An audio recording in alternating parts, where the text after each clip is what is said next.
will show you how to make a bracelet using black beads. I will also use this pyrite bead and some metal beads. We shall also need some findings. To open and to close the bracelet, I will need this clasp, lobster claw clasp, some cord ends,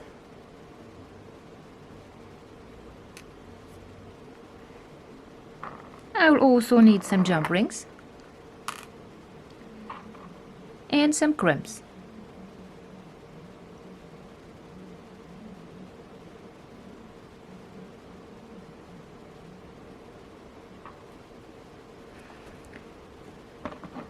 For the beads, I will need some black cord. I will use this nylon cord. And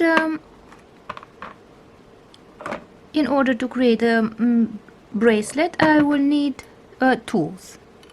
I have here some of the tools.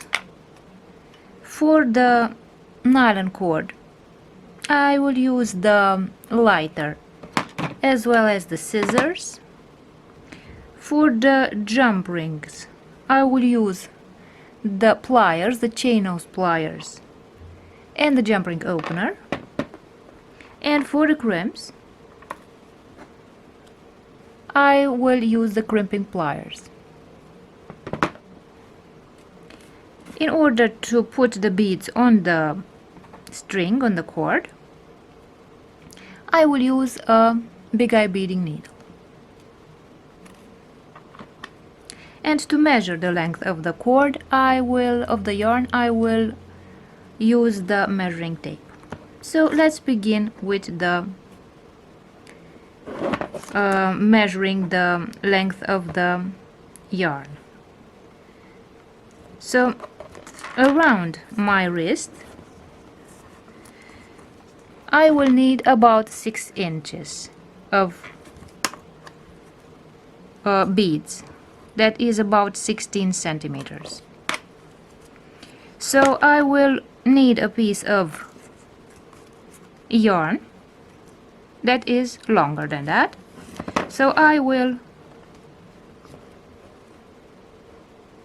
use about 40 centimeters of yarn. That is about 15.5 inches.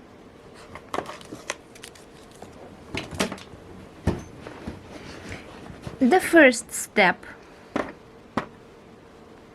will be to create a knot at the end of the yarn.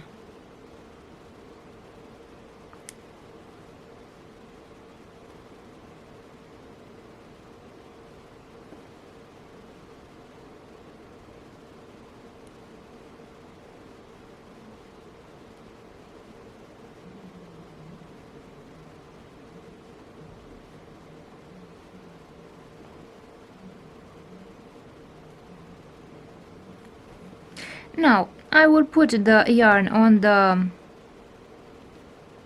thread on the big eye beading needle like this.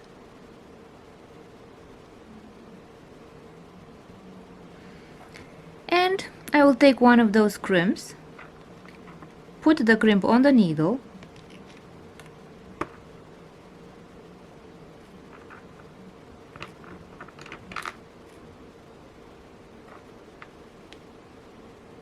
as you can see, I put the crimp on the needle and I will bring the crimp until it gets to the knot and it stops at the knot. Now I will take the pliers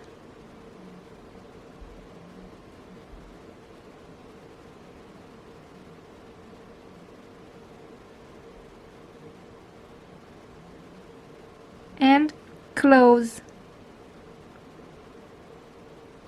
the crimp.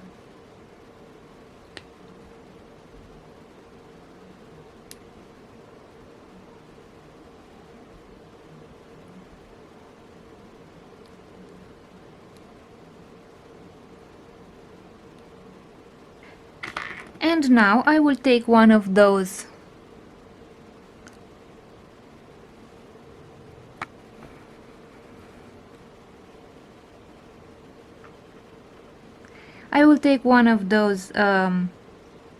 cord ends,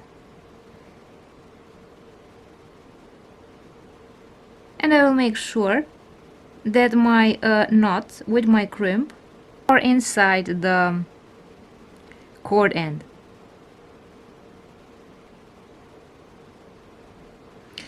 And with the pliers I will press on the cord end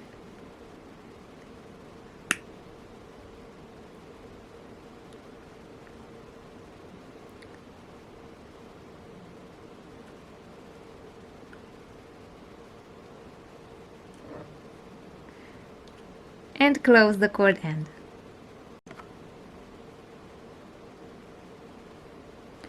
So now I have closed the cord end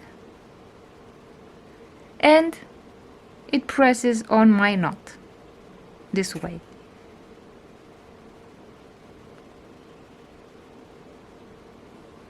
The next step will be to take one of the jump rings and open it. In order to open the jump ring, I will grab it with the pliers and I will open it with the jump ring opener. I will put the jump ring through my cord end and I will put the lobster claw clasp on the jump ring. And now I can close the jump ring using the pliers and the jump ring opener this way. And this is the end of my bracelet. And now I will take the needle, the big eye beading needle, and put the thread on the big eye beading needle like this, and I will start adding the beads.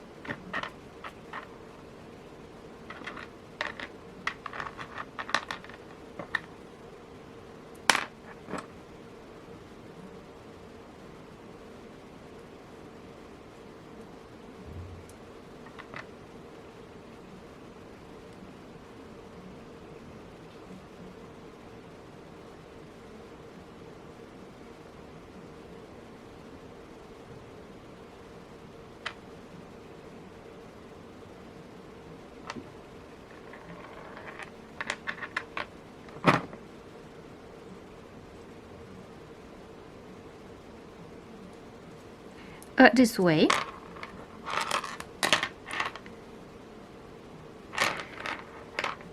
And now I will put the first metal charm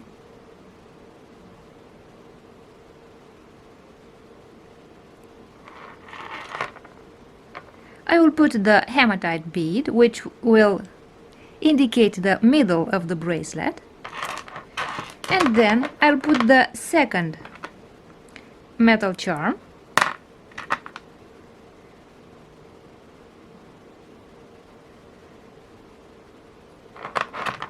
this way, and I can add the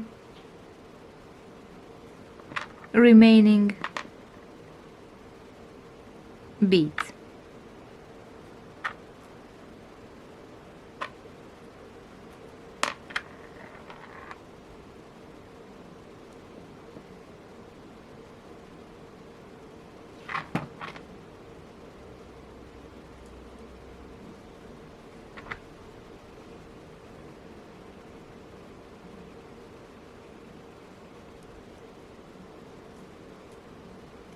Like this.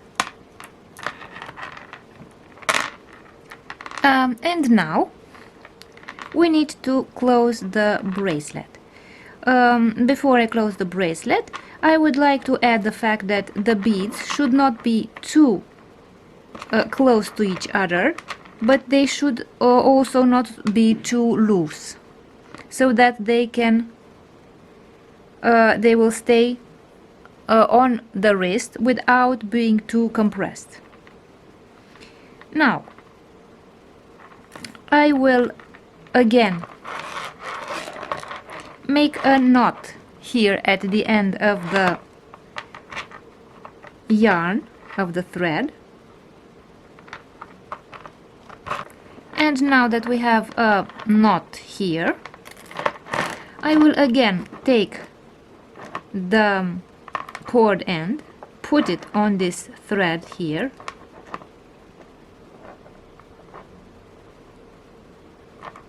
and close, making sure that my cord end presses on the knot like this. And I'll make sure that the basis of my cord end presses on the thread, blocking the knot from sliding out this way.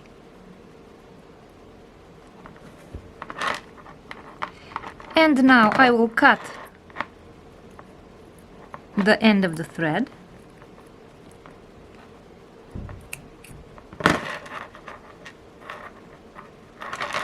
I will burn with the lighter.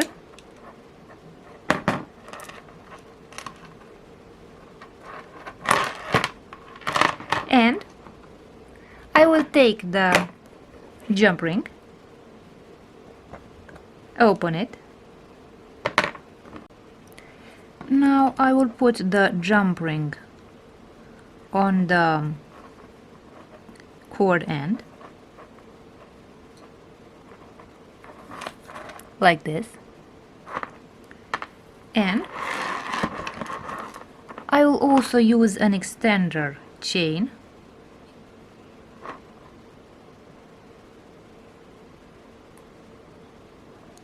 which is about 5 centimeters long, and I will now close the jump ring.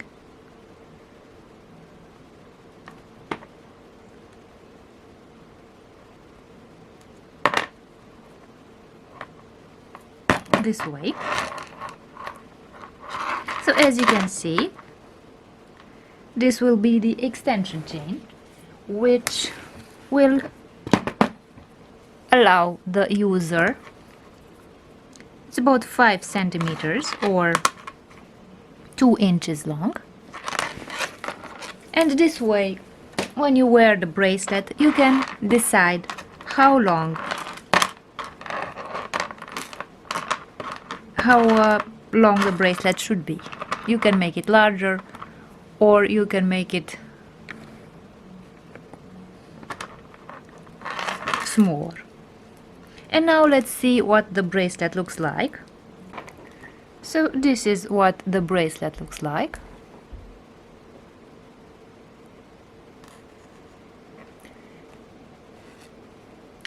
And this is what a bracelet looks like if I take the bracelet off my wrist. So as you can see, with the extender chain I can decide how long the bracelet will be, and the pyrite bead marks the central part of my bracelet, and the two sides are symmetrical. So I hope you liked this video, and now you know how to make a bracelet with metal beads. I will show you how to make a bracelet. For this bracelet I will use lava stones, these black lava stones, and some metal beads. I have chosen different types of metal beads.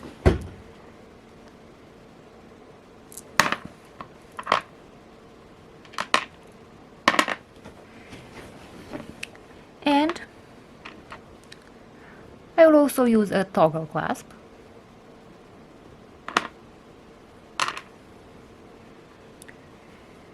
Besides the beads and the toggle clasp, I will also need some findings, and I have chosen for the end of my string these bead ends.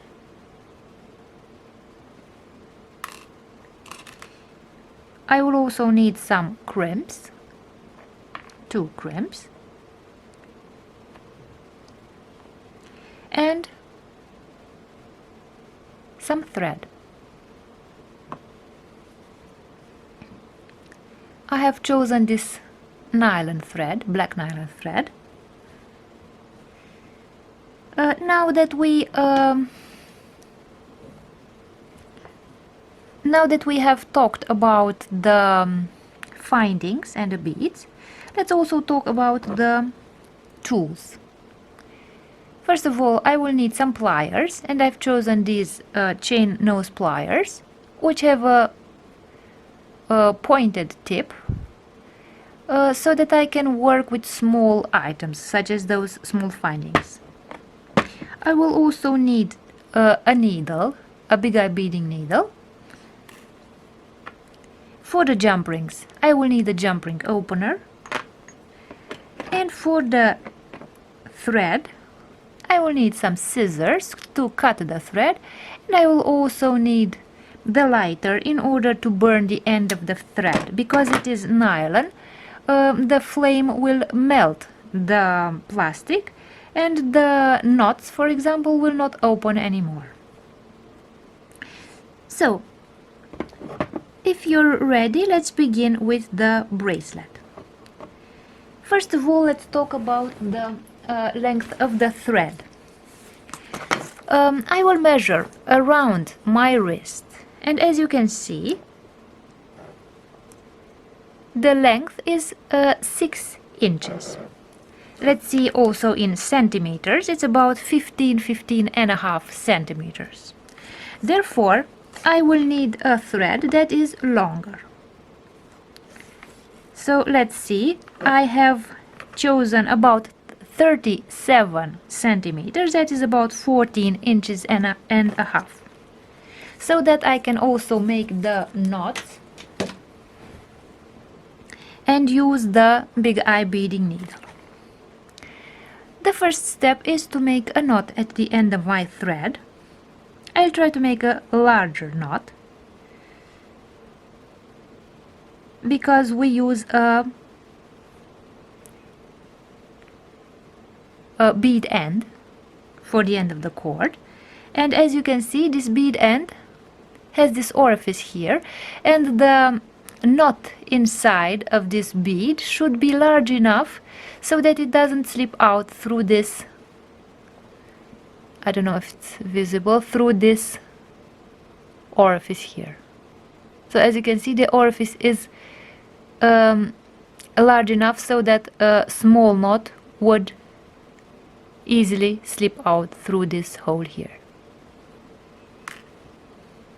So let's make the knot.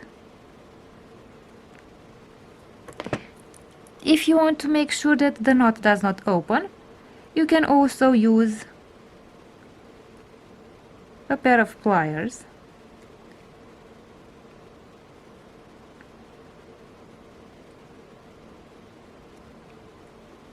like this to make sure that the knot is not opening. So let's make several knots.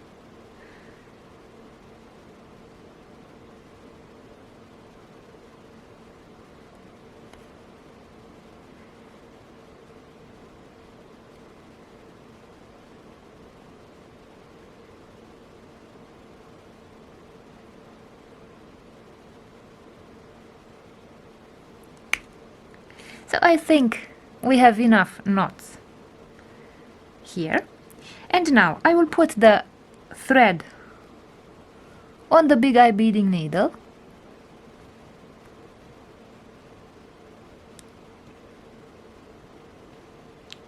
like this, and I will take one of those crimps and put it on the needle. this way.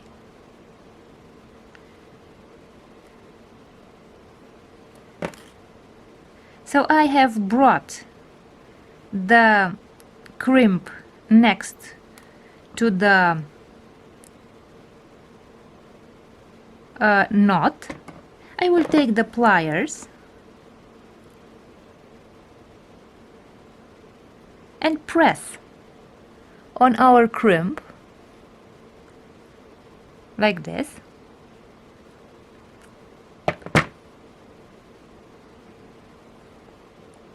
So as you can see, I pressed on the crimp. The crimp stops the knot from slipping. And now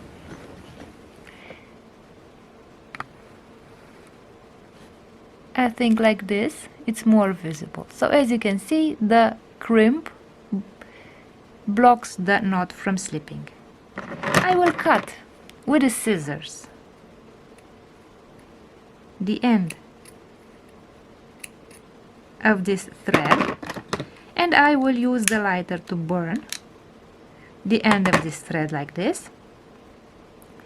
And now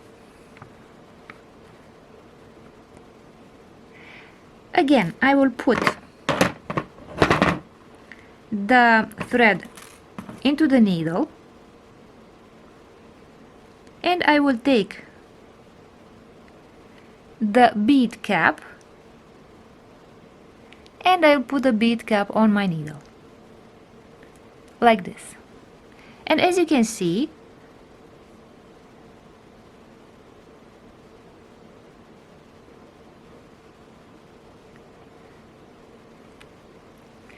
let's see from a closer distance.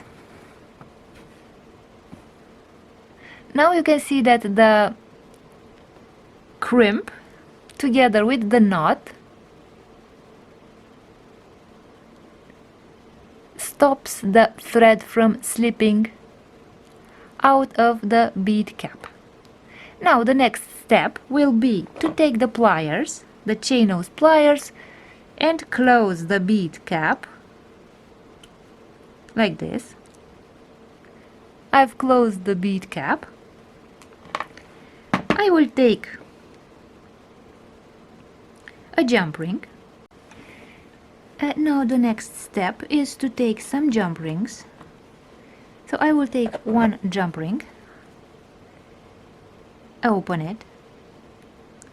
So I will grab it with the pliers and I will open it with the jump ring opener this way.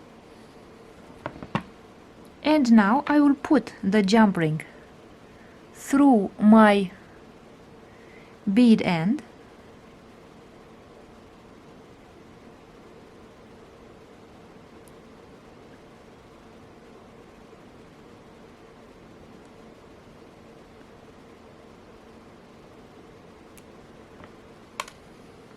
let's open it a bit more.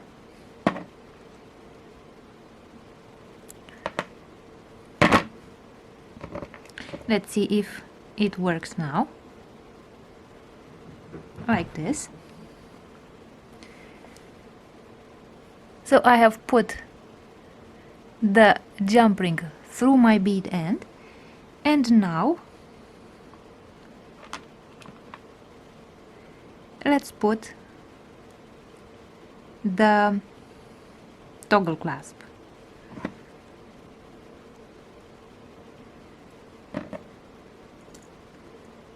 And close the jump ring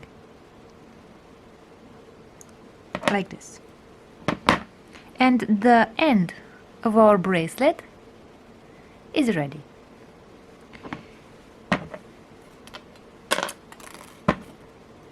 Now the next step is the simple one. We simply put the beads on our thread. So all we have to do is take the beads and put them one by one on our thread. The only thing that we have to take into consideration is to keep the symmetry. So I will put the beads one by one. So I will put a metal bead, then a lava stone, another metal bead, another lava stone,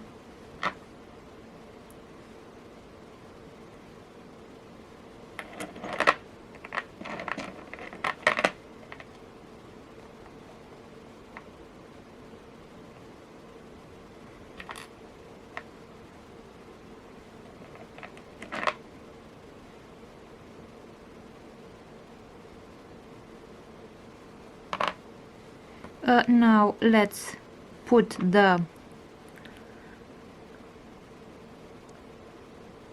metal beads that will be in the middle. Now let's put the central metal bead like this. And as you can see, we have reached the middle of our bracelet.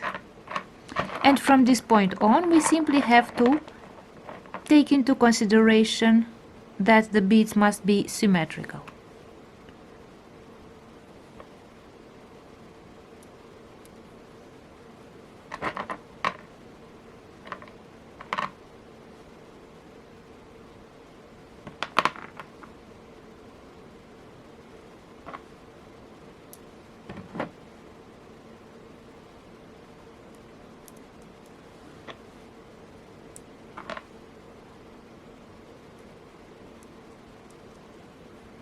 Like this. So this was the last bead. So our bracelet, the bracelet beads are ready now. And now I will put the second bead cap. Whenever we put the second bead cap, we have to take into consideration that the beads must not be too compressed, so we must leave a bit of thread so that the beads can move. They are not fixed, stuck one to each other. But they must not also not be too loose, because if they are too loose, then we will see the thread in between the beads. And now the first step will be to take the bead cap and open it, so that we can work in the middle of the bead cap.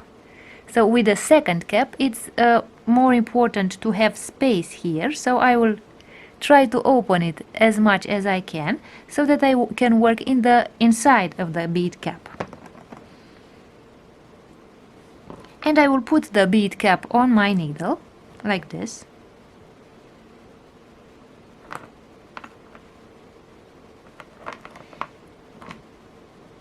And I will take a crimp and also put the crimp on the needle. And now I will remove the thread from the needle and put the needle away. Let's see from a closer distance, like this. So as you can see, what do we have here?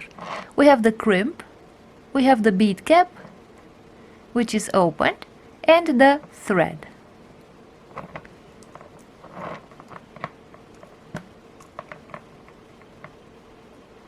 And now I will take the pliers, the chain nose pliers, and I will press on the crimp, but so that I leave a bit of space to the beads for the beads to move, so they must not be too close to each other. And I will press on the crimp.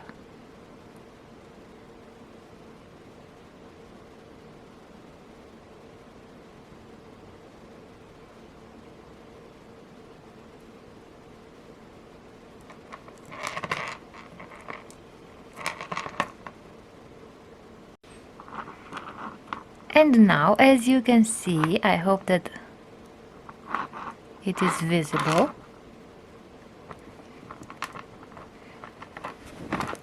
I pressed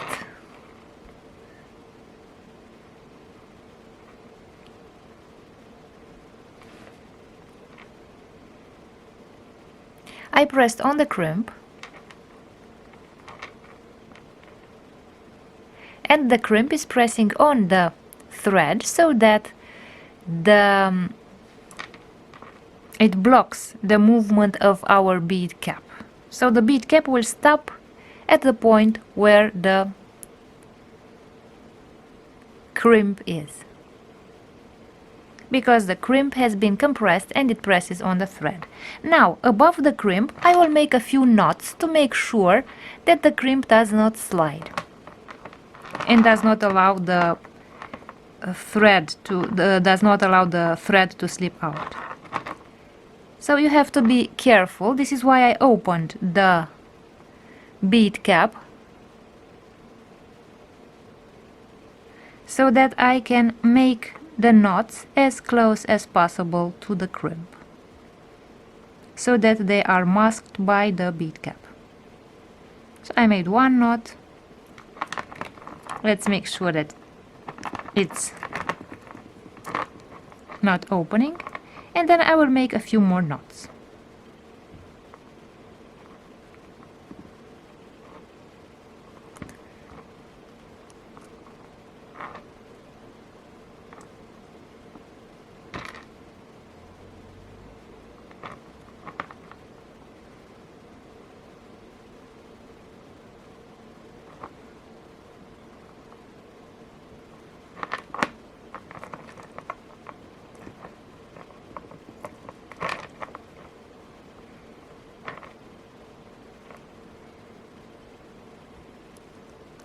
So let's make one more knot.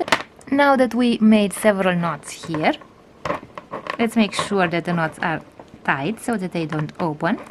And now I will take the scissors, cut the thread, take the lighter and burn the end of the thread like this. And now I can close the bead cap so that I cover the knot and the crimp which is inside.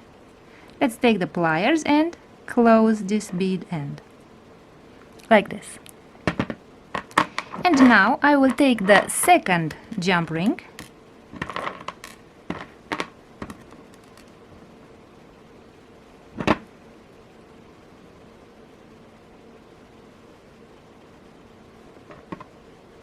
and open the jump ring with the pliers and with the jump ring opener like this. Let's open it a bit more, so hopefully it goes through the like this. So it went through the bead cap. I will also put the toggle clasp and close the jump ring like this. So now I've closed the toggle clasp, and let's close the bracelet and see what it looks like, our finished bracelet.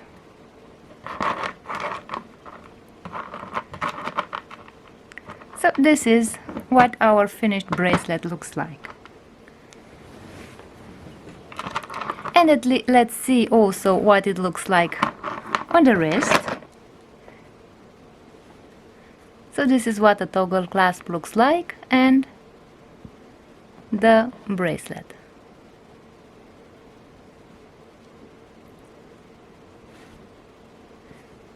So this is the finished bracelet. I hope that you liked the video and that you know how to create a bracelet with toggle clasp and metal beads.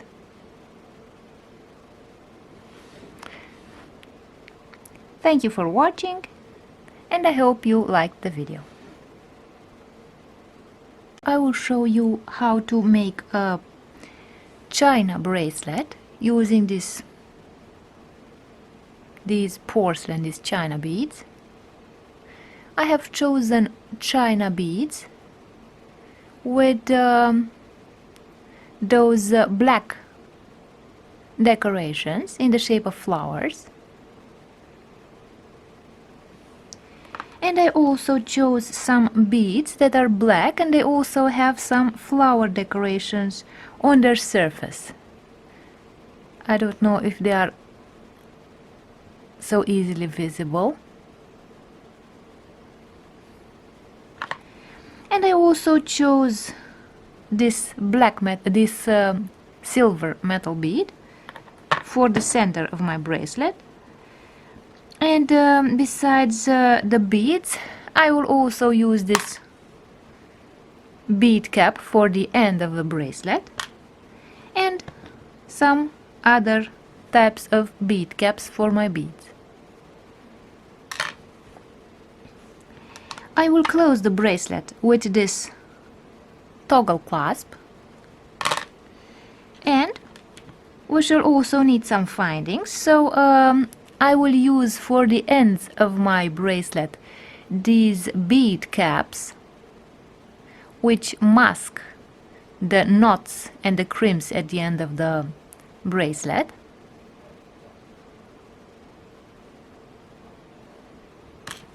Some crimps, and of course the jump rings. So if you create handmade jewelry, the jump ring will be the finding that you will use the most often.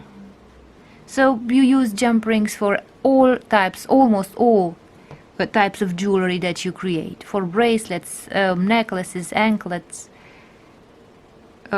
most of the, even for earrings, almost all jewelry types require these jump rings. And of course we shall need some string, some thread. I chose some nylon thread, black nylon thread, and to assemble all these pieces we need the tools. As tools I will use a pair of chain nose pliers. As you can see, they have a pointed tip so that I can grab small findings, small items with the pliers. For the jump rings, I will also use a jump ring opener or a second pair of pliers. I will need a big eye beading needle for the beads, to put the beads on the thread. For small items, I can use a pair of pincers if I can't grab the findings with my fingers. And for the thread, I will need a pair of scissors and a lighter. In order to know how long the bracelet should be, I will use the measuring tape.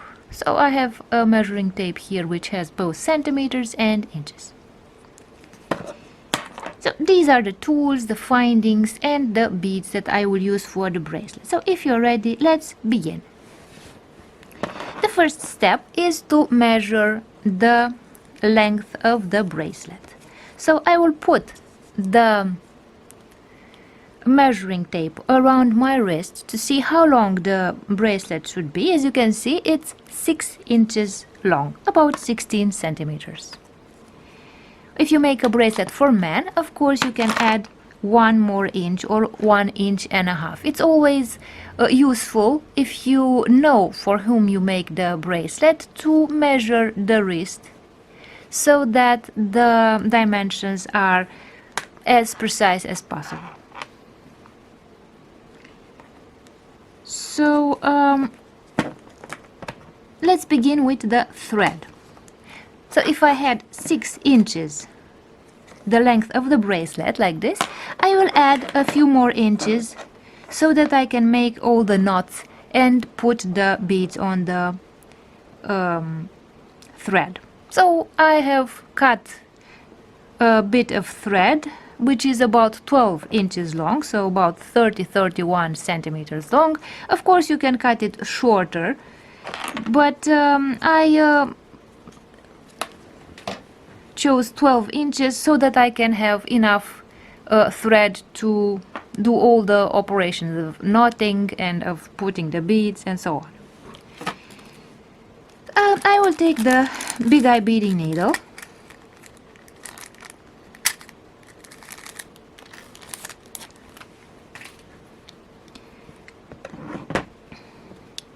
and the first step is to create a knot at the end of the thread.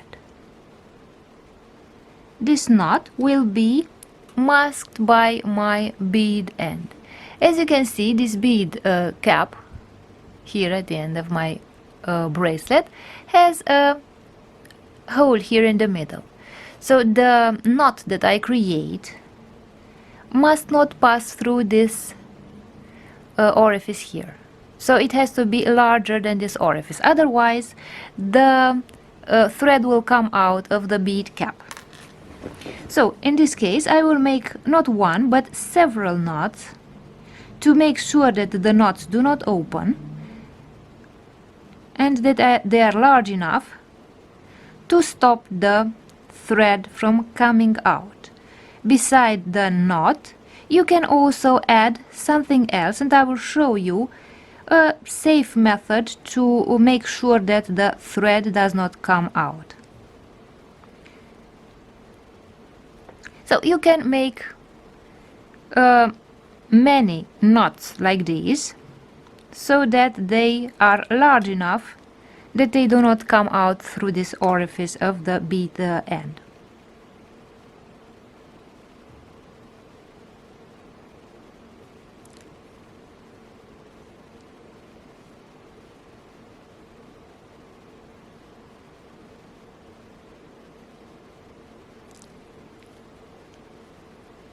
Let's say this is the knot that we have created.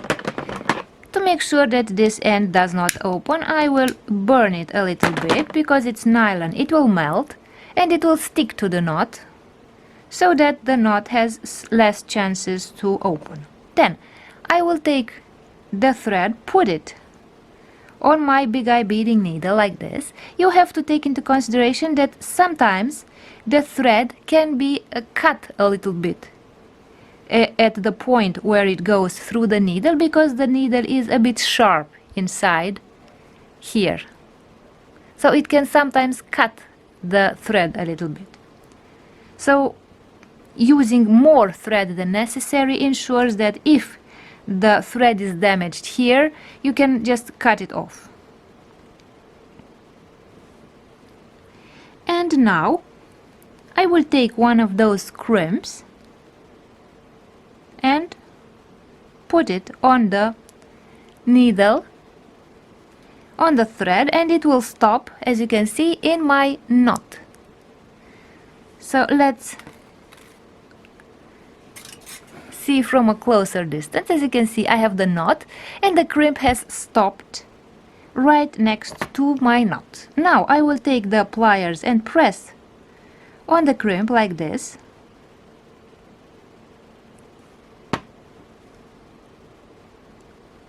As you can see, now I made the crimp flat this way, and the crimp will prevent the thread from slipping out because we have this knot here. And now we can put the bead end cap. So I will take the needle and I will take one of those bead caps like this, and I will put the bead cap on my thread like this. And as you can see, let's see again from a closer distance. As you can see, inside here we have the knot and the crimp. Because I pressed on the crimp, it has become flat and it is larger than the orifice of my bead end, so it will not come out. So this thread will have very small chances to come out of this bead end. That means that we can now close the bead end. I will use the pliers to close the bead end like this.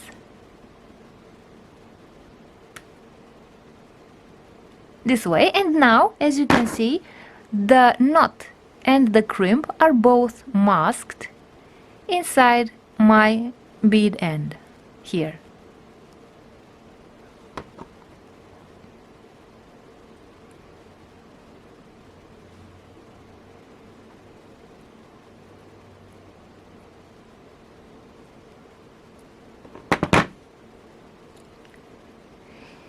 And now we should add the toggle clasp.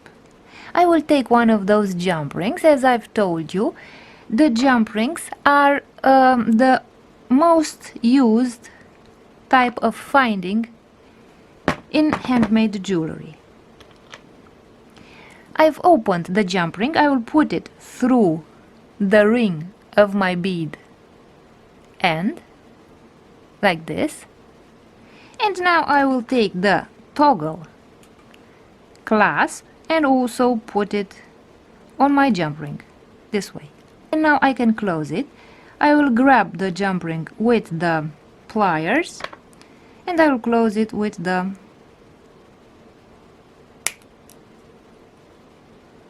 jump ring opener.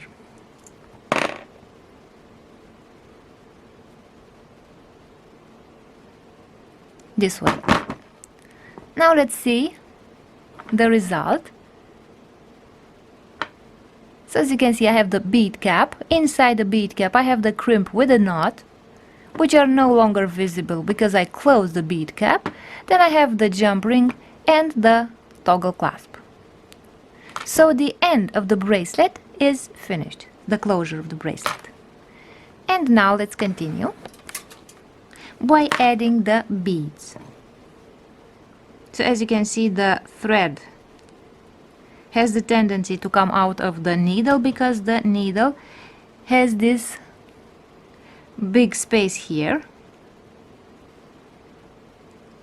like this. So now let's begin by adding the beads to the bracelet. I will put a bead cap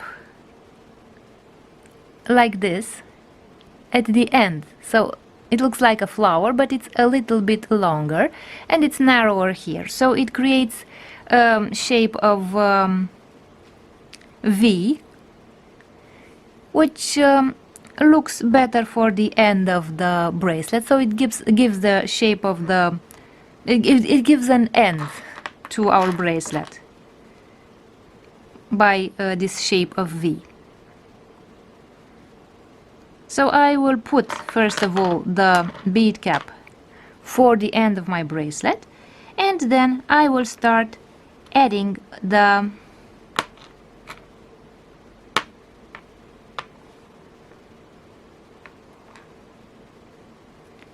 beads.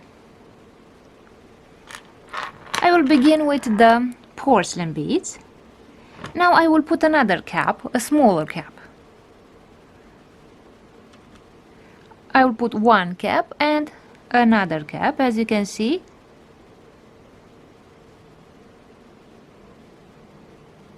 They are placed back to back so that they can cover two different beads.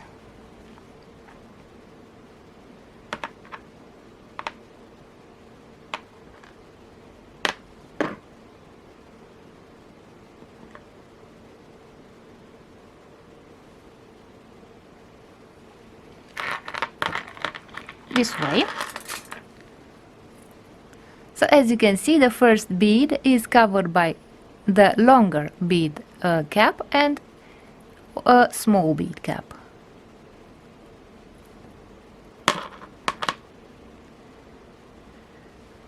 I'll put two more bead caps.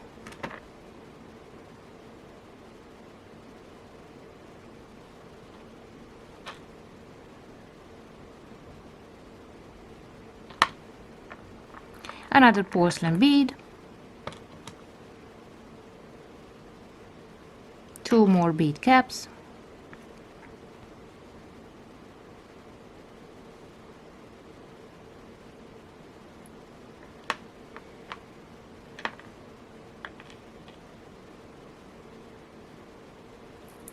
a porcelain bead, a bead cap,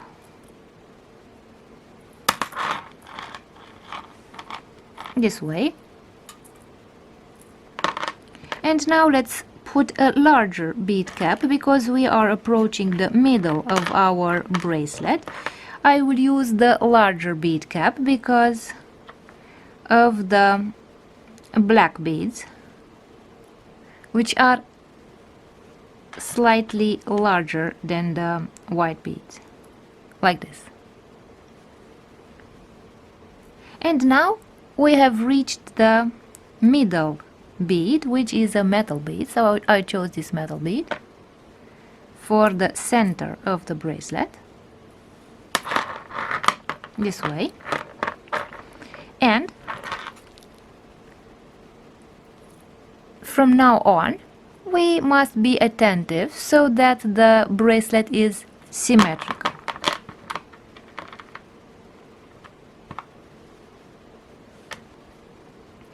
Again, I will put a large bead cap, the black bead, another large bead cap, like this. And now we'll follow the white china beads.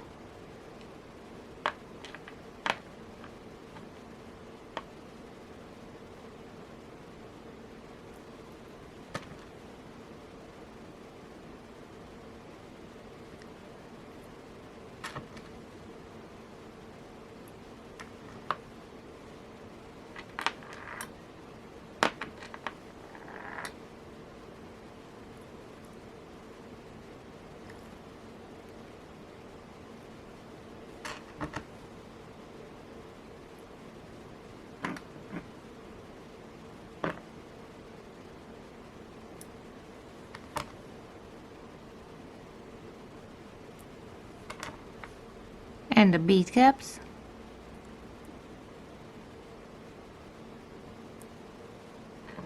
And the last bead cap, the longer bead cap, like this.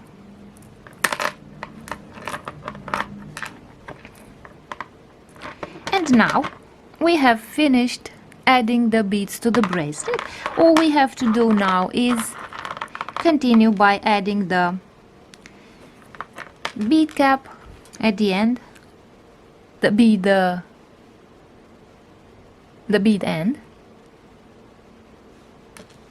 and the toggle clasp.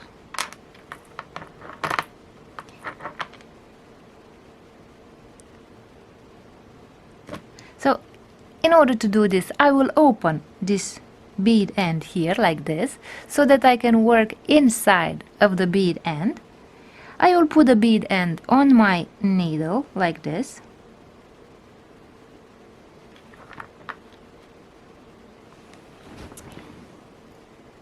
I'll put one of those crimps on the needle, this way, and now I can remove the needle. Now the beads should not be too tight together, but also not too loose, so they should have a bit of space in between, but they should also not be too far away from each other, because otherwise the thread will be visible. So now I will close the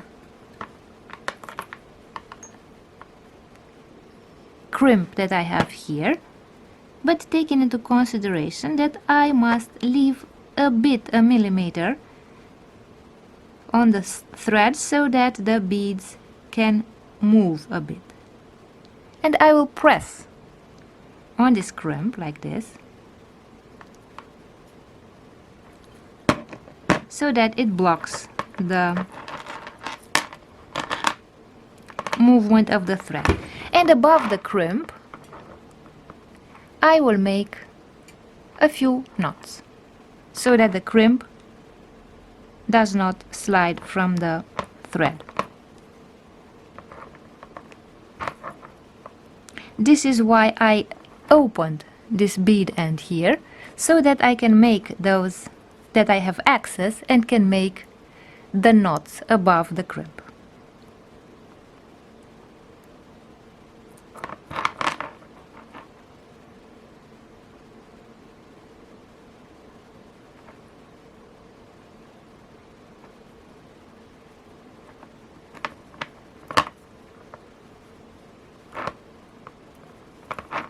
So as you can see, I made the first knot above the crimp to block the crimp from moving up and down on the thread.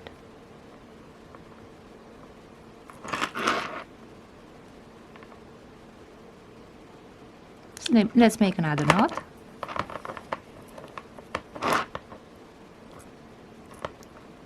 And I'll make one last knot, and then I will cut the thread.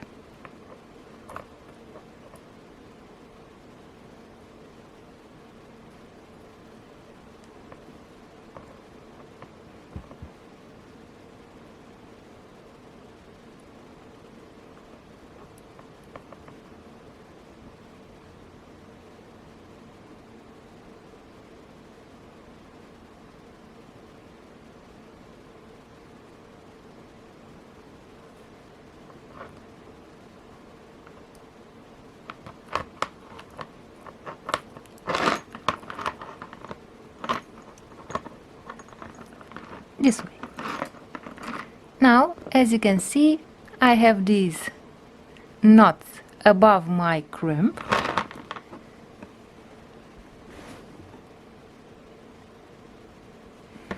and I will cut the thread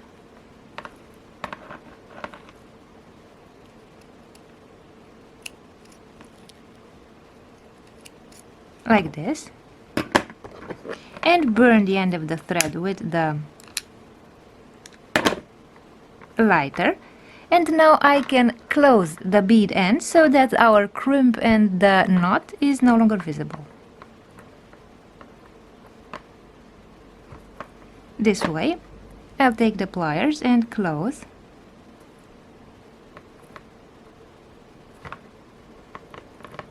Like this. And now I will attach the toggle clasp. I will take the jump ring, open the jump ring,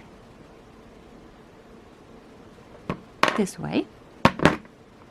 I'll put the jump ring on the bead end, and I will also put the toggle clasp here.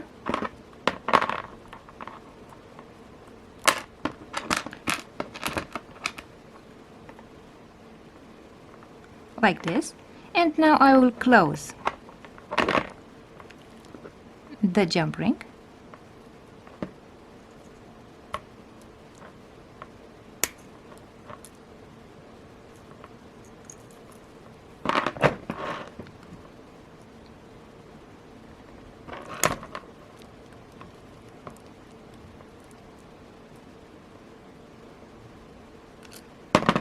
This way.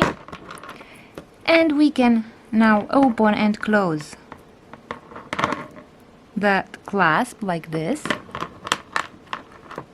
And let's see what the finished bracelet looks like.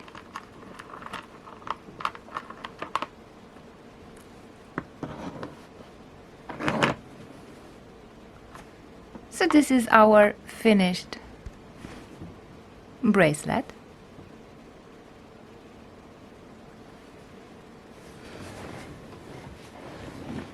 Now let's see what it looks like on the wrist. So this is what the finished bracelet looks like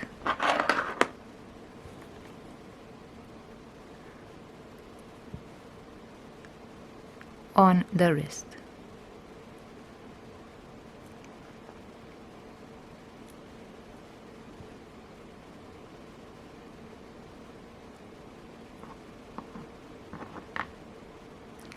So I hope you liked this video, and thank you for watching.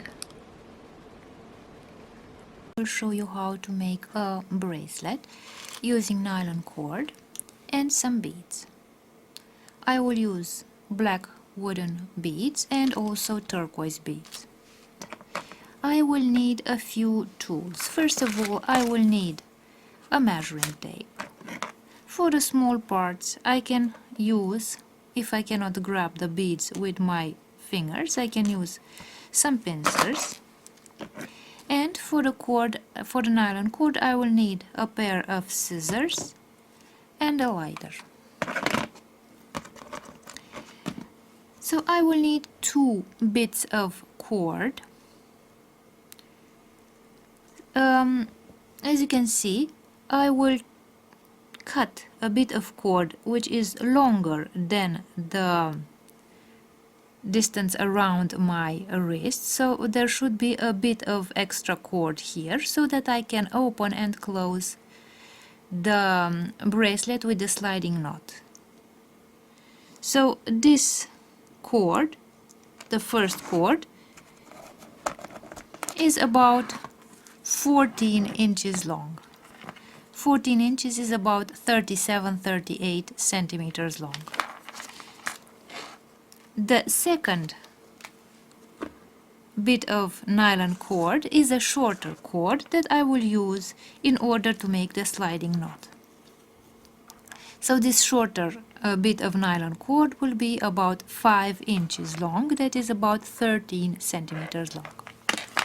So this nylon cord will be used for the sliding knot, and this one will be used to put the beads on. And now let's start making the bracelet. I will take the nylon cord, the longer nylon cord for the beads, and begin by making a knot at the end of my cord. This way. So I have tightened this knot, and this knot here at the end of my cord, in order to prevent it from opening, I will burn it with my lighter like this, and this way it will not open anymore. Now I will take the other end of my cord and I will also burn it to make it pointy, like this. If it is pointy this way, it will go through my beads. I will take one of those turquoise beads and put the bead at the end of my cord this way. And now I will start putting my beads on the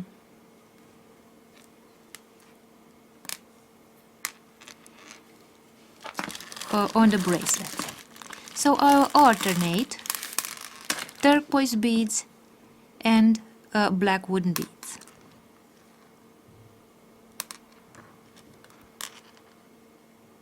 I will continue putting those beads.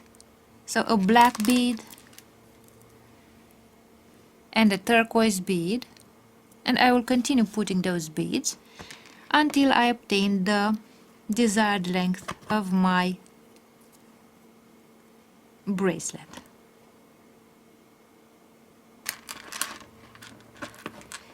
And now that I have finished adding the beads, I will put another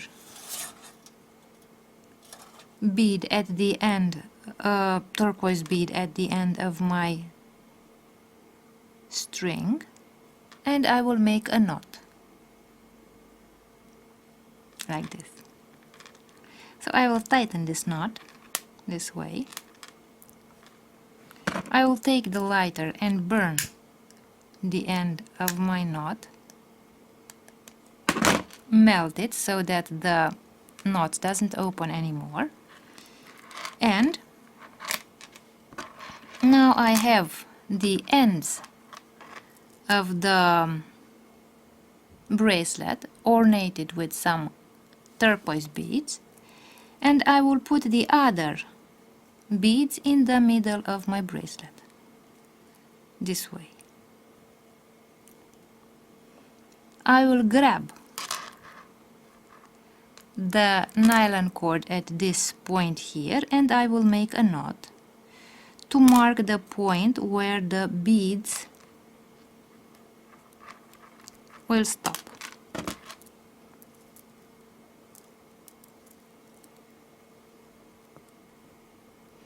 And I will also make another knot at the end of these beads here.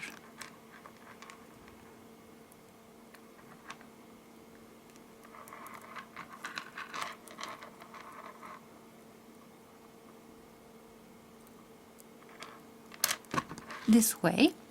As you can see, I have a knot and at the end of my bracelet beads here and here, so that the beads no longer move to the left and to the right.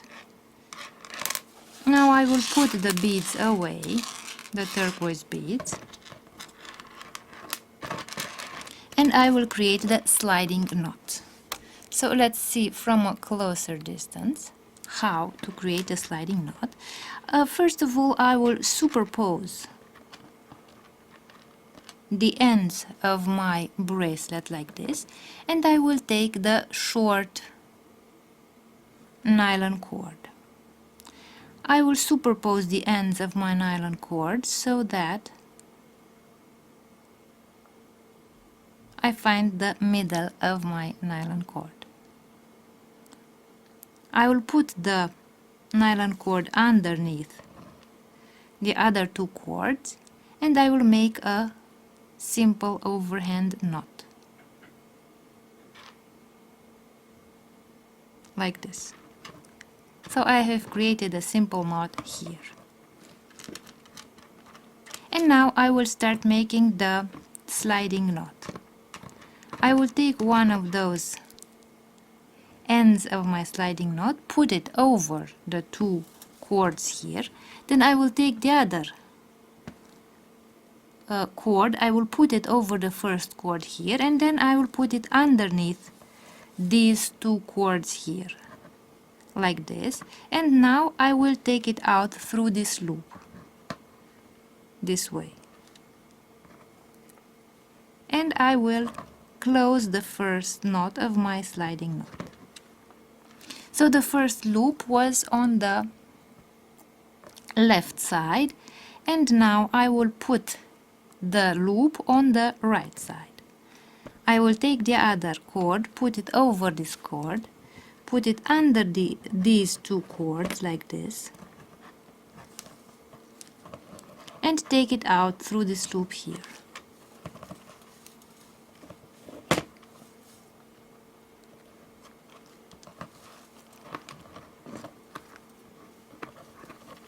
This way, and I will close the second knot, and again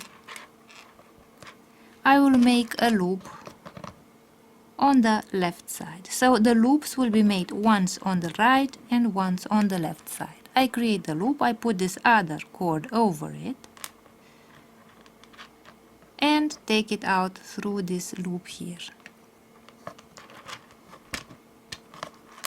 Again, I will make the loop on the right side, and now, as you can see, the cord is too short, so I will take the scissors. First of all, I will tighten this last knot.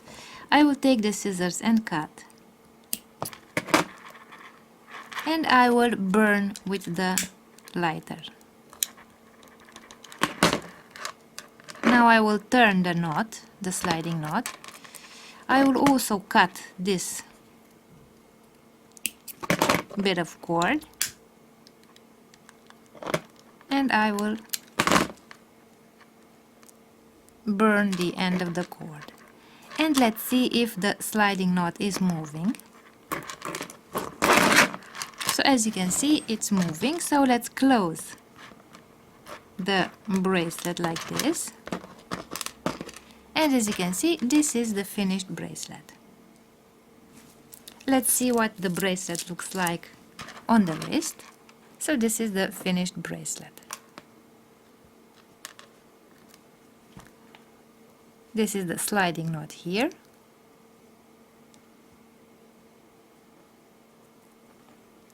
And the bracelet with turquoise beads and black wooden beads. I will show you how to fix a broken bracelet. As you can see, this stretchy bracelet looks like this. So we have to replace the elastic string. For the replacement, I will use this stretchy elastic string and a pair of scissors.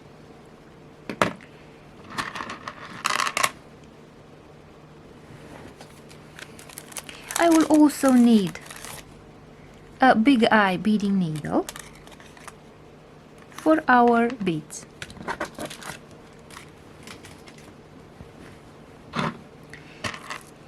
Now, first of all, we should measure the length of our bracelet. So if we take the measuring tape, we shall see that we have about 3.5 inches on one side, so it is about 7 inches long. So the entire bracelet with the beads should be no more than 7 inches long. That would be about 18 centimeters long. That means that we need some elastic cord which is a bit longer than that. So I have cut some elastic cord that is about, let's see,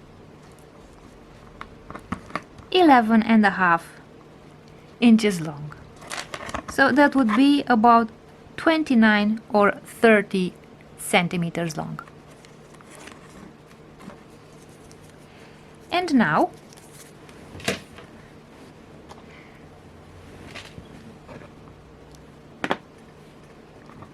I will take the needle and put the stretchy cord, the elastic cord, through our needle. So you should be careful, because this part of the needle can sometimes be sharp and it can damage the elastic cord.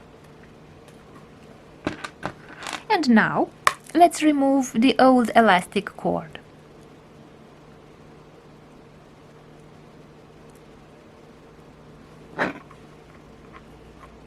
So I'll cut the elastic string and I will remove the beads.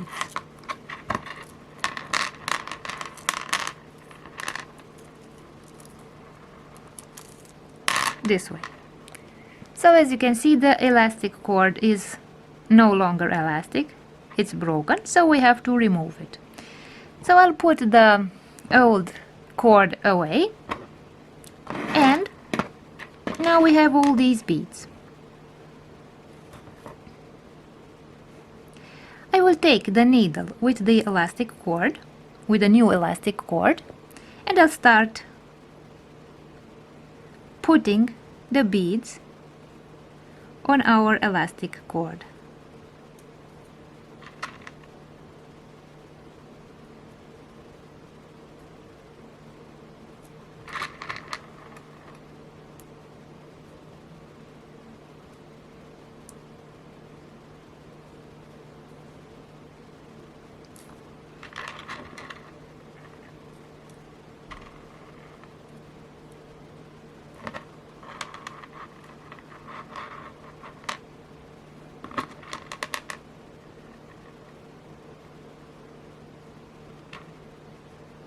So I'll put all the beads on the elastic cord.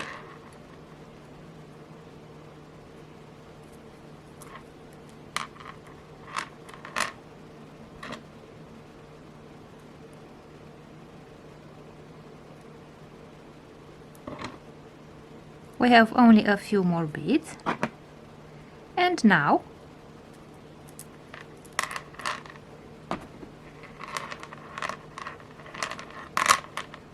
I remove the elastic cord, the elastic string from our needle. I'll put the needle away, and as you can see, I have these two ends of the elastic cord that come out of the beads. Whenever you string the beads, you should make sure that the beads are not too tight together, staying together, and they are not too loose either.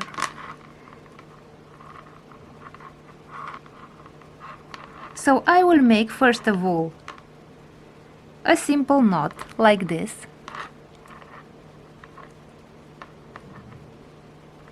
way, and then I will make another simple knot.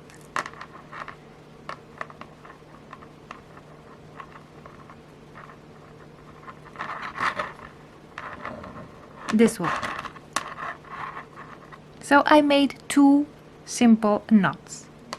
And now I will make another knot that will be using both ends of my elastic cord at the same time.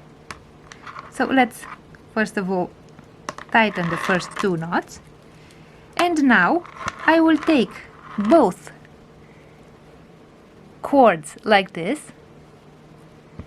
I'll put my finger this way and I will turn those two cords around my finger, and as you can see, I have created a loop here, and now I will put the cords through the loop that I have created with my finger like this. So I have this loop and I will take the two cords through this loop this way. So as you can see, I have created a loop like this, and I will tighten this knot next to the other two knots.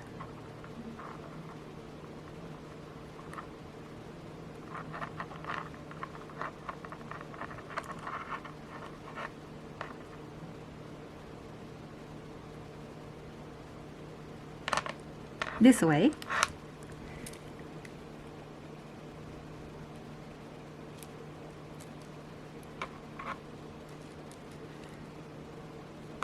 And now I will take each of these two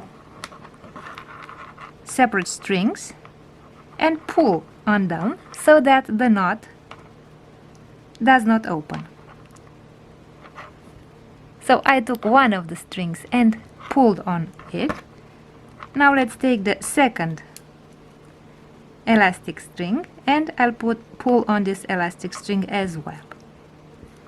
This way.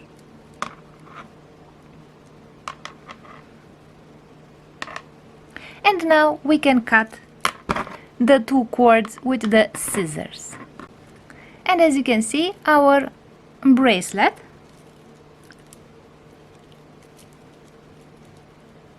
is finished.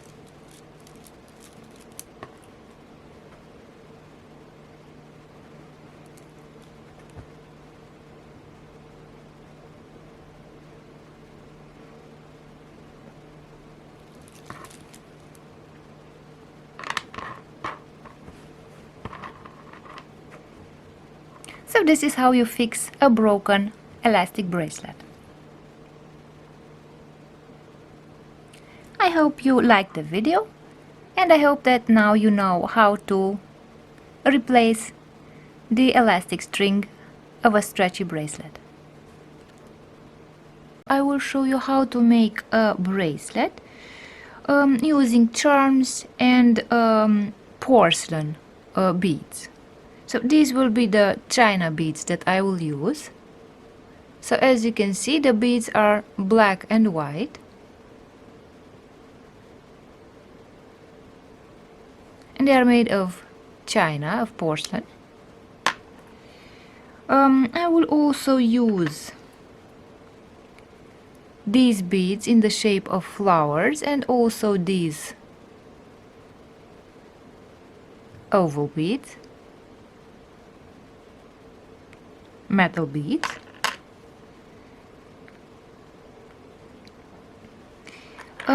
For the central part of the bracelet, I will use this bead in the shape of a tube here, another metal bead, a distancing bead, spacer bead, and I will also need some charms, and I've chosen these metal charms in the shape of feathers. And now let's talk about the findings. I will use this closure for the bracelet.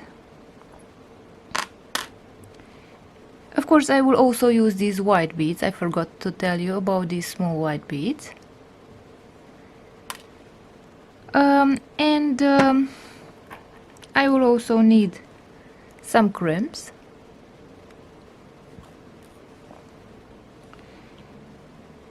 And some bead caps for the end of the bracelet,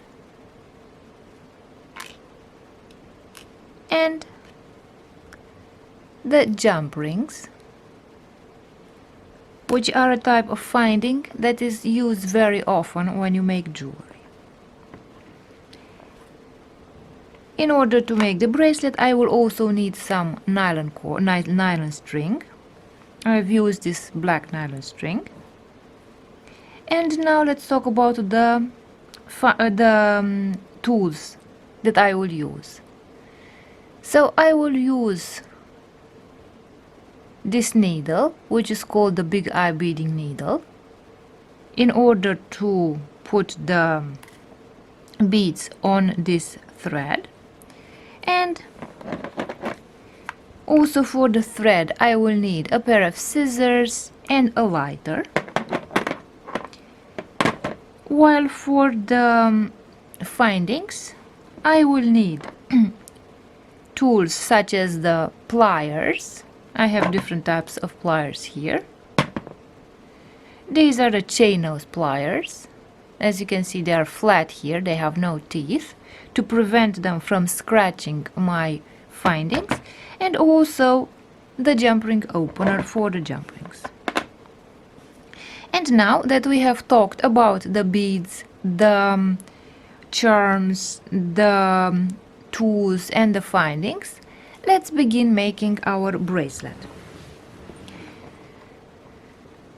The first step is to take the thread and to make some knots, 1 or 2 knots, at the end of our thread.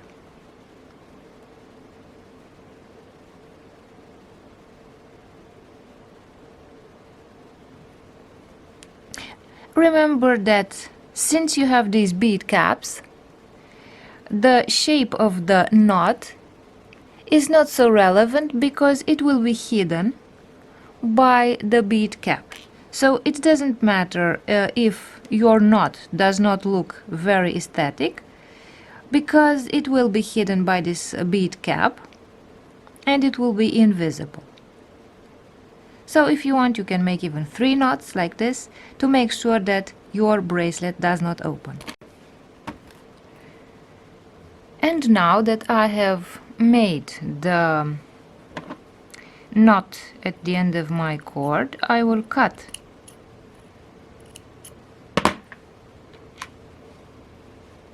the end of the nylon thread, and I will use the lighter to burn the remainder of the thread, so that we have this knot exactly at the end of this piece of thread, nylon thread. Now I will put the thread through my needle, and I will take one of those crimps, and I will put the crimp on my needle like this, and move it towards the end of my thread next to the knot. Now with the pliers I will press on my crimp this way, and as you can see the crimp is exactly next to my knot.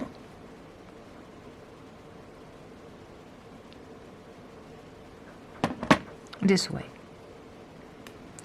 Now I will take one of those bead caps and put the bead cap on my thread like this, and as you can see the knot and the crimp are inside of my bead cap.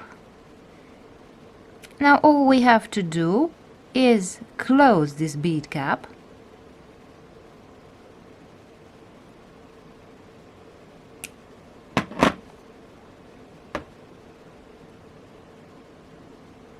this way, and as you can see I have a beautiful bead at the end of my string, so the knot as well as the crimp are no longer visible here because they are covered by this bead cap. Now I will continue by taking one of those jump rings and I will open the jump ring. So in order to open the jump ring you can use either two pliers or a plier and the jump ring opener. Now as you can see I opened this jump ring and I will take the bead cap and put the jump ring through the bead cap end here, and I will take the toggle clasp like this and put it on my jump ring, and now I will close the jump ring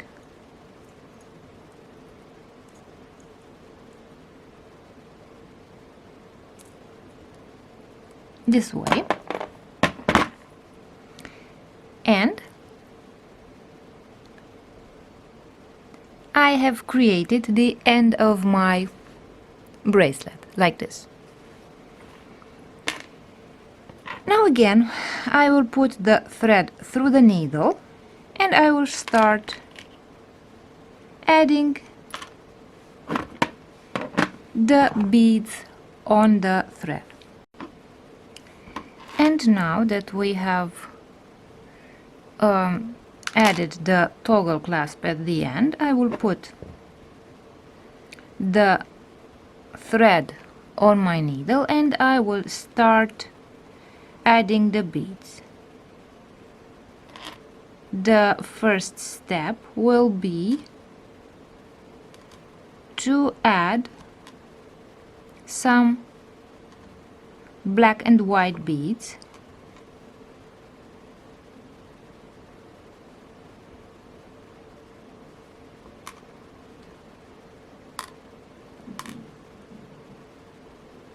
at the end of my bracelet.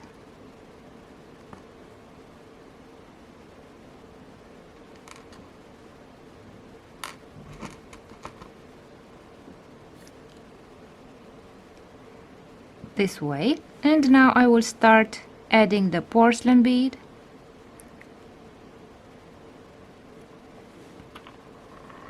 the metal bead, the porcelain bead, the next metal bead. Now I will put the first charm,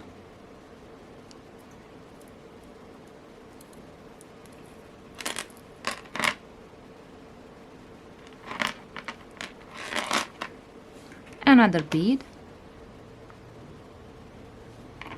another metal bead,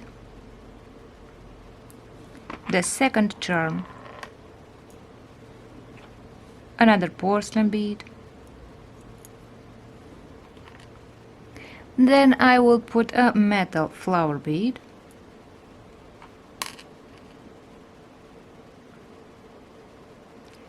a white bead, and now I have reached the central spacer bead,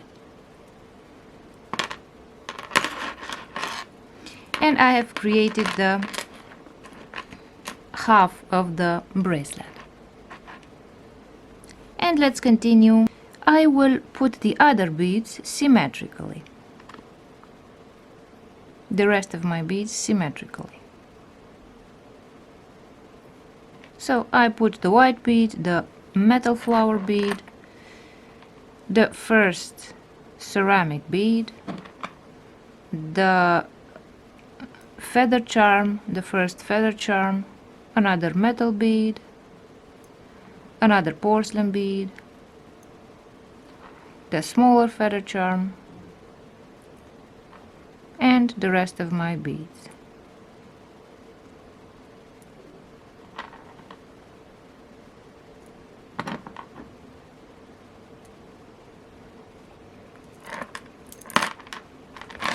And now let's close the bracelet with the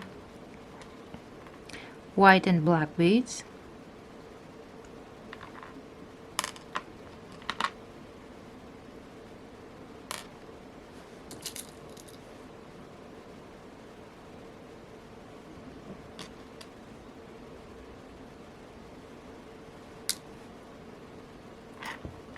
This way. And now I have added all the beads on the bracelet, and we have to close the bracelet now. Now, in order to close the bracelet, I will begin by putting the bead cap on the thread like this.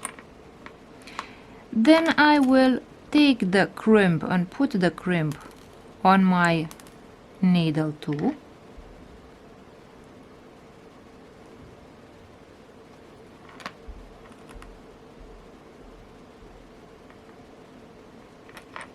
This way.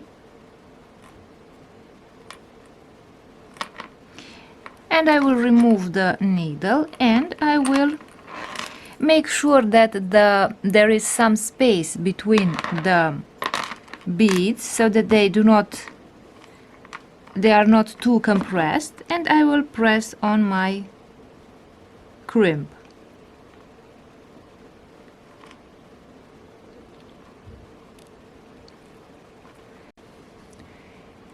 And now that we have the crimp here, above the crimp I will make a knot to make sure that the crimp doesn't slip off the thread.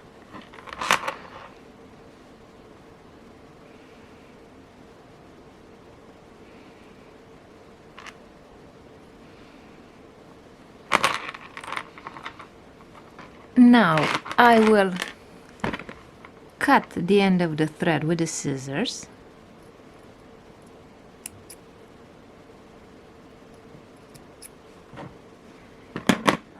I will take the lighter and burn the end of the thread.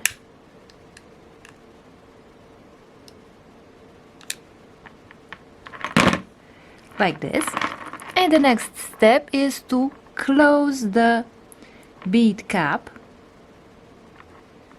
so that the crimp is no longer visible and the knot.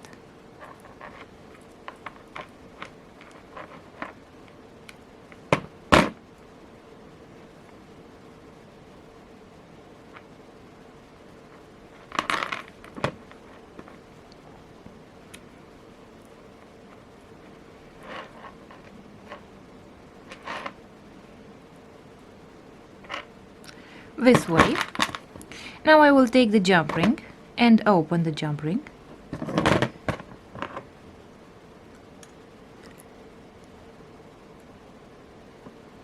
So I will grab it with the pliers and open it with the jump ring opener.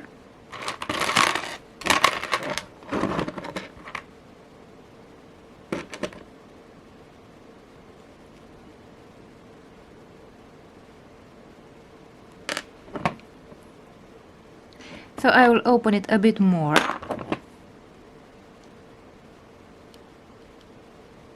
So that the toggle clasp can be put on the jump ring like this. So I have put the toggle clasp on the jump ring. Now I will put the jump ring through the bead end.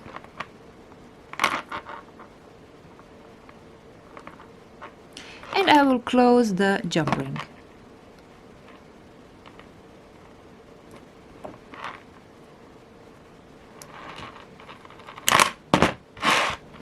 This way.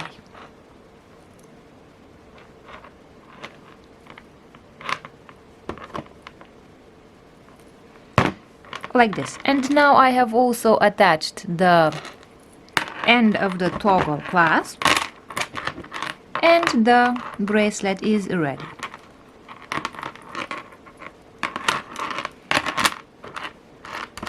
And this is what the finished bracelet looks like.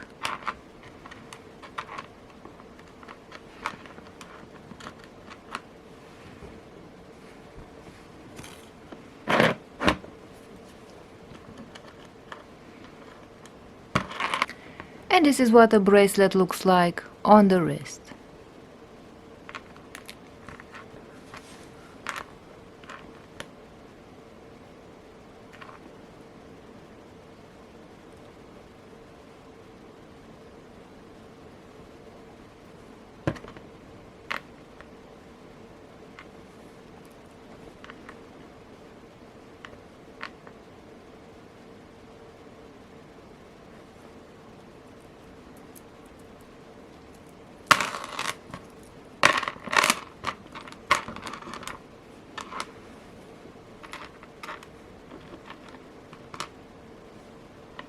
So I hope that you like this bracelet, and I hope that you liked this video. I will show you how to create a necklace and a pendant using metal beads, a pyrite bead, different other beads. I will use these small golden beads, a bead cap, and to make the necklace I will also need some findings and some tools.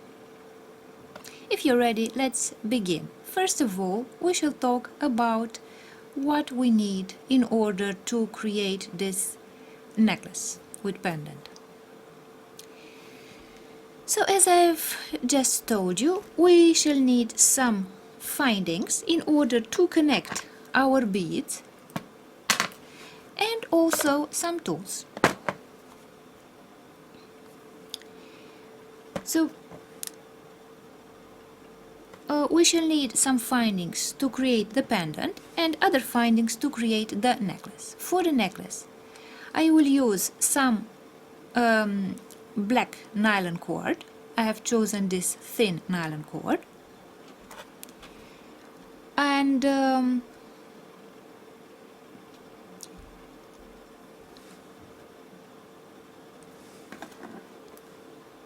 I will need some fold over cord ends for the necklace, some jump rings, and lobster claw clasp in order to close and open the necklace. For the pendant, I will need this head pin, and I will also use this snap-on bail.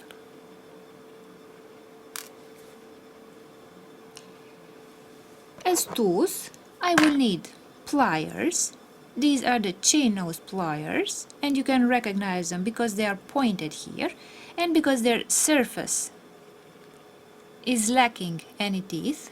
So as you can see, the surface is very smooth without teeth, so that it does not scratch our findings.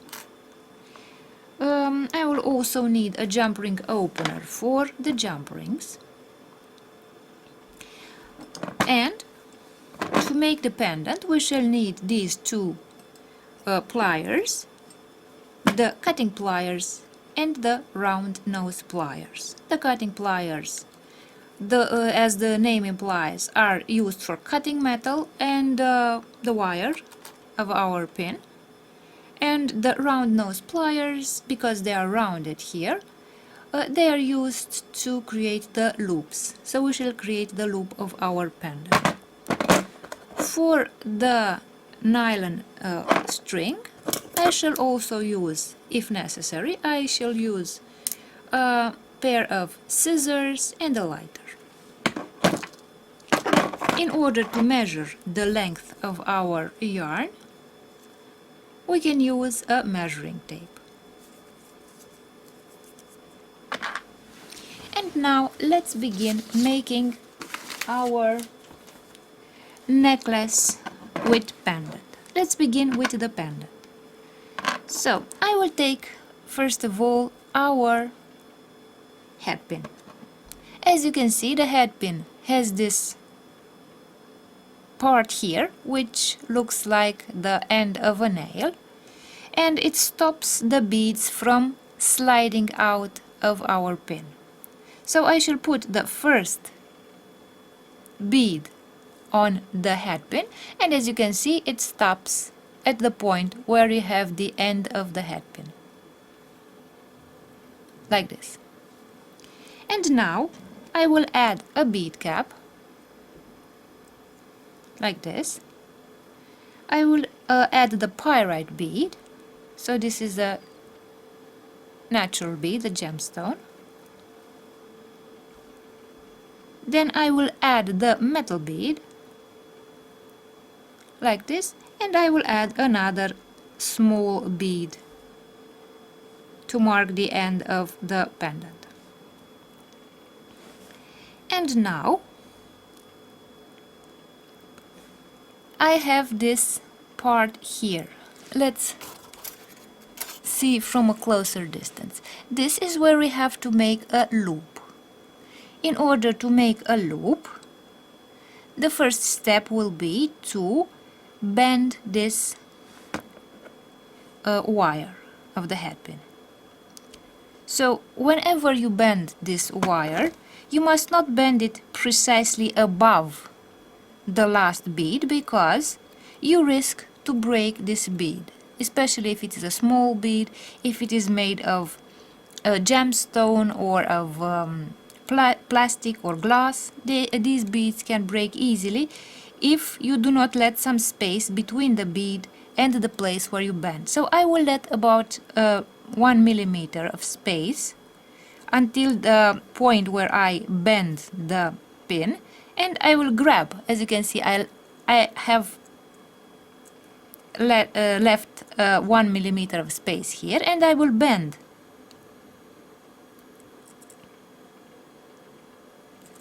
the pin like this with the pliers, like this. So I bend the pin to 90 degrees like this, and now I will measure so that our pin is not too long when I create the loop. I will grab the tip of the pin and cut a little bit of this tip with the cutting pliers, like this.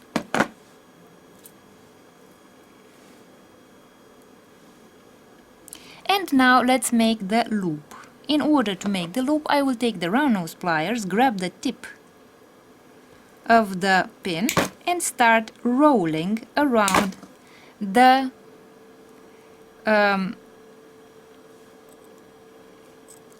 rounded tip of my round nose plier. So as you can see, I will roll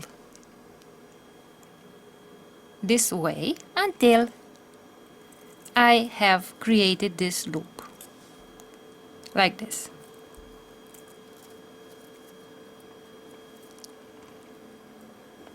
And now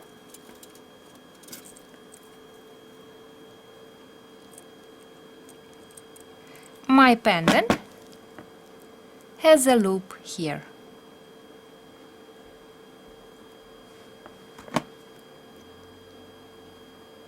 This way.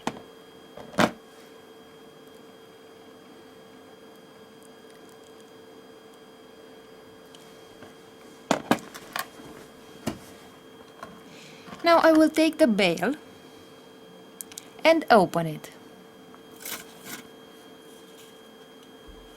like this. As you can see, I have opened the bail. I will put the pendant on the bail and I will close it like this.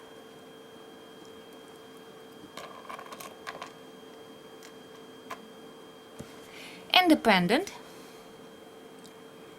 is ready. And now let's create the necklace.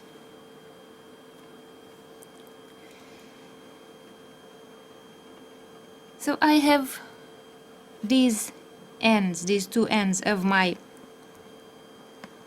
string of the cord, and I will create a small knot here, exactly at the end of the cord.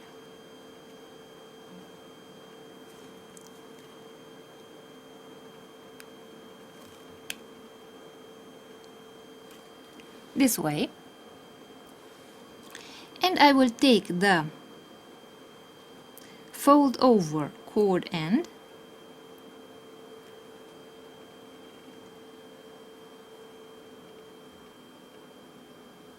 and fold it over the knot and the cord.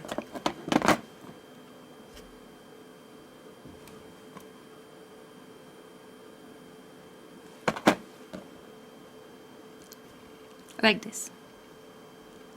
So as you can see, I am pressing on the fold over cord end and especially on the lower part under the knot, so that it does not allow the knot to slide out. Like this.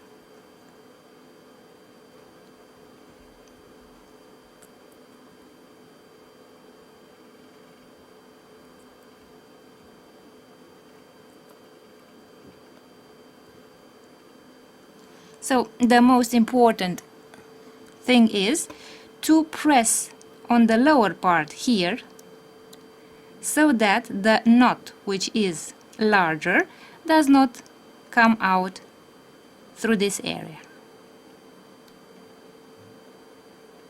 This way. So we have attached the fold over cord end, and now I shall take one of those jump rings and open it with the pliers and the jump ring opener this way. I will put it through my cord end here, and I will also take the lobster claw clasp and put it on the jump ring. Now I can close the jump ring.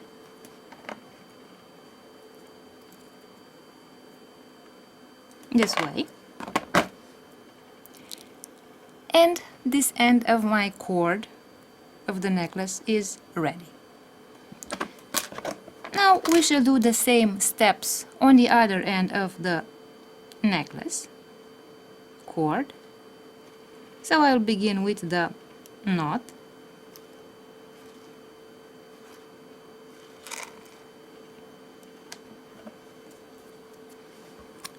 I'll put the knot again into the fold over cord end.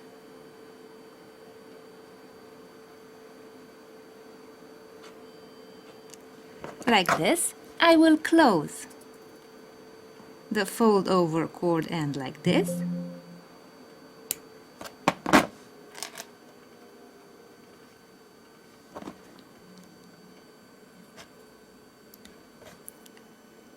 And again, I will press on the lower part of the fold over cord end to prevent the knot from slipping out.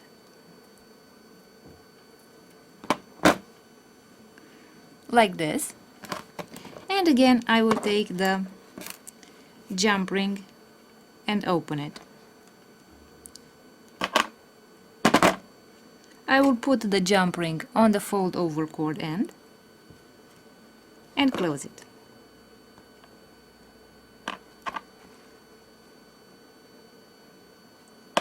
This way. And now let's see if we can open and close the necklace. So the necklace is ready. And let's also add the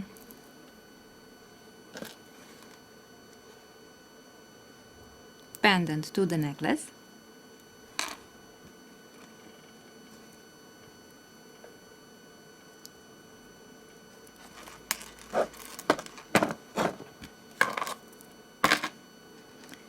I will close the necklace again. And the pendant, the necklace with the pendant, is ready.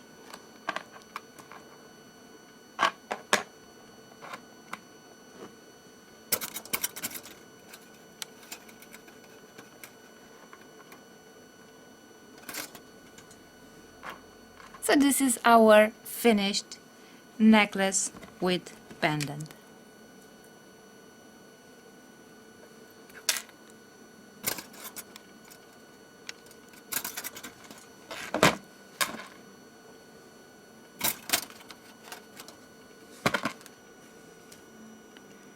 So this is the finished necklace and pendant, and so I hope that you liked this video, and thank you for watching. I will show you how to make a necklace using this metal pendant. I chose a pendant in the shape of a coin, of a Greek coin, antique coin. And for the necklace I will also use some black nylon cord. As you can see, this will be a short necklace around the neck. To make this necklace I will only need a few findings and some tools. I will use a bail for the pendant, and for the necklace I will use a lobster claw clasp, some jump rings, and these spring cord ends. And as tools I will use a pair of pliers, these chain nose pliers, a jump ring opener. In case that I want to open the jump rings, I can also use a second pair of pliers. And if I want to cut from the cord, I will use the scissors and a lighter. And now let's begin by measuring the length of the cord. So as I said, this will be a short cord that will just go around the neck, and I chose a piece of cord that is about 34.5 centimeters long. That would be about 13.5 inches long. If you want to make a necklace for men, you can add about 1 or 1.5 inches. That would be about 38 centimeters.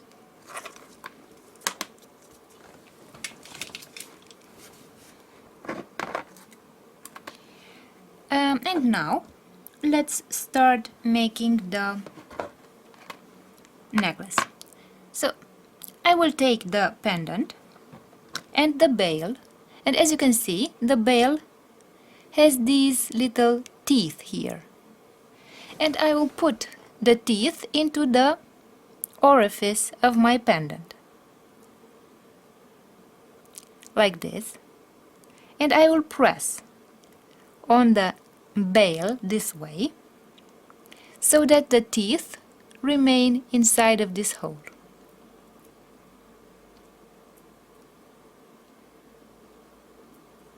This way. And the pendant will look this way. Now let's see the necklace. For the necklace, I will take the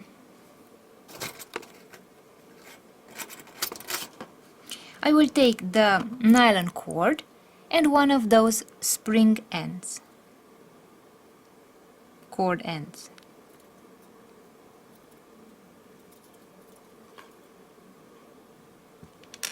I will burn the cord ends so that it fits into the spring cord end, and I will put the nylon cord into this cord end this way. I have only pressed it into the middle of the cord end, but if I would pull on the cord end, it would come out. So to prevent the cord from coming out of the cord end, I will take the pliers and press on the end of my spring cord end here.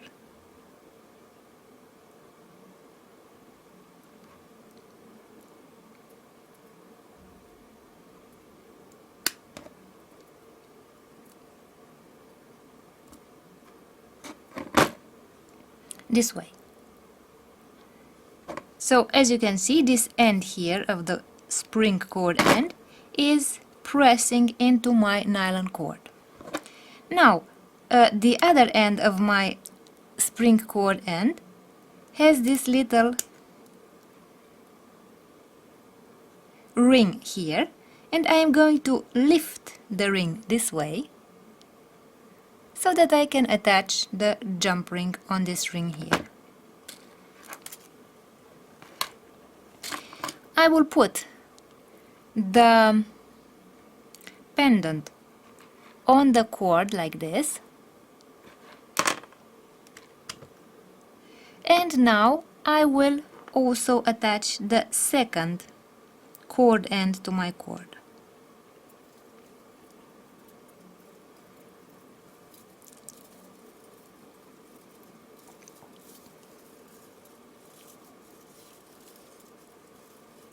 This way. Now again I will press on the end of the cord, spring cord end here,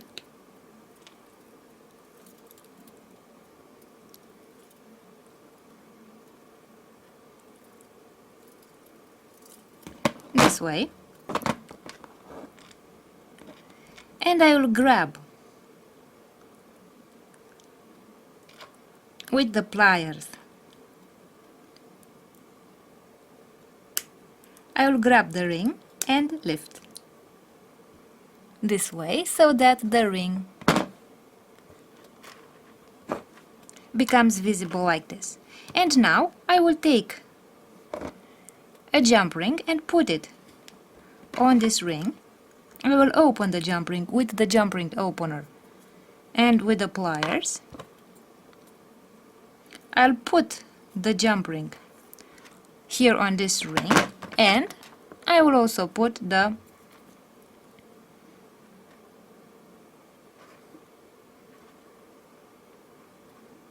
lobster claw clasp.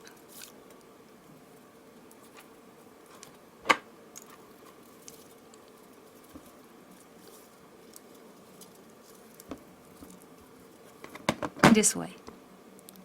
And now I have attached the lobster claw clasp to the necklace so that it can be opened and closed.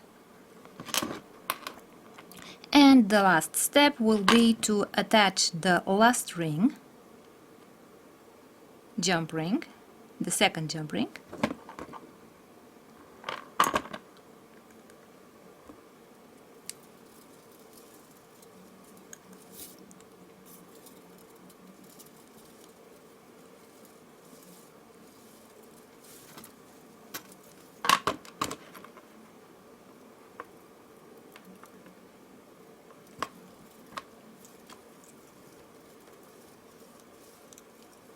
and close.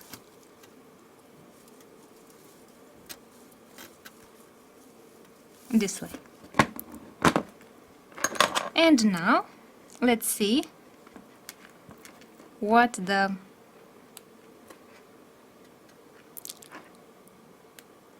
closing system of the necklace looks like. So I will attach the ring to the lobster claw clasp, and the necklace is now closed.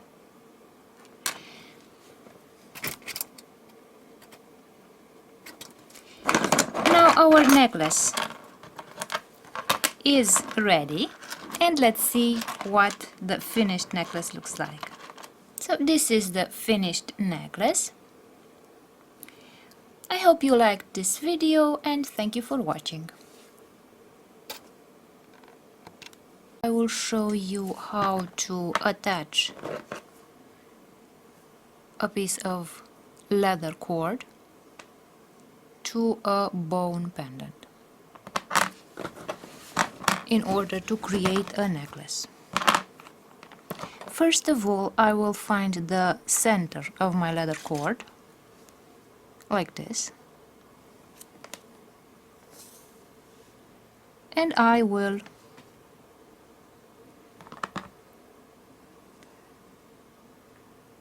attach the leather cord. First of all, I will make a loop like this and attach it to my pendant, and now I will lift one of the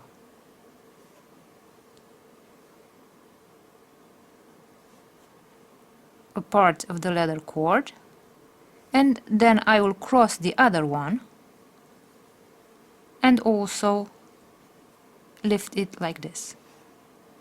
So as you can see, the cords are crossed over here and they go up towards the upper part of my pendant. And now I will create a knot over here so that the pendant doesn't fall out. I will make a loop like this.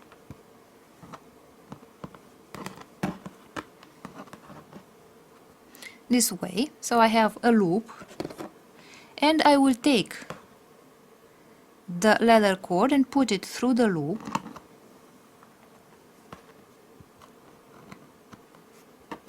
and pull it out like this through this loop in order to create this loop right above my pendant.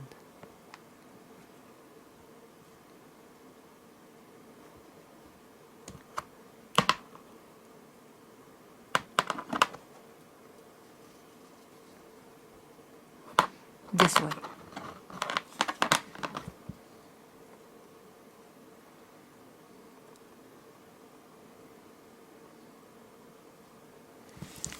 So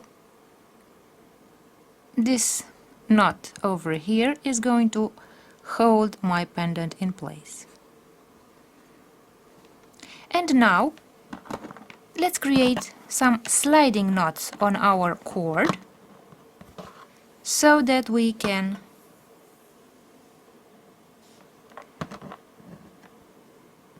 open and close the necklace so that it can be hung around the neck. So I will stretch this cord, and I will take the other cord and put it over the first cord.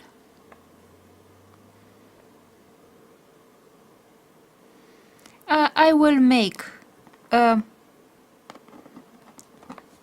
loop like this in the length of about 4 fingers, and I will place it above the other cord.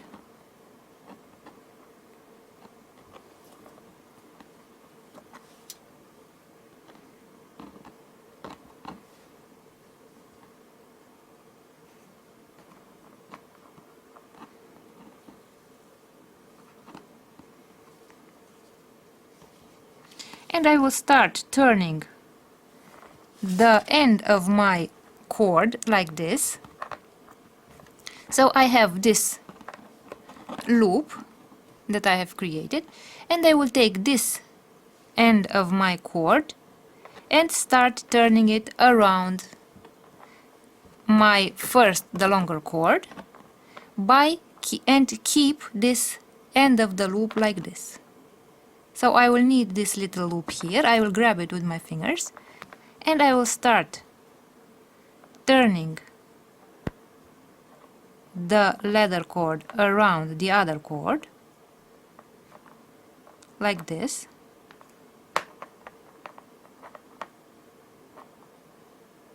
This way. And now I only have this end of my leather cord here, and I will put it through my loop here.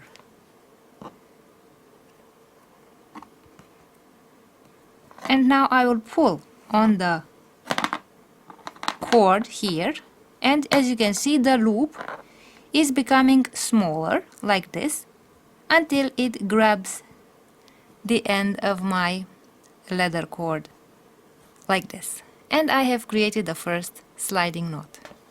Now I will turn the necklace around so that we can make the second sliding knot as well.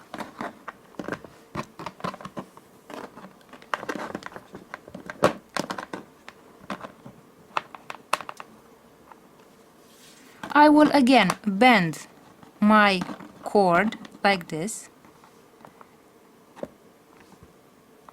and I will start turning the end of my cord around the two cords like this.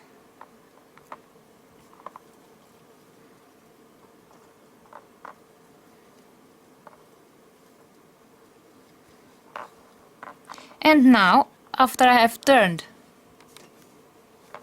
let's see from a closer distance. Let's repeat. So so this is my necklace, and this is the end of my cord that comes from the other side. So I bend the cord like this.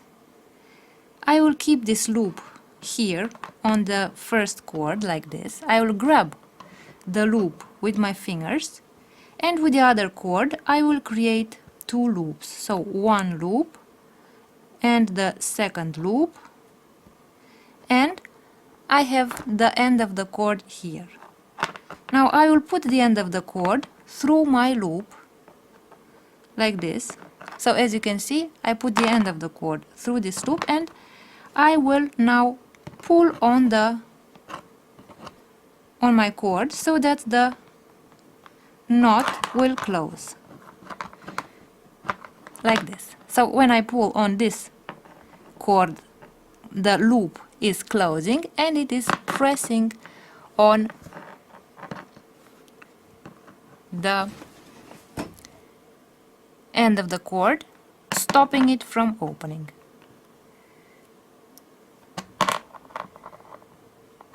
This way.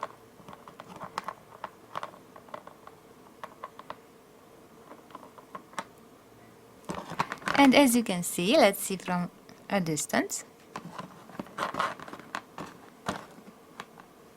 So this is our finished necklace with the leather cord and with the sliding knots and the bone pendant. So I hope you liked this video, and I hope that you know how to create sliding knots and how to attach a bone pendant which has no orifice here for hanging. So thank you for watching. I will show you how to make a necklace using magnesite beads and these black wooden beads.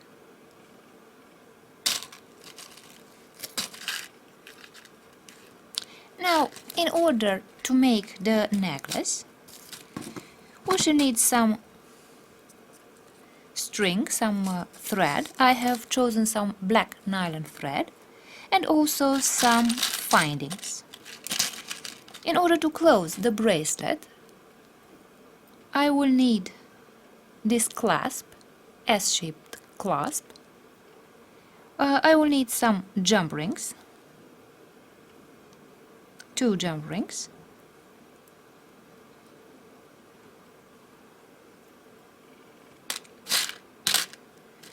I will also need some bead ends, like these.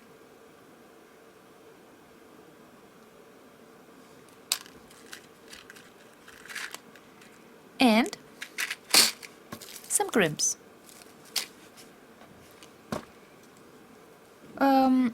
Regarding the length of the thread, as you can see here, these magnesite beads, which are pointed, have 2 orifices. Therefore, I will use a double string like this, a double yarn. The length of a necklace, which is situated around the neck, so a shorter necklace, for women, is about 40 centimeters long for women, and you can add a few centimeters for the necklaces for men. For example, you can make it 46 or 47 centimeters for men, and that would be about 15.5 inches for women, and perhaps 17 or 18 inches for a necklace for men. So this is why I will cut the double of that length for my necklace. So it will be 80 centimeters long, this cord, this thread, and that would be about 32 inches long. 30 to 32 inches long. Of course, to that you have to add a bit of thread so that you can make the knots. So it will be like 34 inches long and 80, let's say 85, 86 centimeters long, together with the length of the thread that I will use for creating the knots. And of course, beside the beads and the findings, we shall also need some tools. For my jump rings and for bending metal, I will use these chain nose pliers. Also for the jump rings, I have this jump ring opener, or I will use a second pair of pliers. For the thread, I will use a pair of scissors and a lighter.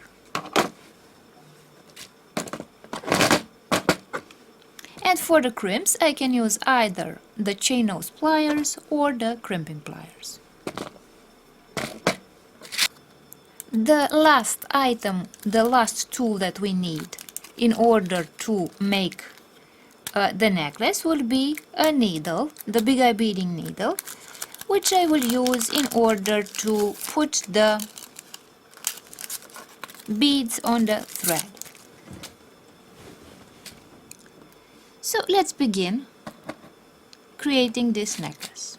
So the first step will be to put the thread on this needle. I will take one of those crimps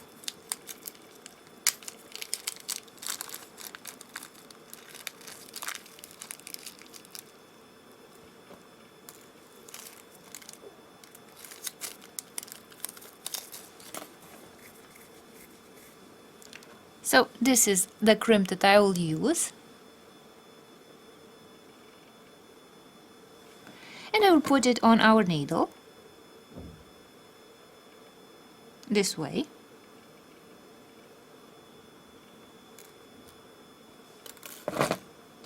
And I will try to find the middle of our thread. So this should be the middle point of our thread. Now I will make a knot here so that it does not move.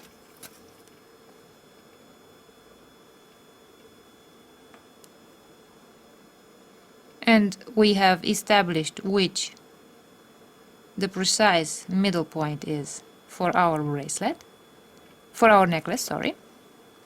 So this will be one end of our necklace. Now I will take both threads, put them into the needle,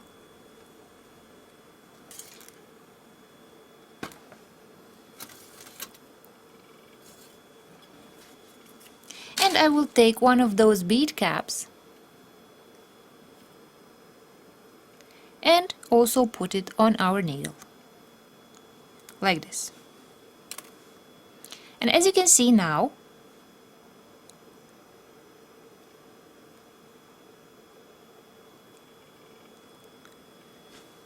let's see from a closer distance.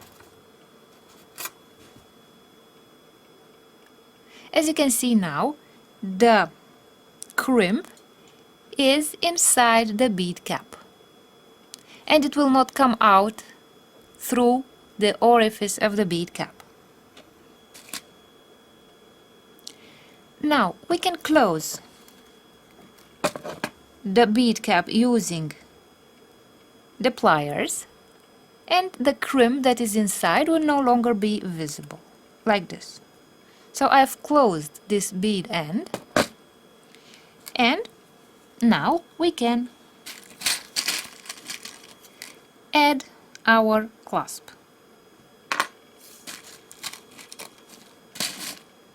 I will take one of those jump rings and open the jump ring using the chain nose pliers and the jump ring opener, like this. I hope I opened the jump ring enough so that it goes through the clasp,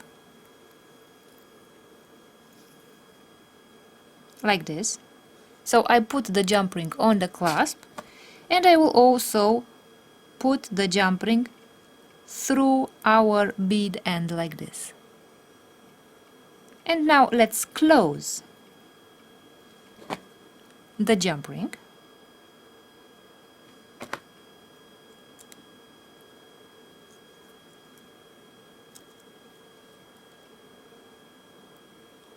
Like this.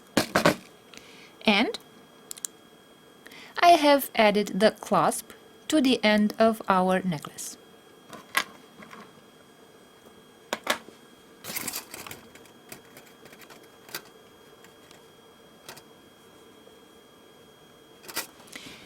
So now let's start creating the necklace.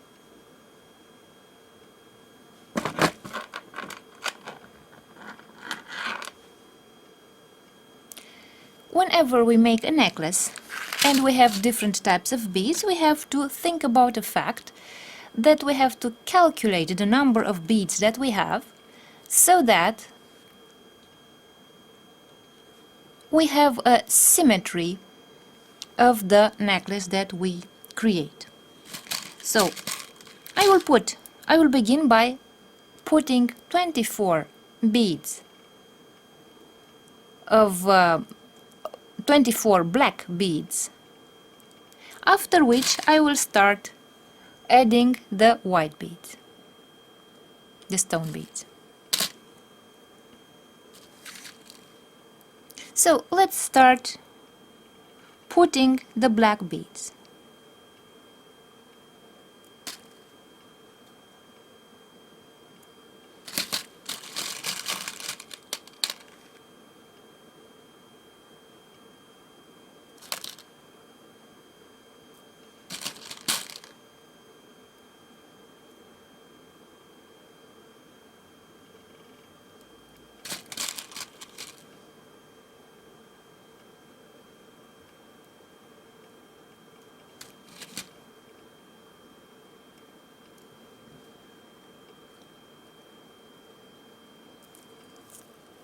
So these are 10, and I'll add another 14 beads.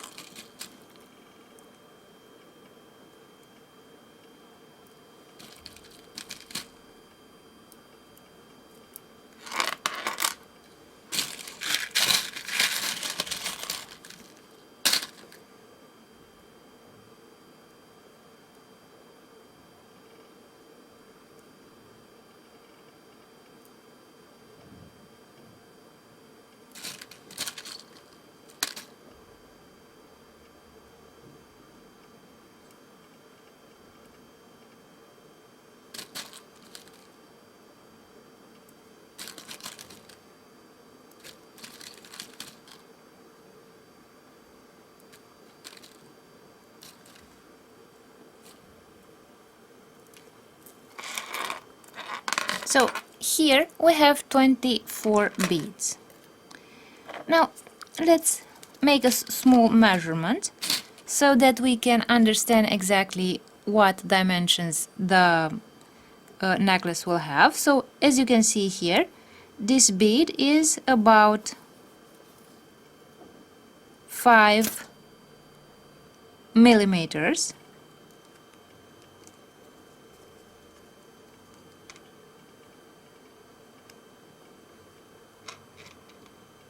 About a quarter of an inch.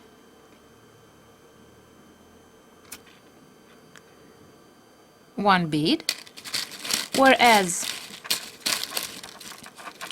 the stone bead is a bit larger than half an inch, and it is about 1.5 centimeters, almost 2 centimeters, 1.5 centimeters long.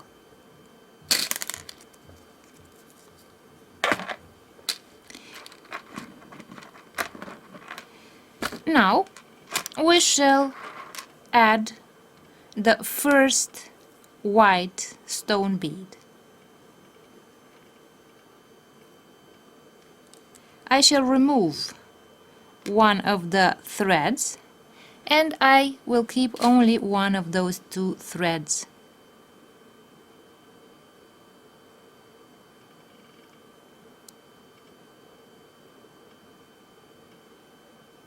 So I'll put one of the threads through the white bead, remove it,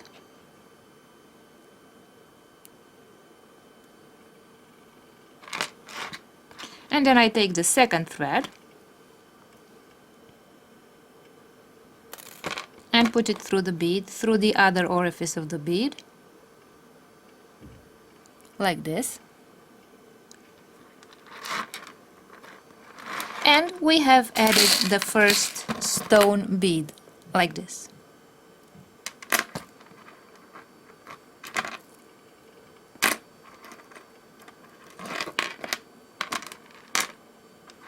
Now, again, I will take the needle and the two threads and add a few more beads. So I will put 3 black beads,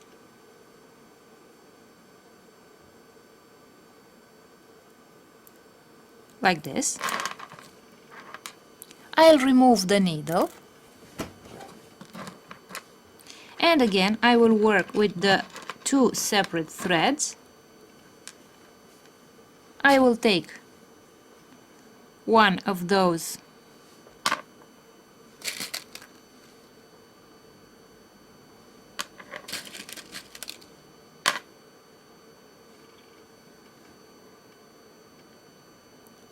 stone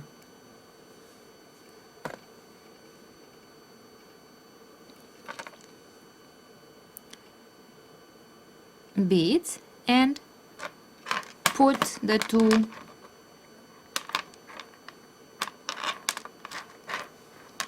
threads through the 2 orifices of the stone bead. Now again, I will add 3 black beads,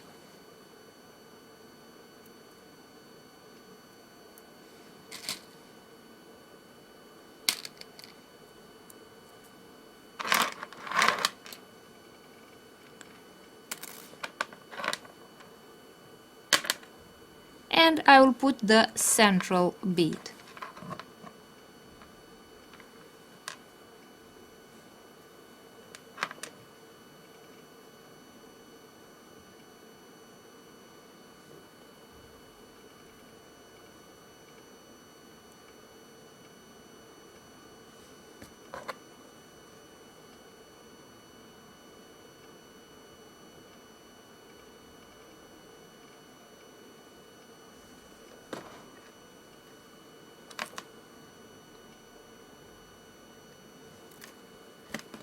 Like this.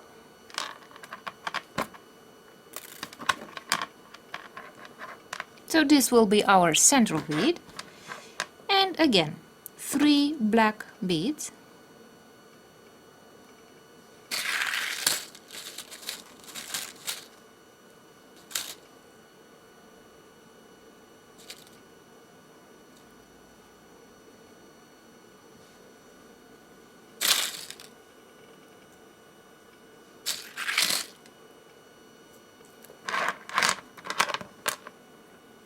Another white bead.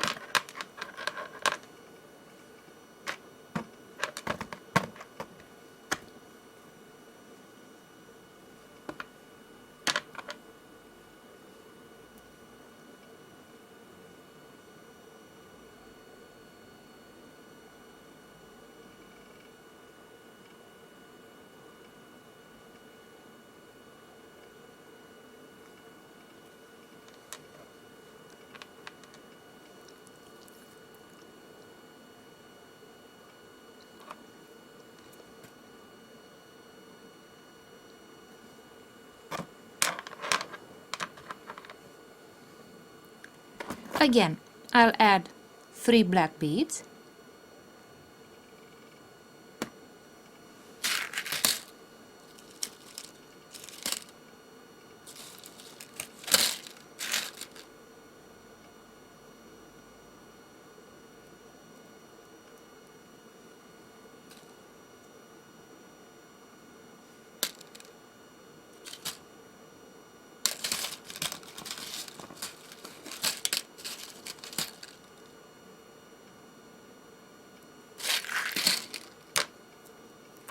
And the last black bead, white bead, sorry.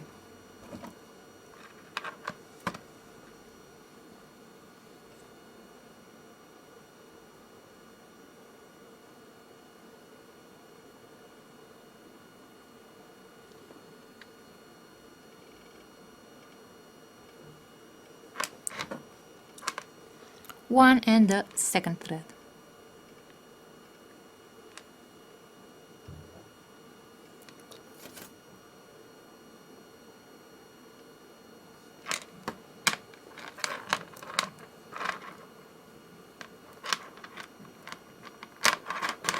This way. Now I have created the central part of our necklace, and I will add another 24 beads on this, black beads on this side.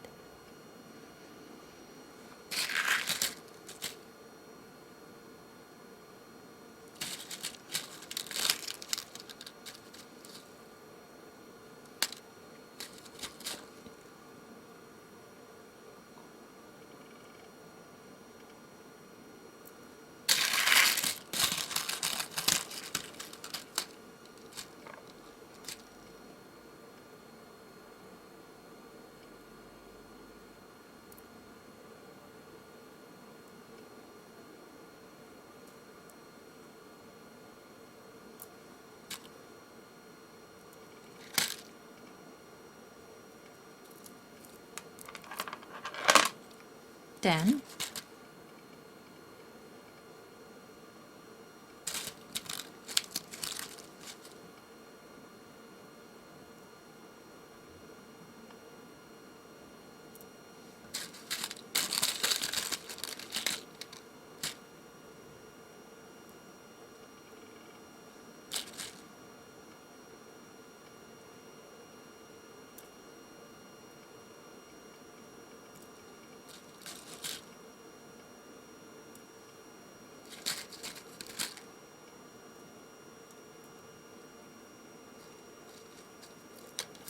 another 10 and another 4.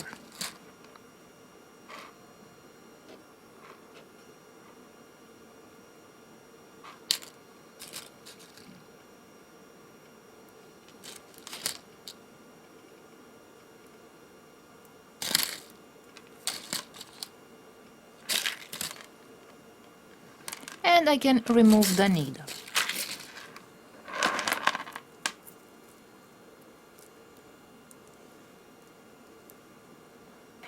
And now let's close the necklace.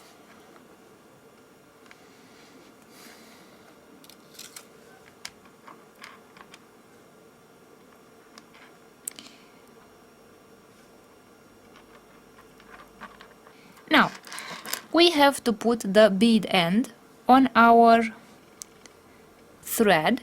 I will open the bead end so that I can work inside this bead end, because we shall have to make a knot. So I will take the bead end and put it on the needle,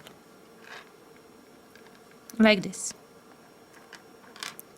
And now I will take a crimp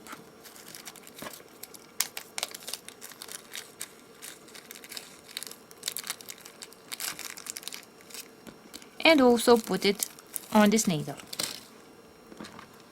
So I will take this crimp and put it on the needle.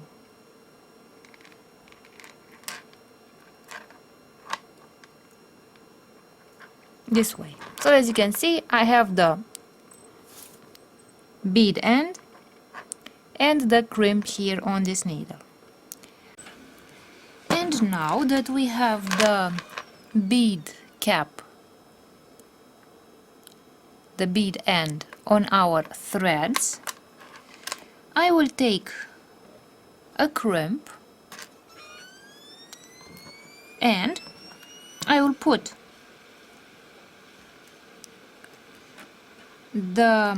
one of the threads on the needle, and I will take the crimp and put the crimp on the needle as well, like this. And on one of the threads I will remove the needle, and as you can see, we have put on the threads the bead end, and on one of those two threads the crimp. Now, whenever we make the necklace, we must make sure that the beads are neither too compressed, too close to each other, nor that they are too far away from each other, because if they are too far away we shall see the thread, but if they are too compressed they will look rigid. So we have to give a little space to this thread, so the beads must not be too tight together. And now I will take the two threads, let's see from a closer distance,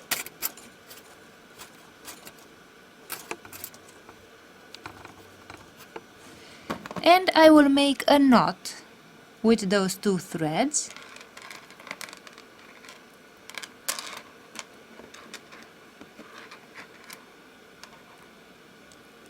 So I made one knot. Let's make another one or two knots so that the thread does not open. And this way the crimp will remain inside our bead end here and will prevent the thread from sliding.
Now I've made a few knots on the thread and I can cut the thread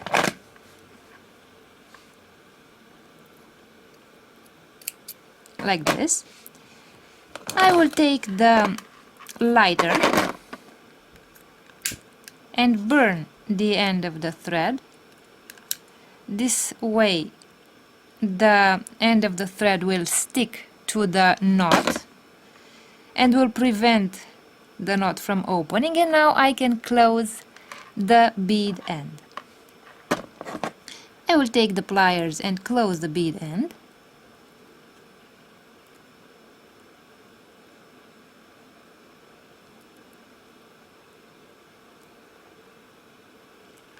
This way.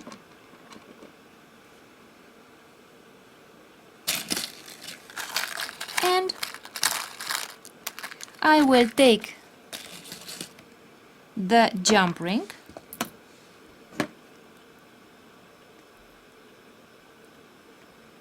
and I will open it.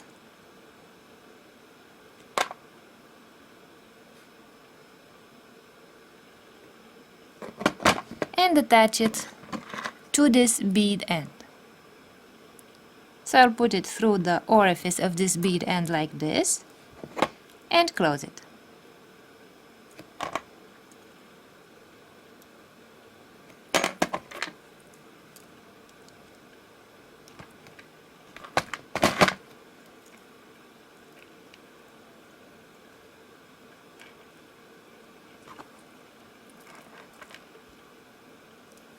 This way. And now let's see if the necklace clasp opens and closes. So this is our S-shaped clasp. And let's see what our necklace, finished necklace, looks like. So this is what the finished necklace looks like. I hope you liked this video, and I hope that you now know how to create a necklace of this type and how to attach this type of clasp. Thank you for watching.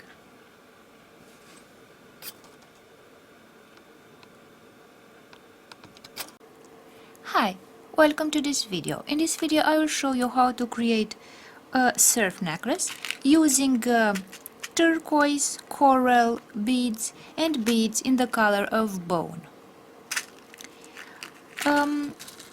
Of course, to create the necklace I will need first of all some findings, and I will use a lobster claw clasp to open and close the necklace.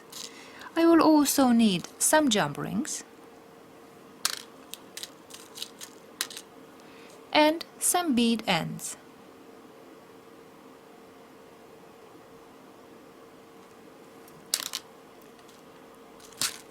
I will also need some crimps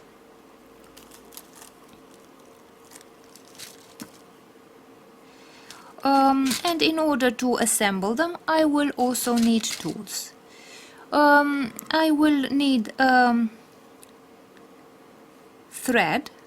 I have chosen some nylon, black nylon thread, in order to put the beads on this thread. And as tools I will need pliers,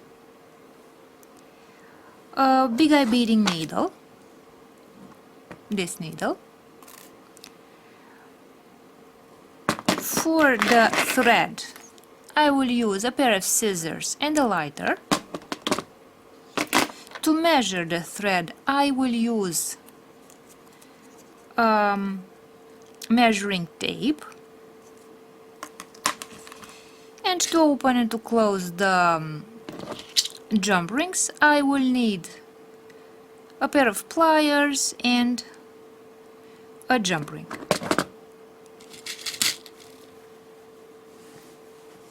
And now let's begin by measuring the length of our thread. First of all, for a necklace, a surf necklace that is around the neck for women, you need about 34 to 35 centimeters. So this would be the length of the necklace itself.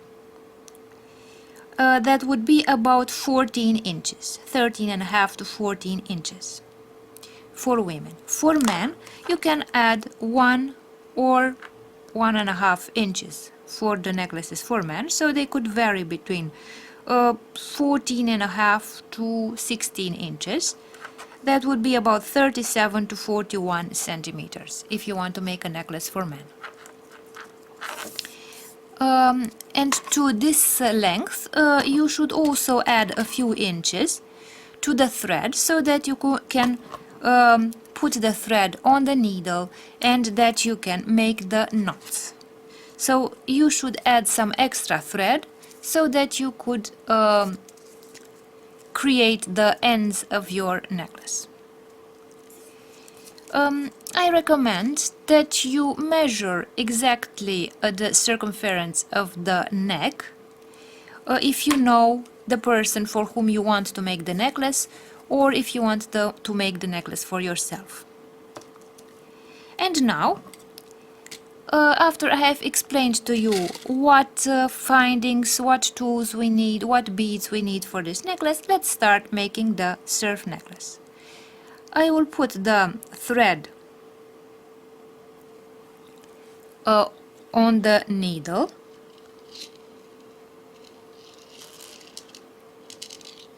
and now let's start making the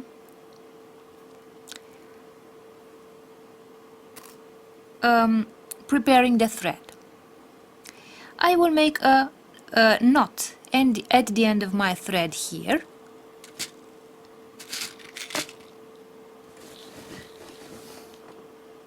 I will try to make a larger knot.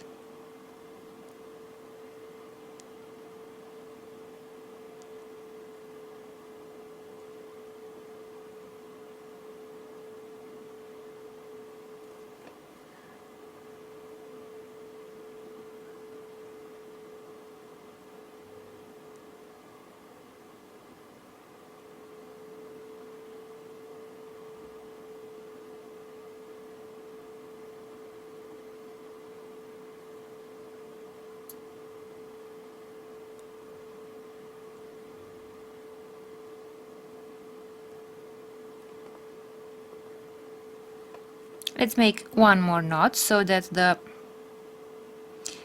knot at the end of our thread is large enough so that the beads don't fall off.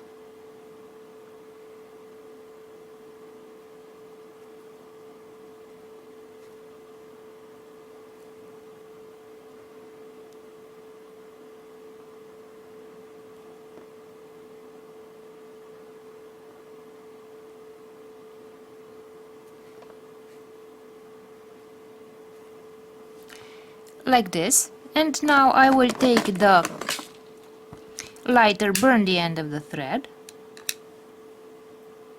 like this,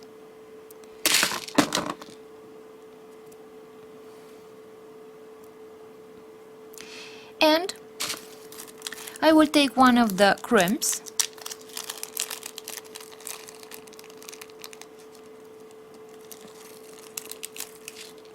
and put it on the needle. So this is the crimp.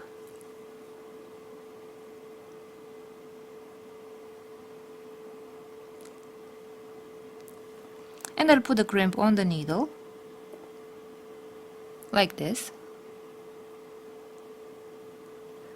And the crimp will stop next to our knot. Now,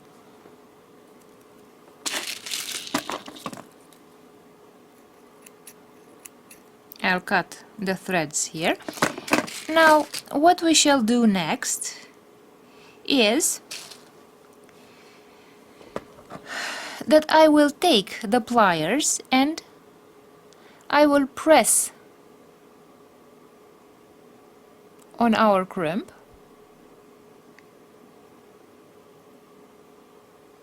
to make the crimp flat.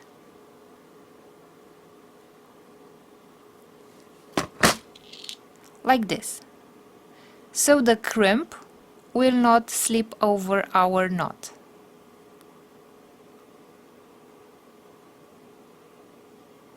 So as you can see, now our crimp is no longer round, it is flat and it presses on the thread and it stops in the knot.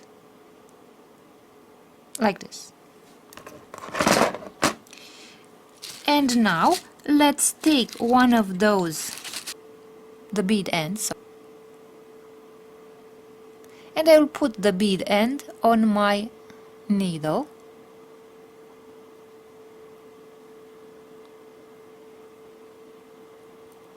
This way.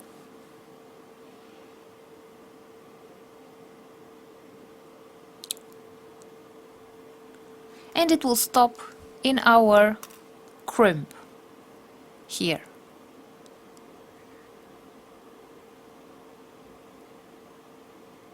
So now, as you can see, this bead end is going to cover the knot and the crimp.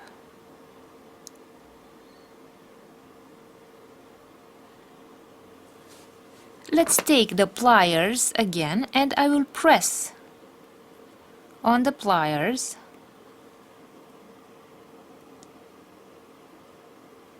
to close this bead end like this.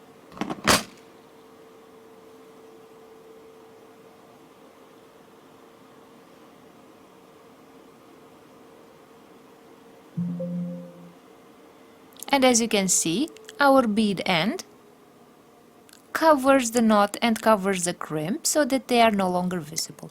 This is why when you make a knot, you can make the knot as large as you like, so that it doesn't come out, the thread doesn't come out, because even if the knot doesn't look aesthetic, it will be covered by this bead end and it will be invisible. And now I will take the lobster claw clasp and put it on our bead end here. And I will take the pliers and close this bead end like this way. So now, as you can see, the end of our necklace is ready.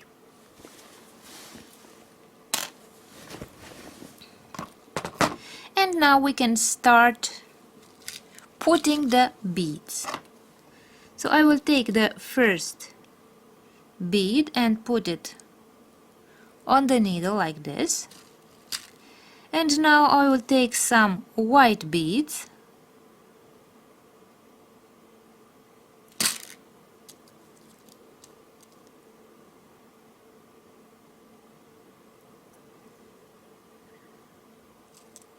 in the bone color.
Now let's start adding the turquoise beads. So I'll put a turquoise bead,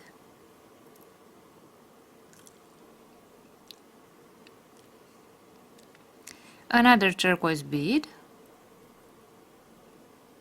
a coral bead,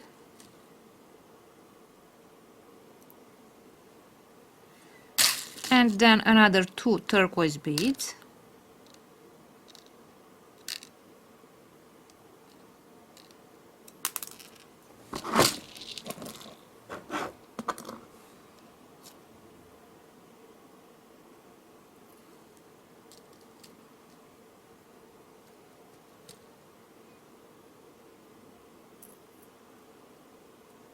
this way.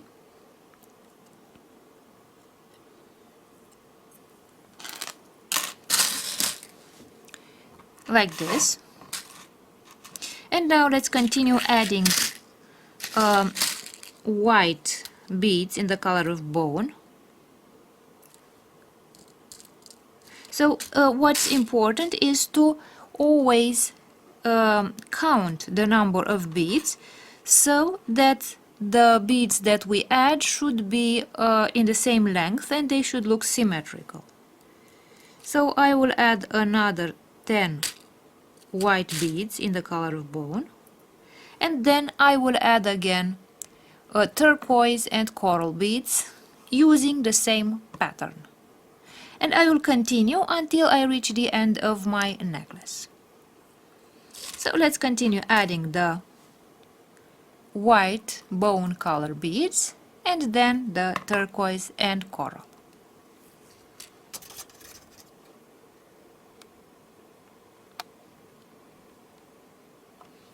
So this is the sequence. And we shall continue using the same sequence of beads. And now we have reached the end of the necklace, and we shall close the necklace. First of all, I will take the bead end and open it. So I will open the bead end as much as possible so that I can work inside of the bead end, because I will need to make some knots here inside of the bead end. So I opened it, and I will put the bead end on my needle like this. Now I will take another crimp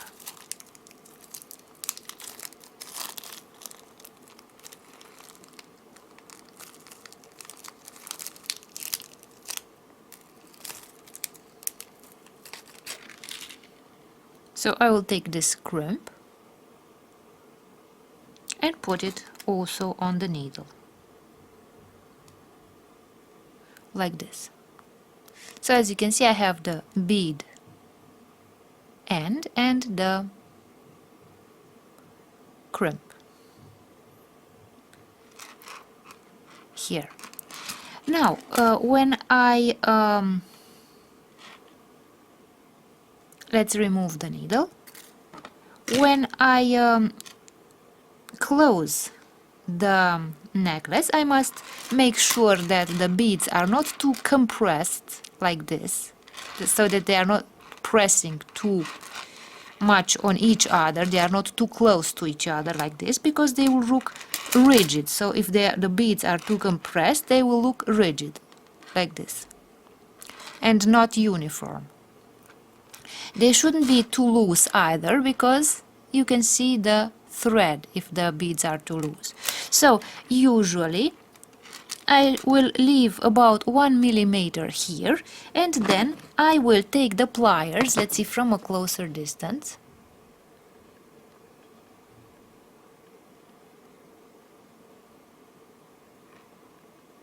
like this. So as you can see, this is the crimp, and at a distance of about 1 millimeter from the end of my beads, where the beads stop, like this, I will grab the crimp with the pliers and I will press on the crimp like this.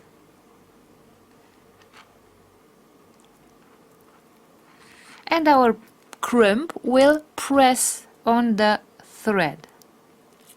So as you can see, the crimp is flat now and it presses on the thread. So above the crimp I will make some knots to prevent the crimp from sliding on the thread and the necklace from opening. So right above the crimp that I have pressed, I will make these small knots.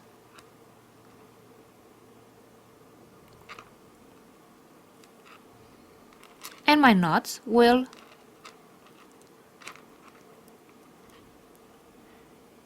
be here at this point so that the crimp cannot slide upward on our thread. So it will stop in my knot. Let's make another knot. As I said, here I can make as many knots as I like because they will be covered by the bead end and they will not be visible.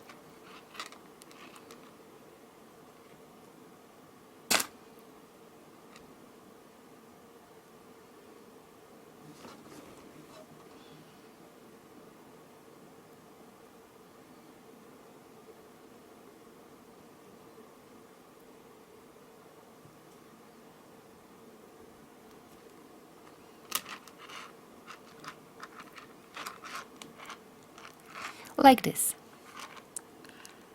And now, with the scissors, I will cut the thread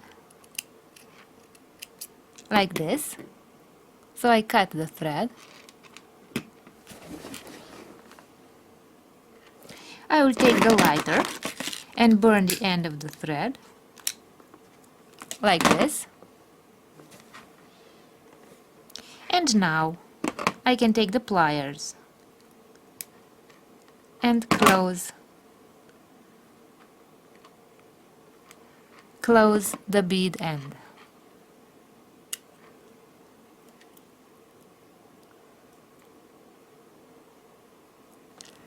Like this. I've closed the bead end. And now here I have this hook of the bead end. I will put the jump ring, take the pliers and close this hook here, like this. And as you can see, I have closed the end of the necklace like this. And let's see if the lobster claw clasp opens and closes my necklace. So this is the closure of my necklace, and now let's see what the finished necklace with coral, turquoise and bone beads looks like.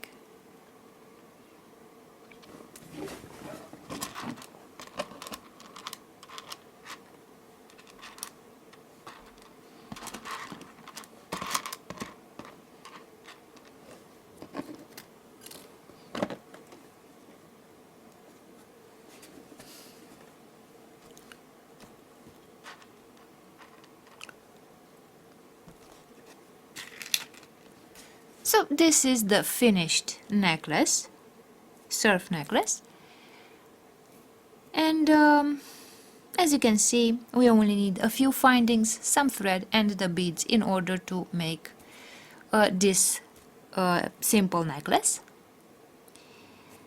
I hope you like the necklace, and thank you for watching. Hi!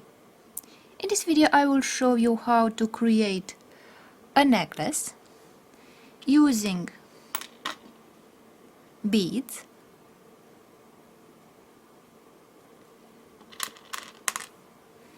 and some metal charms.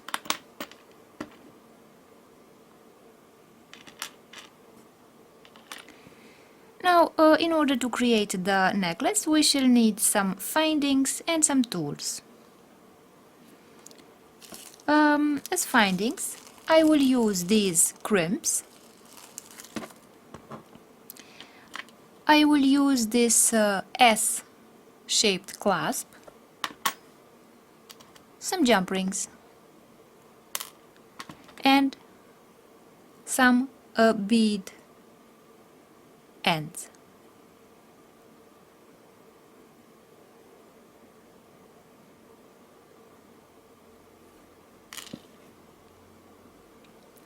I will also need some thread,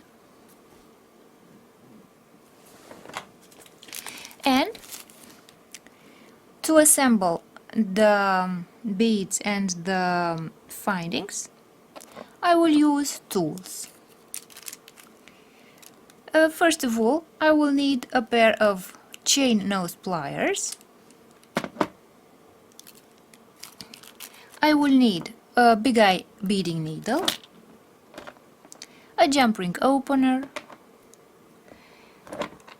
I will also have this pair of pliers on the table in case I need two pliers to open and to close the jump rings. I will use a measuring tape to see how long the necklace should be,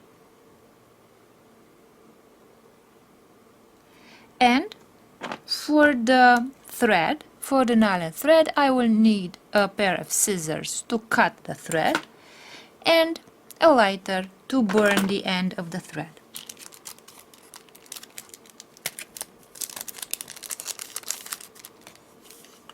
Let's take the big eye beading needle and let's begin making the necklace. The first step is to measure the length of the necklace. The length of the necklace around the neck is going to be of about 36 centimeters, that is about 14 inches. If you want to make a necklace for a man, you can add 1 or 2 inches to the length of the necklace. That would be 15, 15 and a half or 16 inches, or 39 to 41 centimeters for the necklace alone. When you cut the thread, you can add a few more inches, 3 or 4 inches to the thread at least, so that you can make the knot, the knots at both ends.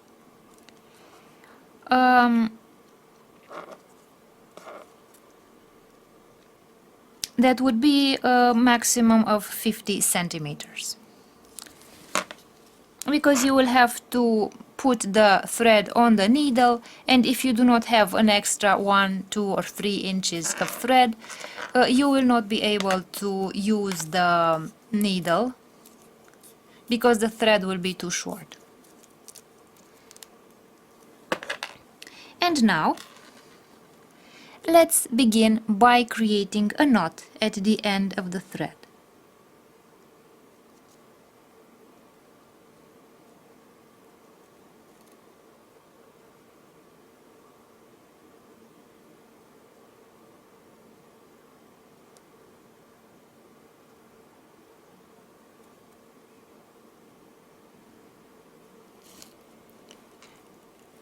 Now that I have created the knot, I will take the lighter and burn the end of this knot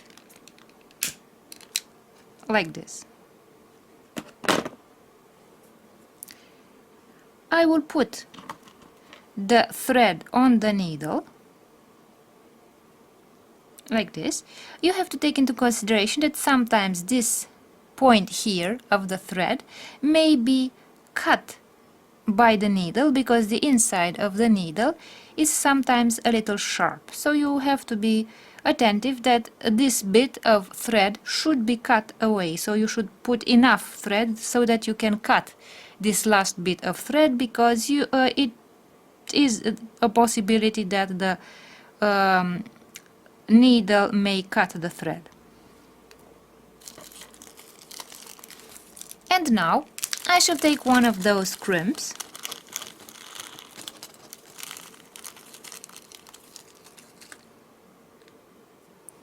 so this crimp, And I will put the crimp on the needle like this.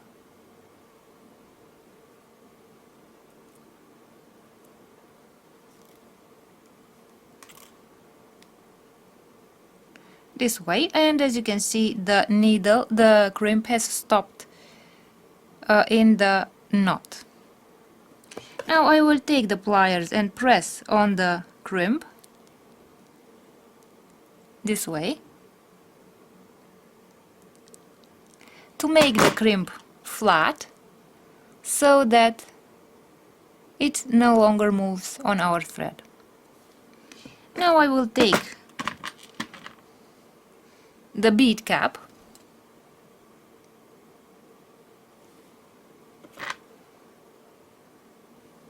and I will put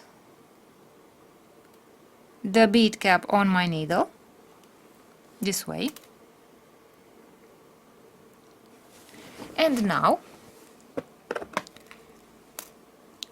I will close the bead cap using the pliers so that the knot and the crimp remain inside the cap.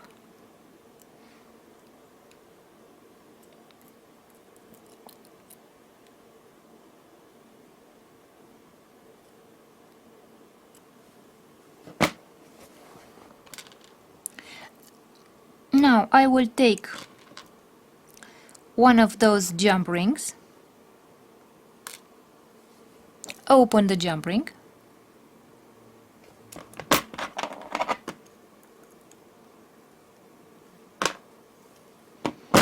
I will put the jump ring on the S clasp and I will close it.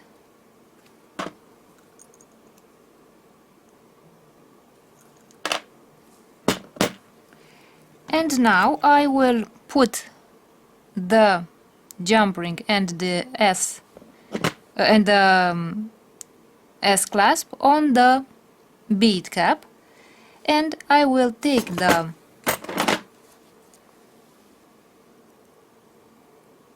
pliers. So I took a pair of pliers that is more pointed. These are the round nose pliers. They are usually used for creating loops, but because the pliers have a smaller tip here, I will use them this time in order to close the necklace like this. And as you can see, now I have attached the clasp.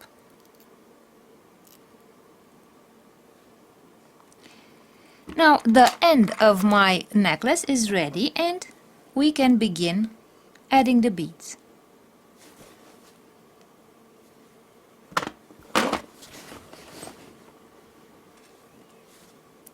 So I shall start adding the beads in a specific order so that they form a pattern of black and white beads.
Now at this point I will start adding the metal charms.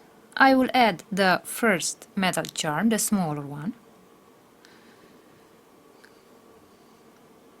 Then I will add some beads.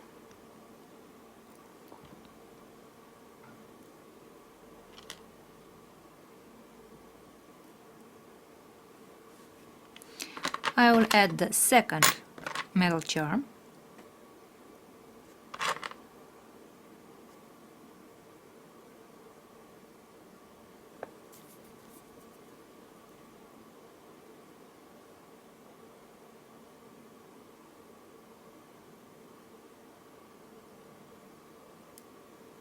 Again, some beads.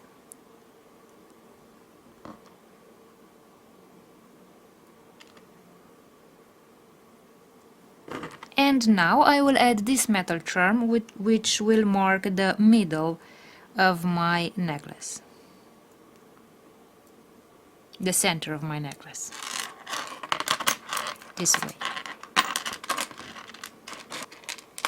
And now that we have reached the middle of the necklace, let's create the rest of the necklace so that it is symmetrical to the first part. So again, I will put black and white beads.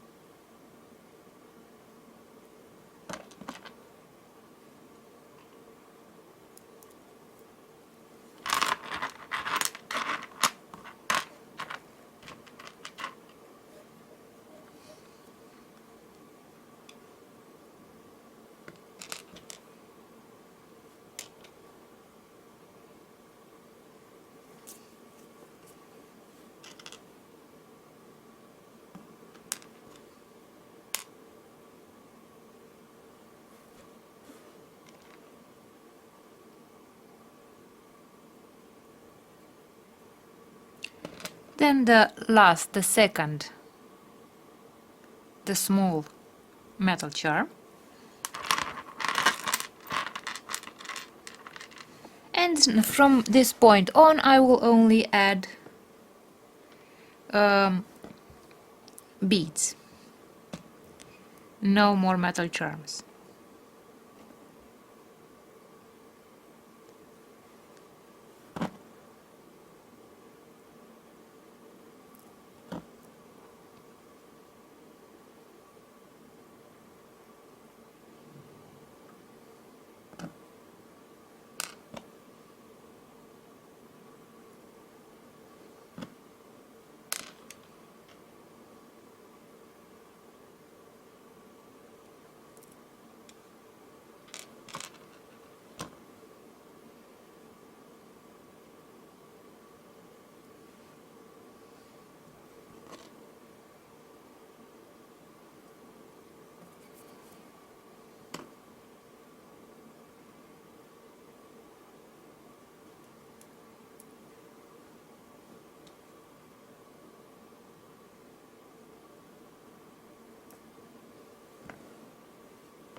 This way. And now, as you can see, I added all the beads, and we have to add the bead end. I will open this bead end like this, so that I can work inside the bead end. I will put the bead end on my needle, like this. Now I will take another crimp,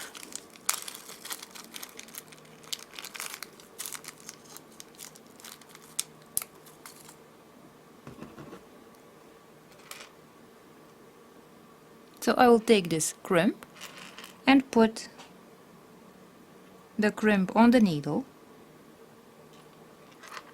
this way.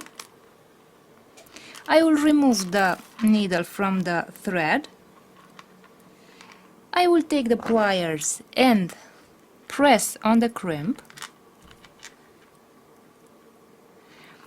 Whenever you make a necklace or a bracelet, you have to take into consideration that the beads should not be too far away from each other so that the thread is visible, but they should also not be too compressed, too tight next to each other, because as you can see, if they press too much on one another, the necklace will look rigid. So they have to be a little loose, but not too loose so that the thread becomes visible. You can leave about 1 millimeter space here, so that the beads have a bit of space to move, that they are not too compressed, but they should also not be too loose.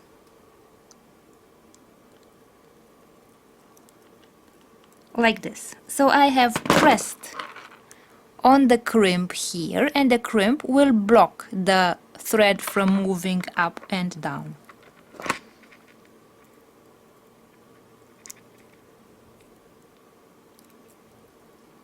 This way.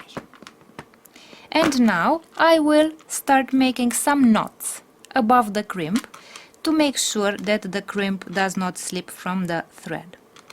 So this is the reason why I had to open the bead end so much, so that I could have enough space to make the knot right above the crimp.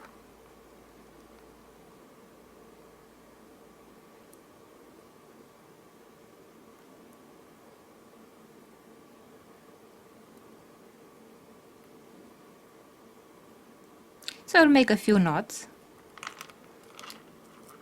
just like at the beginning.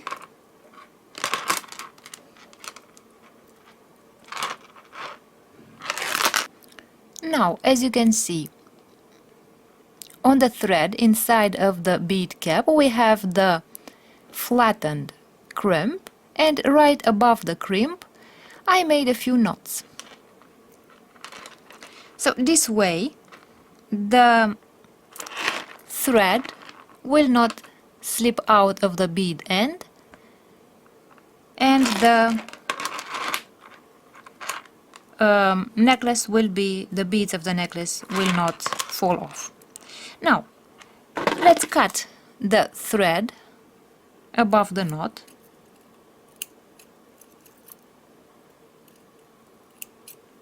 Like this. I will take the lighter and burn the end of the thread, like this, and I will close the bead cap so that the knot is no longer visible and a crimp. So I will use the pliers, and as you can see I have closed the bead cap.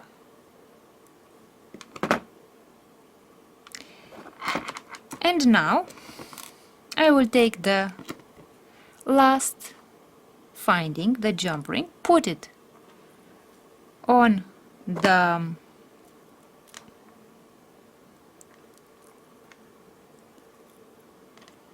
hook of the bead cap, and I will also take the round nose pliers to close the bead end.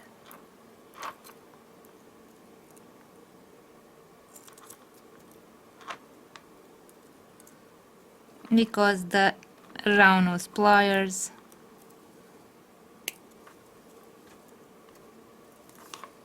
have a smaller tip here, so I can grab the small items easier. This way. And now I have closed the necklace. I will put all the tools away.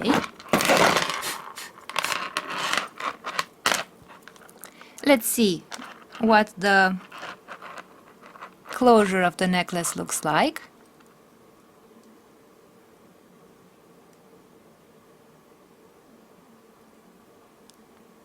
So this is the necklace closure.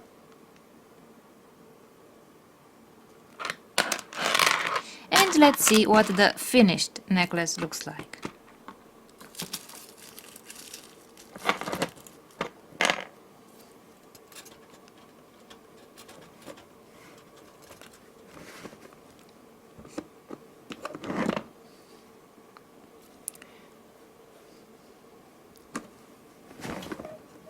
So this is the finished necklace with the S clasp and with the metal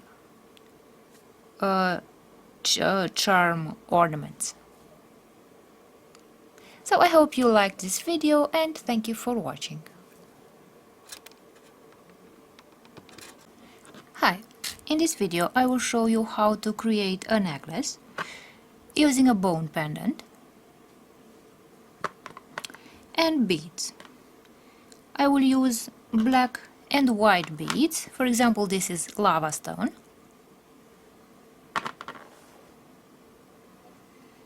And I'll also use some black and white wooden beads. And also beads in other shapes. As I said, this necklace will be black and white, and therefore it can be combined with any colors on the clothing. In order to make the necklace, I will use a double thread like this.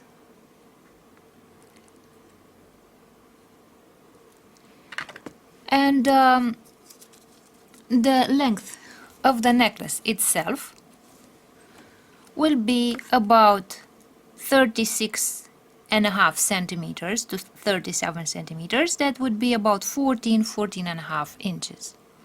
In order to be able to create the knots and put the beads on a needle, I will add a few more inches, 1 or 2 or maximum 3 inches of thread to my 2 threads, and this way I will have enough thread to create knots and to hold the necklace when I add the beads. So now let's talk about the findings that we shall use and the tools. First of all, let's talk about the tools. So I have here some of the tools that I will be using. For the thread, I will use a pair of scissors and a lighter. And for the metal findings, I will use a pair of chain nose pliers, a jump ring opener. I can also use, if necessary, another pair of pliers to open and to close the jump rings. And I can use, for the crimps, I can use the crimping pliers or the chain nose pliers.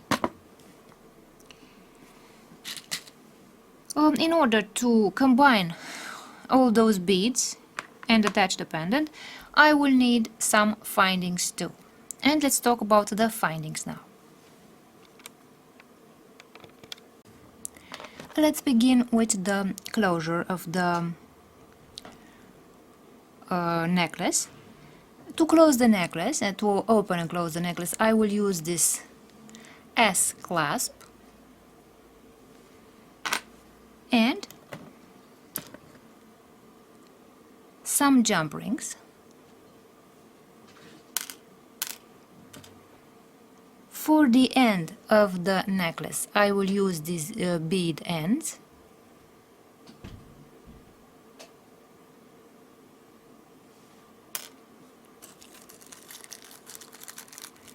And some crimps.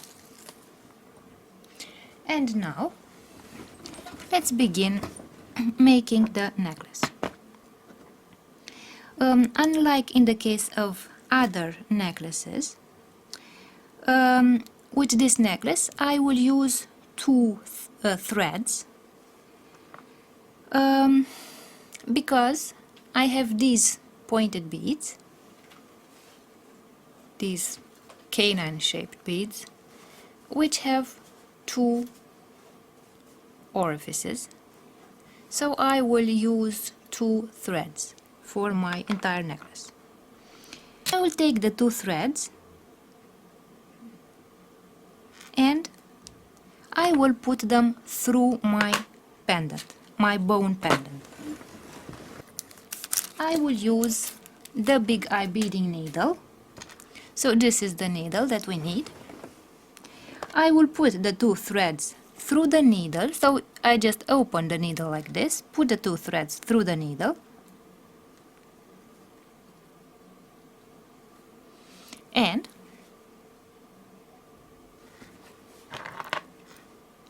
I will put the needle through this orifice of the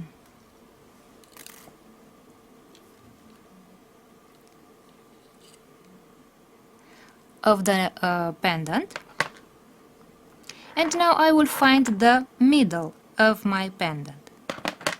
First of all, let's put the 4 yarns through the needle. I will take one of those crimps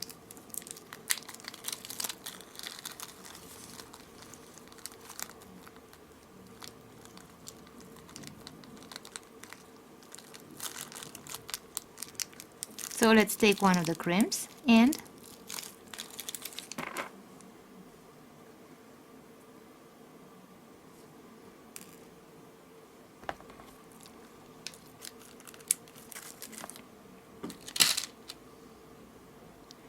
I will put, with the needle, I will put the crimp on my needle like this.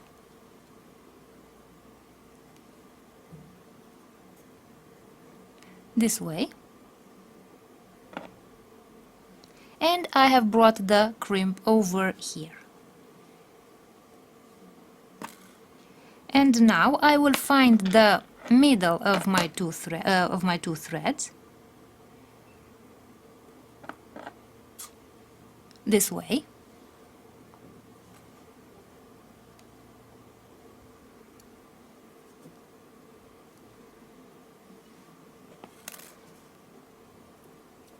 And I will press on the crimp.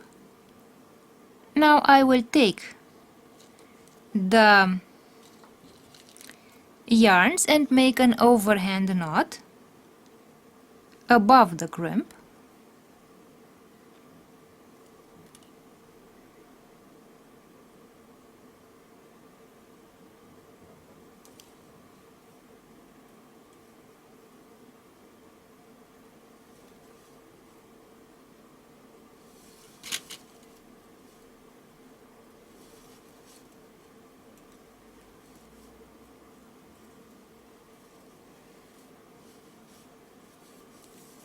I'll pull on each of the threads like this.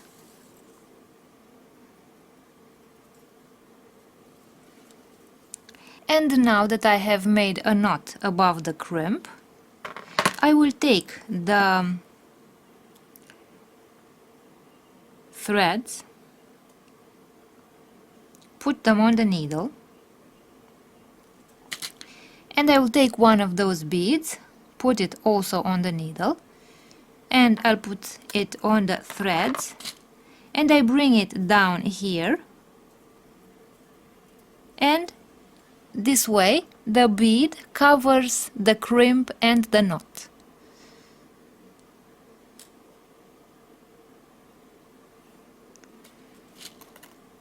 Now I can remove the needle.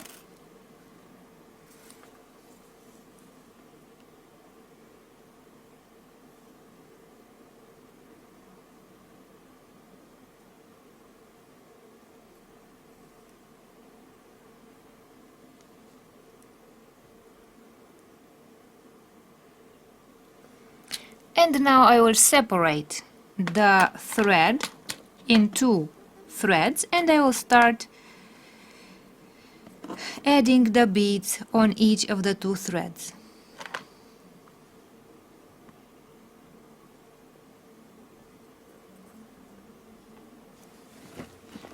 So I put the thread on my needle and I will start adding beads.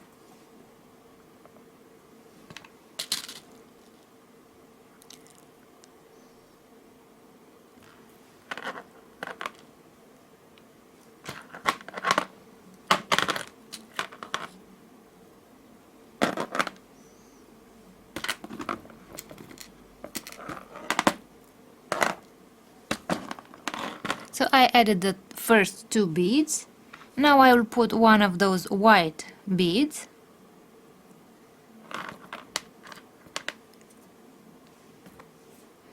a lava stone bead, a teardrop shaped lava stone bead, another white bead,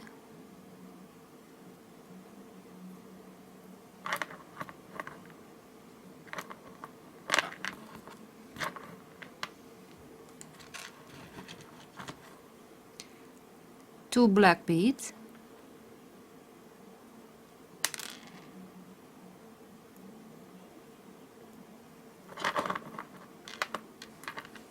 and now I will put the first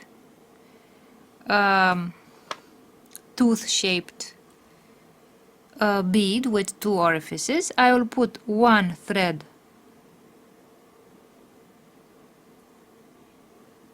through one of the holes and the second thread through the other.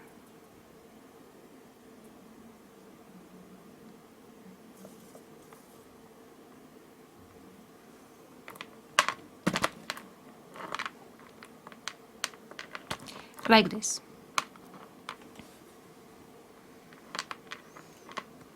And now I will continue adding the wooden beads.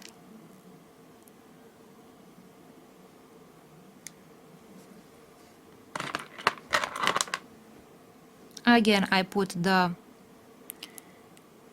thread on my needle and I will continue adding those beads.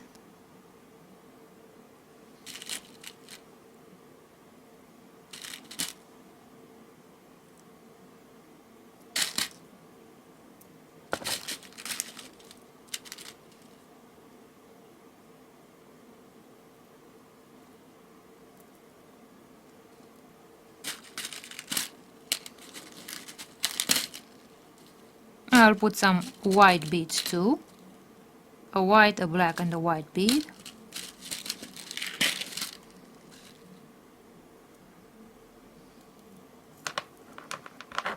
Like this. Again some black beads.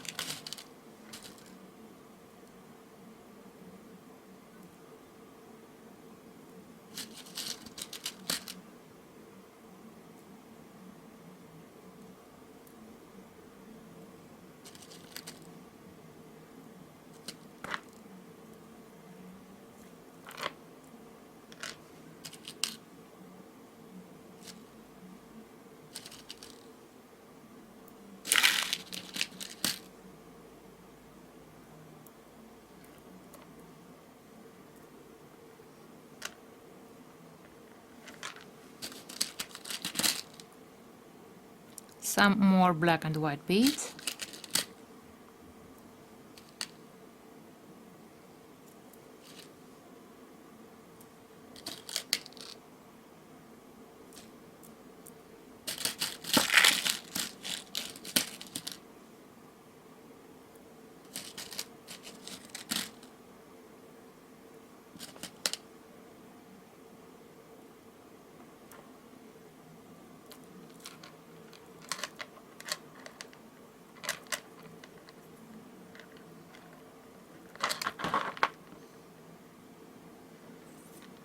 And the rest of the black beads.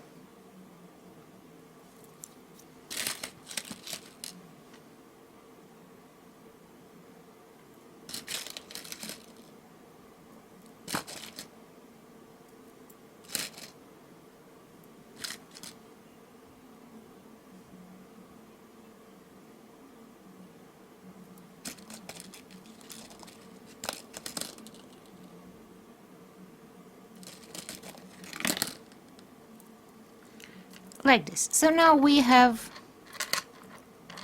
finished one half of the necklace.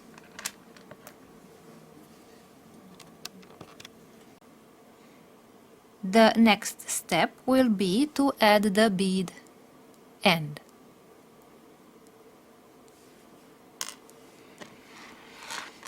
So I will again put the threads on the needle and put the bead end on the needle too, like this.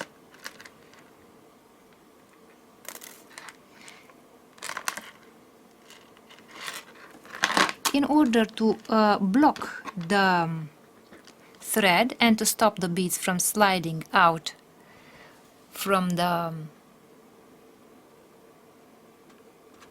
thread, I will use one of those crimps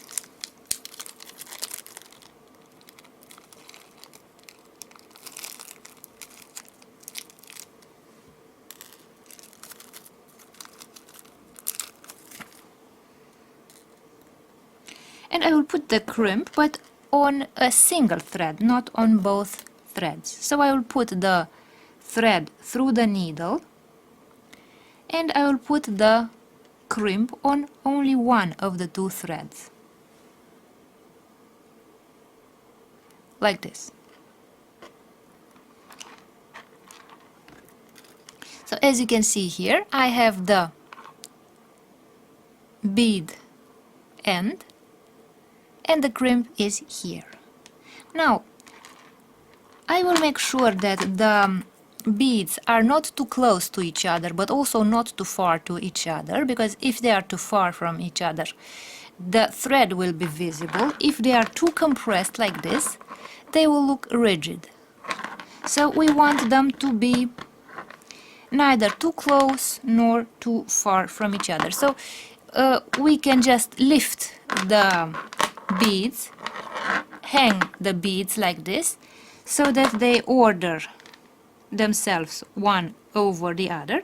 And now I will take the two threads and make a few knots, making sure that in between the two knots we will have our crimp. So I'll make one knot, another knot, a third knot,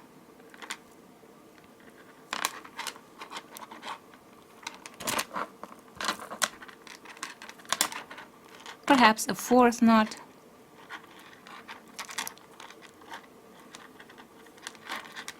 and these knots, as you can see here, they hold the crimp in place, and this way our beads will not fall off the thread.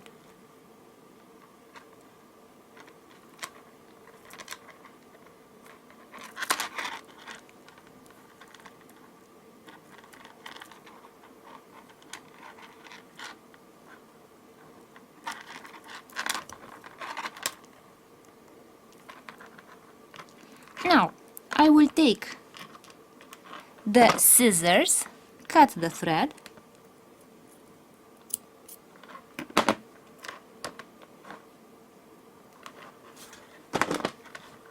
and I will burn the end of the thread.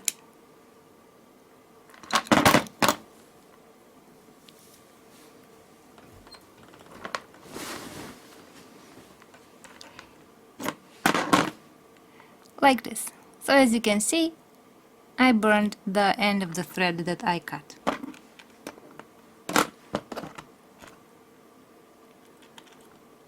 And now I can take the pliers and close the bead.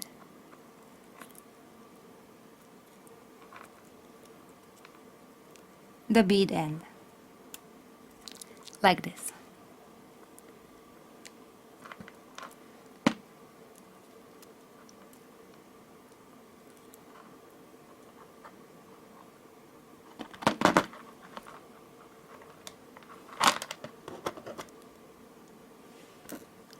And now I will take one of those jump rings. I will take the pliers, the chain nose pliers and the jump ring opener, and I will open this jump ring.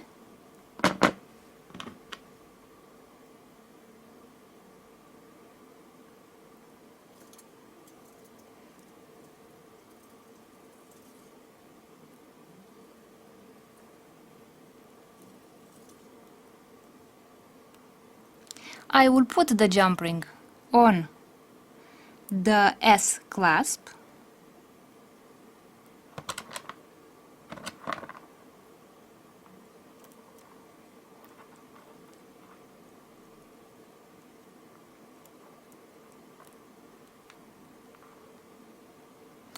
and I will put it on the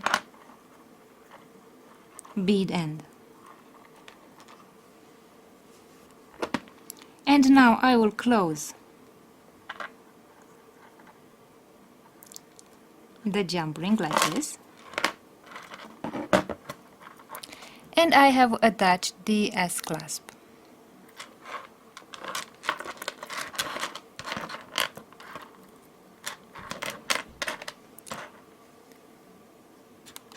And as you can see, half of our necklace is ready.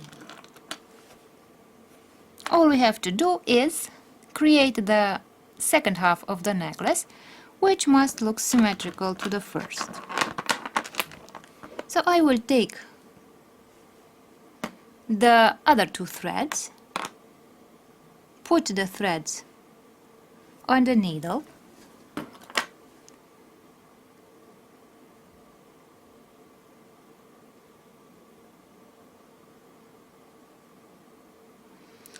and add the next beads in a symmetrical way.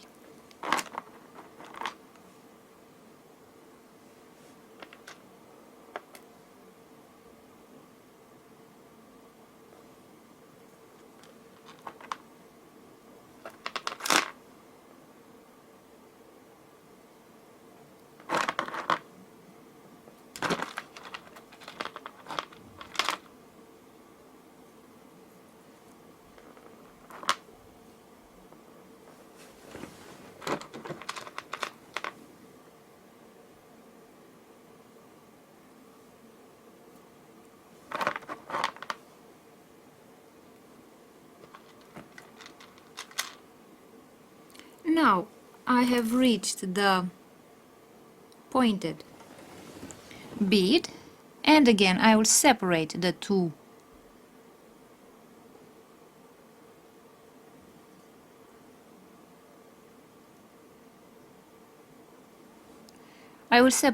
threads, and I will put one thread through each of the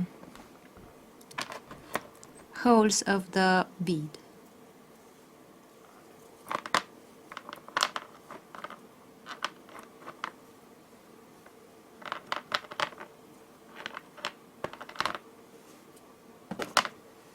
And now let's continue with both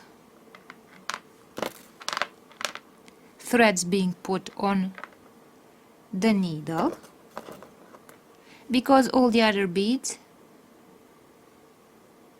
are wooden beads.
And now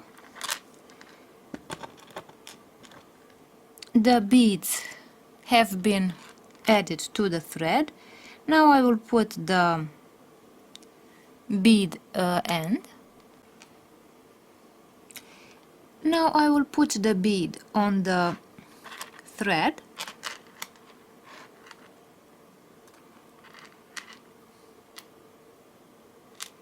I will remove one thread. Then I will take the crimp, put the crimp on only one of the two threads.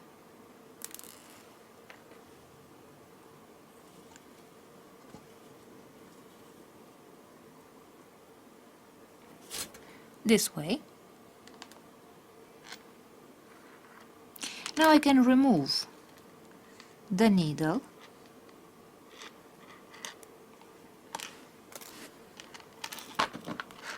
And again, let's see from a closer distance.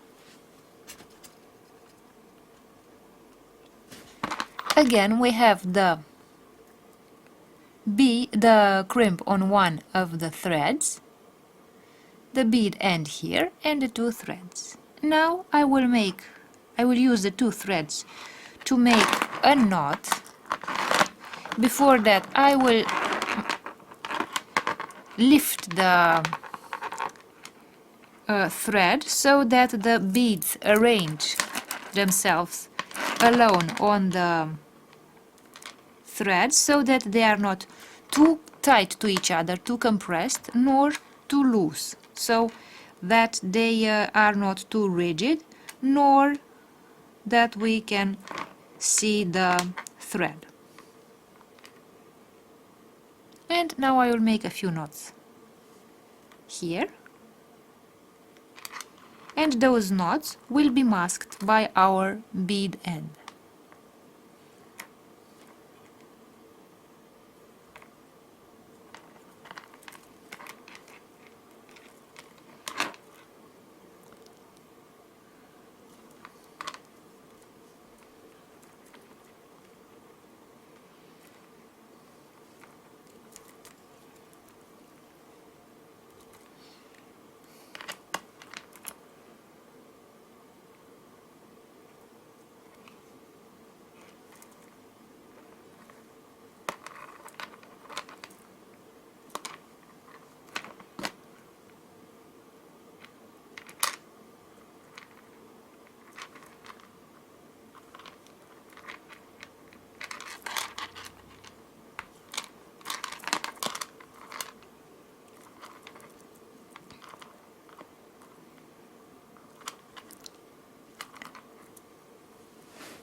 Now that I have made a few knots, I will cut the thread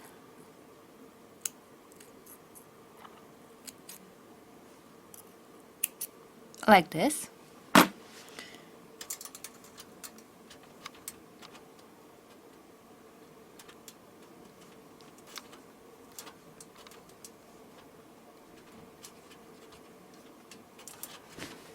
I will put the two threads away. I will take the lighter and burn the end of the thread.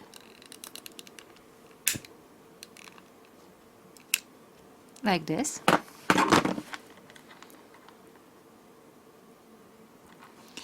I will take the pliers, close the bead end,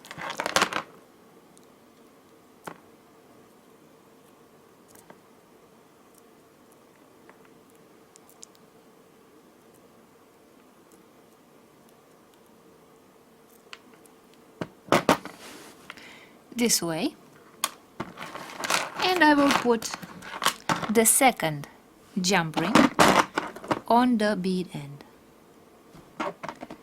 So I will open it again with the pliers and the jump ring opener and put it on the bead end here, this way.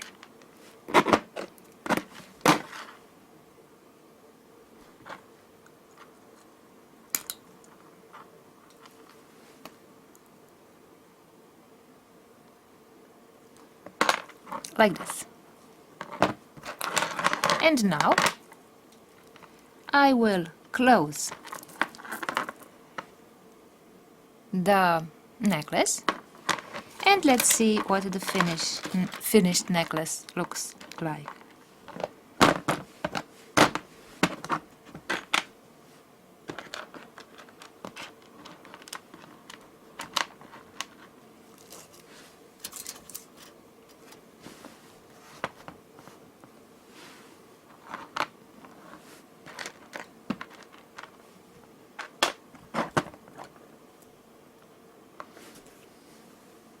So this is the finished necklace. We have the wooden beads, the S-clasp as a closure, the lava stone beads in the shape of a teardrop, and the bone pendant. So I hope you liked the video, and thank you for watching. I will show you how to create a necklace using metal charms and pendants. I will use this metal pendant, these metal charms in the shape of feathers,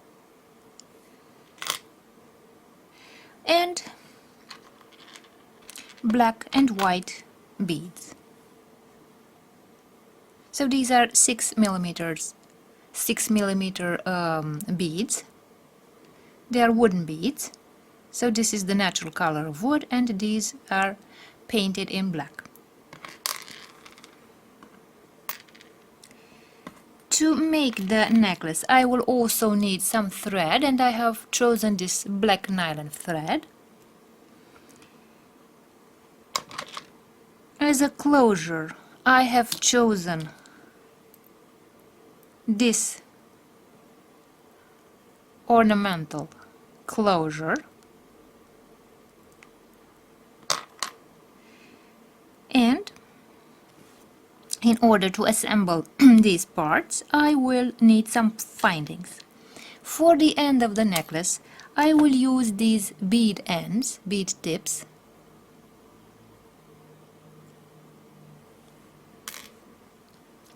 I will need some crimps,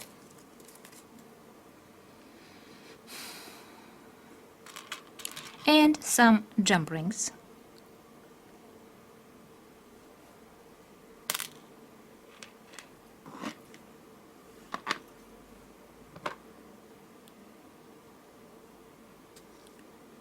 And beside the jump rings, the findings, in order to make a necklace, we need tools. I will talk a bit about the tools that we shall use.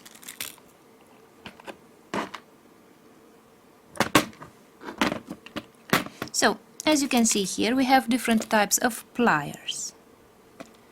The type of pliers that we use the most often with jewelry is this type of plier, which is pointed here and has no teeth here, and it is called the chain nose pliers. So these pliers are called the chain nose pliers. They are flat here without teeth so that they do not scratch the findings.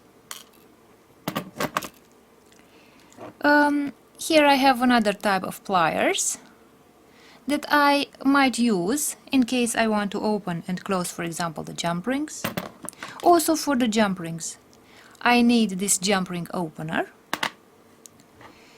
For the crimps, I might use either the crimping pliers or the chain nose pliers.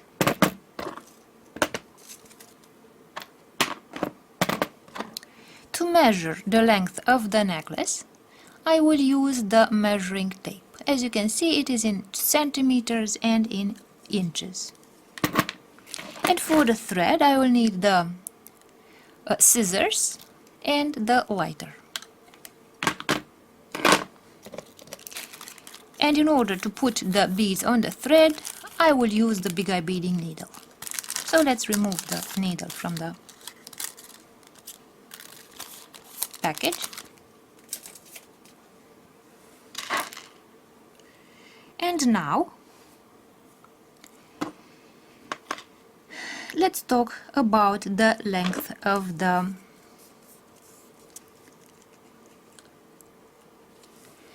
necklace.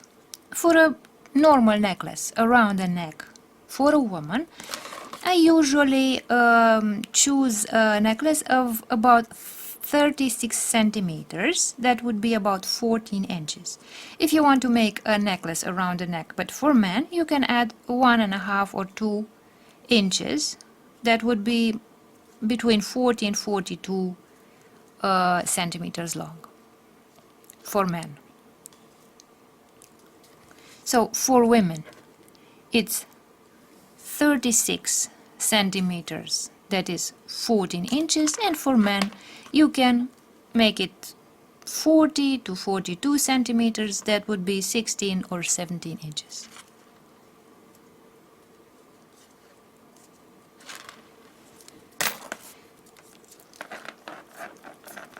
Of course, whenever you create a necklace for somebody you know, you should measure exactly the length that the person prefers for the necklace. And now let's begin with creating the necklace. We shall take the thread, and as the first step, I will make a few knots.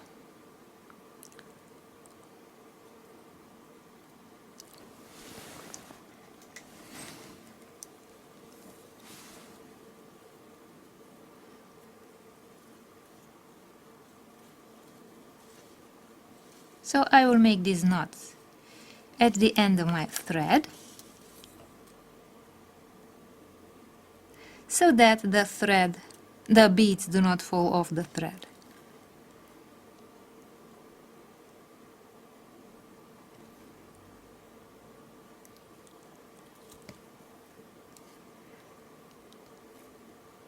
Like this.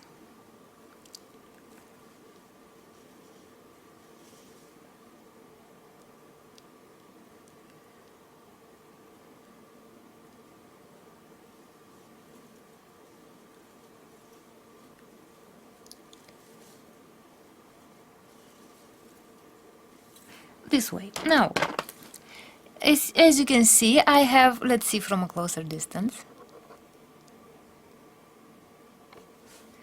I have this. Let's move the beads and the findings away so that we can see what we are doing.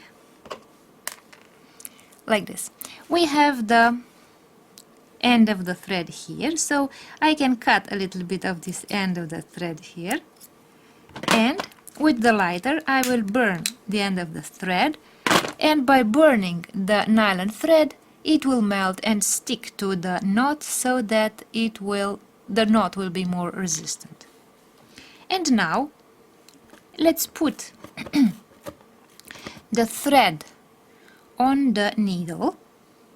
When you put the thread on the needle, you should remember that the needle may be a little sharp on the inside here, and it might cut a bit of the thread. So whenever you choose some thread, you should make sure that you add 3 or 3.5 inches as length to the length of the necklace that you want. So if you have a necklace of 14 inches, so the entire necklace should be not longer than 14 inches, then you can add 3 inches or 3.5 inches to the thread so that you can make the knots at the end of the thread, and also cut a bit of the thread, because as I told you, the place where the thread goes through the needle, the thread may be cut a little bit because the needle is sharp inside here. So you should be able to cut off the damaged part of the thread, the part that is damaged by the needle. And now I will take one of those crimps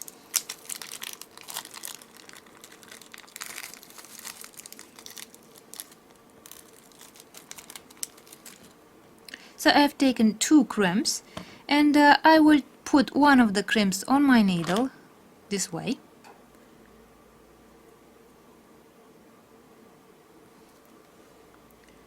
And I'll bring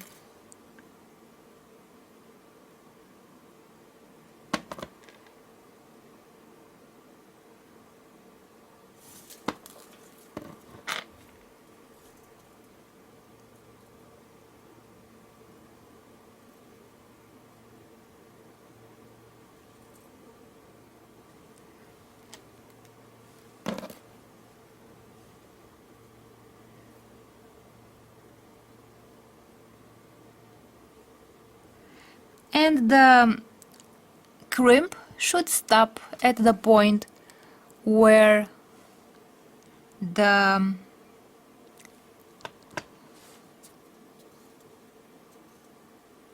knot is, and here I'm going to press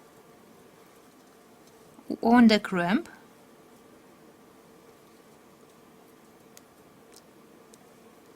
this way,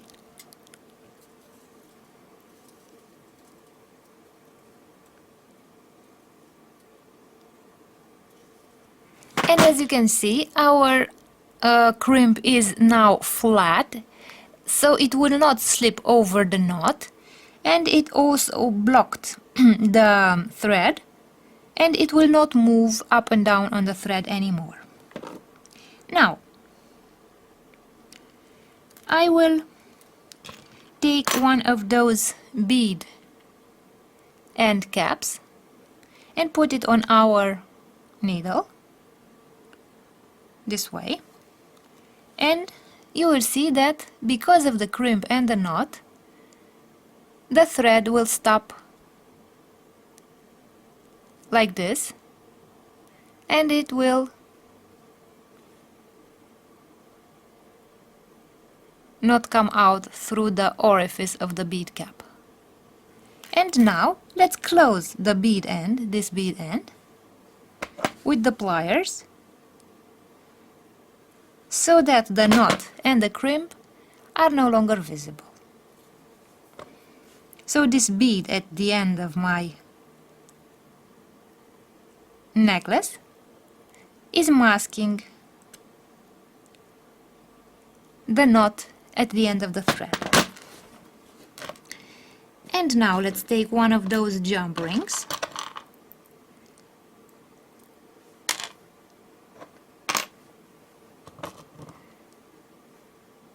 So I will take this jump ring, grab it with the pliers, with the chain nose pliers, and with the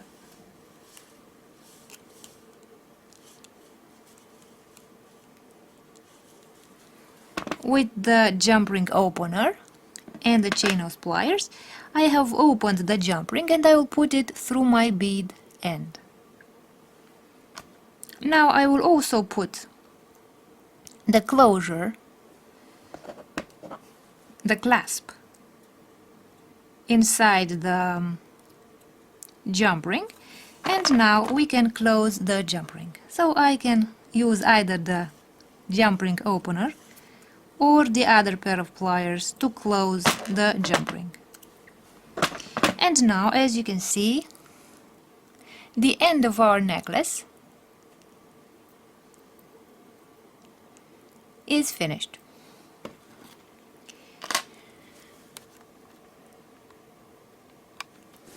And now we can start putting the beads on our thread and creating the necklace.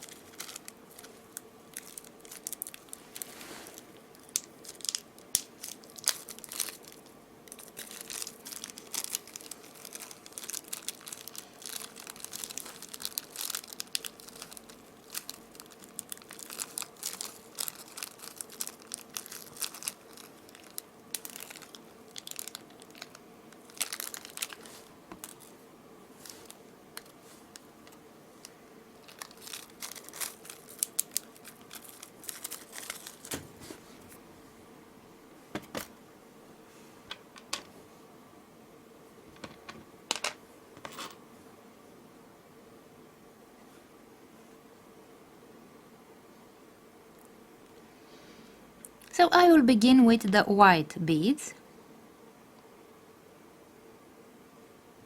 and I will alternate black and white beads. So I put 3 white beads,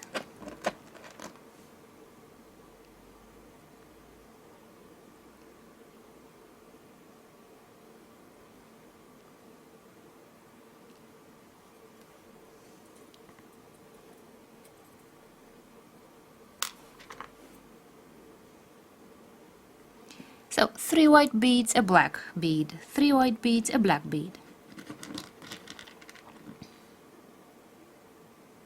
And I will continue until I reach the middle. I get closer to the middle of the necklace.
And now I will start adding the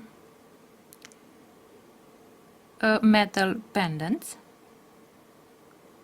I will put the small feather pendant.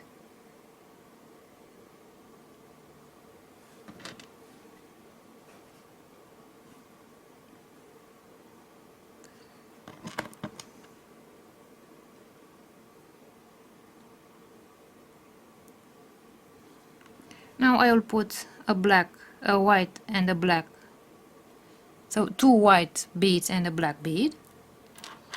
I will put the next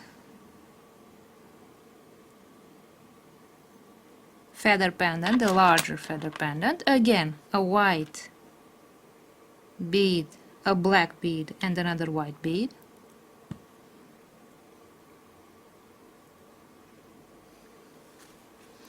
I'll put one more white bead, and now I have reached the middle of the pendant, and I will put the half moon ornament, the half moon pendant. I will put 2 white beads, 1 black bead,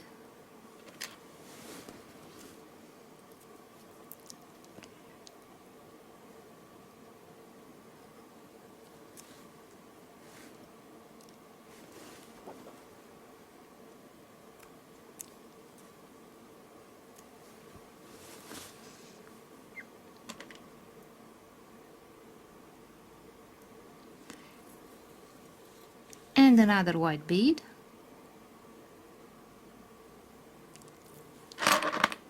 this way. So what we have to take into consideration is that our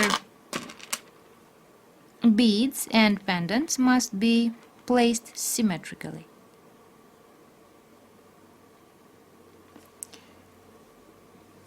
I'll put the second pendant,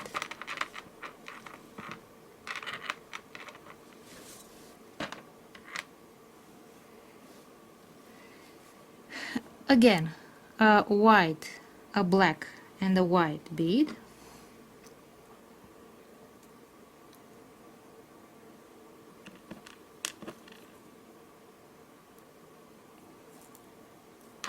and the last pendant, the small metal pendant, like this. So we have finished the ornamental part with the pendants and with the metal charms, and we can continue adding beads by following the rule of the beads from this point to this point. So I will add 3 white beads, then a black bead, and so on.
like this. And now we have finished adding the beads, and all we have to do now is close the necklace.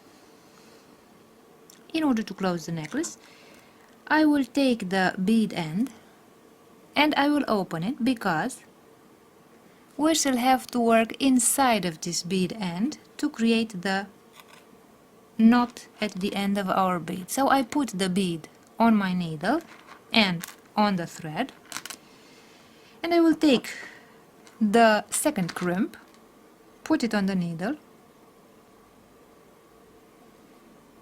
bring it inside the thread. Now I will remove the needle, and as you can see, let's see from a closer distance now.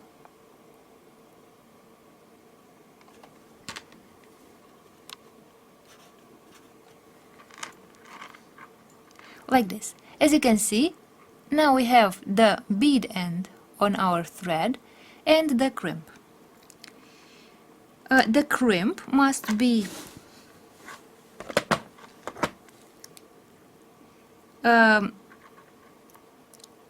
made flat by using the pliers, so that it will block the beads from coming out on this thread like this. When you decide where the crimp should be placed, you must take into consideration that the beads should not be too tight together, too compressed like this, because as you can see, if they are too compressed, the necklace is too rigid and it doesn't look good. The beads will not look nice. They will look somewhat like this. So some of them go up, some of them go down, if they are too compressed. If they are too loose, as you can see, the thread is visible. So when you decide where to put the crimp, you should take into consideration that the beads should not be too tight to one another, nor too loose. So you can leave about 1 millimeter of space on the thread and then press on the crimp. This way your beads have a little bit of space to move. Now I have pressed on my crimp, and the crimp is pressing on the thread so that the beads will not come out. In order to make sure that this crimp does not move, you can also add a few knots above the crimp here at this point. So let's make a few knots here. So as you can see, the longer the thread is here, the easier it will be to create these knots.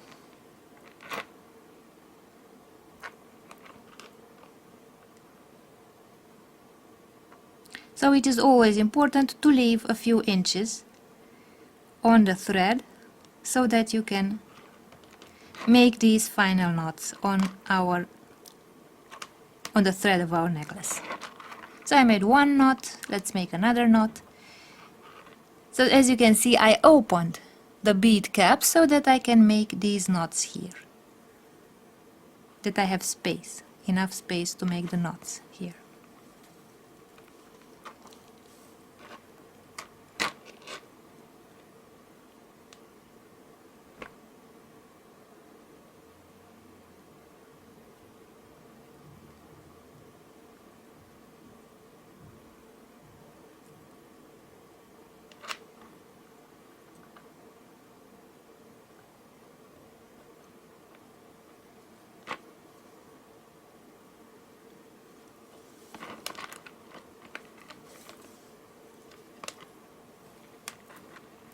And now that I made some knots here, I will take the scissors, cut the thread,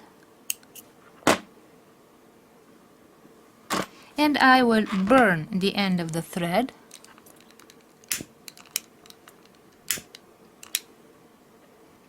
this way. And now I can close the bead end.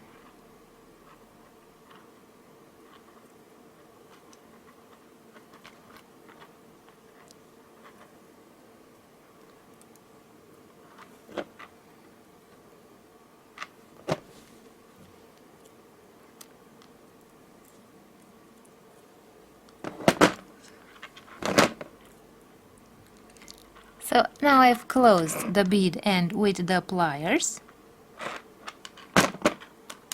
I will take the last jump ring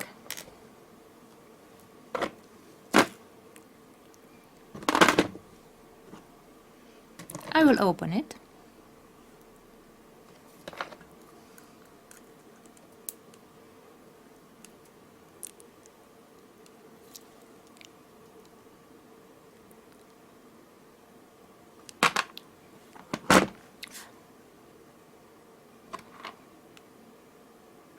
I will put the jump ring through the bead end like this.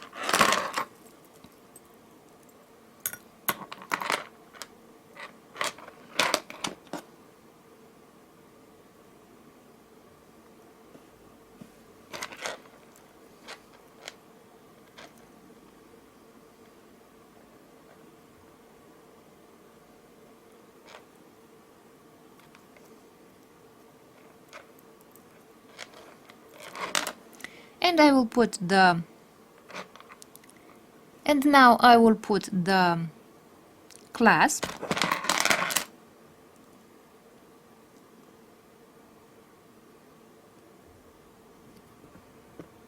and close the jump ring.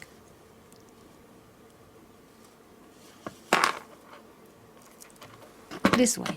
And now let's see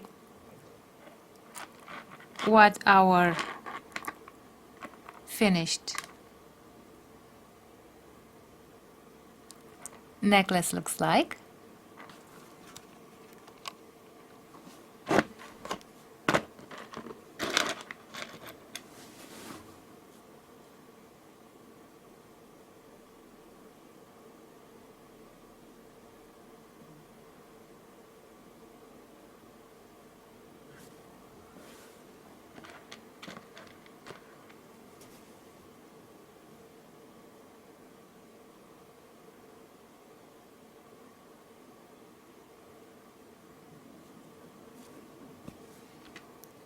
So this is the finished necklace. So as you can see, I put 4 beads between the pendant and the feather charm because the pendant is a bit wider here and there should be a symmetry between the ornaments.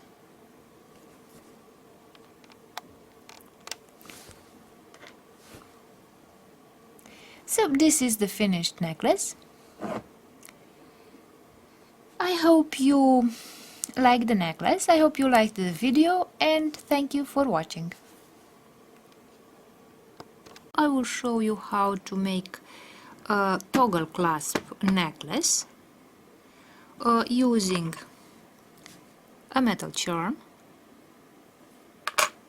some beads. I will use coral and turquoise beads, a metal clasp, of course, toggle clasp, and I will also need some nylon cord. I have chosen this black nylon cord for the necklace. For the cord ends I will use these spring ends and some jump rings. And the last finding that I will use is this eye pin. As tools I will use different pliers. I have a chain nose plier, a pair of chain nose pliers, a pair of cutting pliers, and a pair of round nose pliers. The chain nose pliers are used for bending the wire and for opening and closing the jump rings. The cutting pliers are used for cutting the wire, whereas the round nose pliers, as you can see they are rounded here at the end, are used for creating loops, such as the loop on the eye pin. And now, I forgot to tell you, I will also use this jump ring opener for my jump rings. Now that we have talked about the tools, the findings, the beads that we need for this toggle necklace, toggle clasp necklace, let's begin making the necklace. Let's now create the necklace. I will take the nylon cord and I will take one of these cord ends and I will put the cord end like this on my nylon cord to prevent the nylon cord from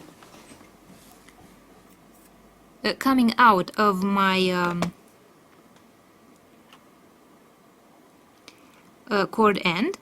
I will grab the end of this spring cord end and press on this spring end here, like this. And as you can see, the end of this spring cord end is pressing on my nylon cord. I will grab the end of this cord here, of the spring cord end, and I will lift the last ring of my spring cord end like this, so that I can attach the jump ring. Now let's take one of those jump rings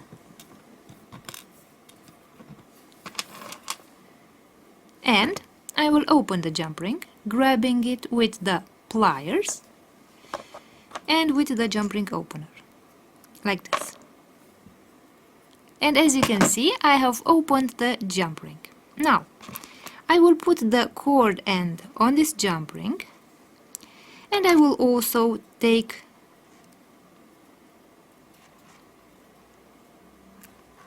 half of the toggle clasp and also put it on my jump ring. Let's open the jump ring a bit more.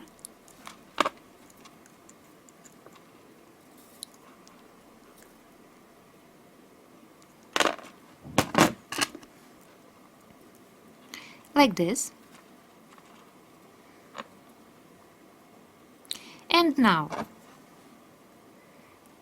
let's close the jump ring using the same tools.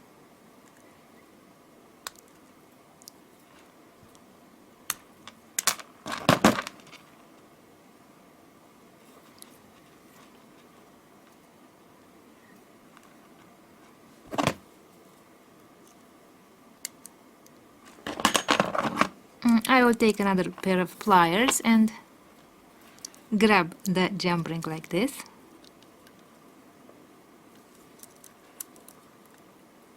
So for opening and closing the jump rings, you can use either two pairs of pliers like these, or a pair of pliers and a jump ring opener like this.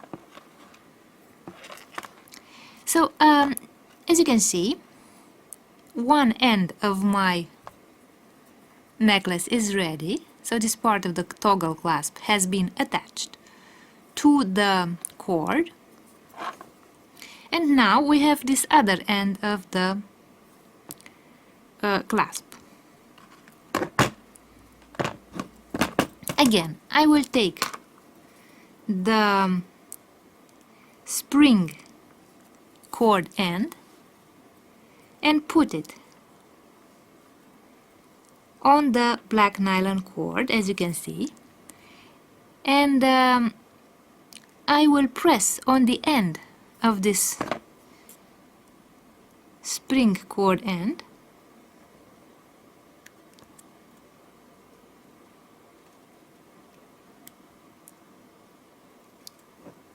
this way, so that the nylon cord doesn't come out anymore, since the end of this spring cord end is pressing on the nylon cord. Again, I will lift the last ring this way with the pliers And let's attach the other end of the toggle clasp. I will open the jump ring like this. I will put the jump ring on the cord end here and the toggle clasp too. I will grab the jump ring and close it.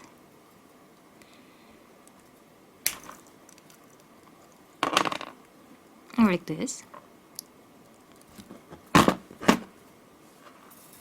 And I also attached the other end of the toggle clasp. And now let's see if I can close the necklace like this.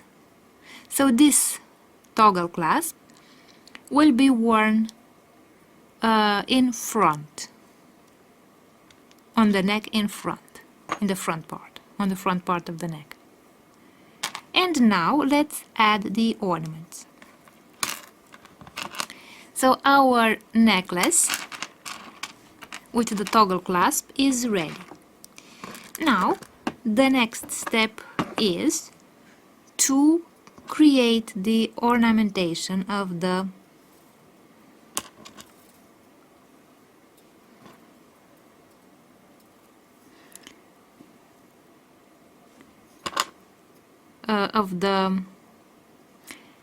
necklace.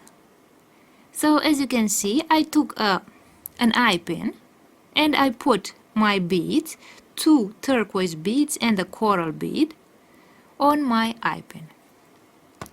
And now let's see how long the pin should be. So I will cut a little bit of this pin like this with the cutting pliers, like this.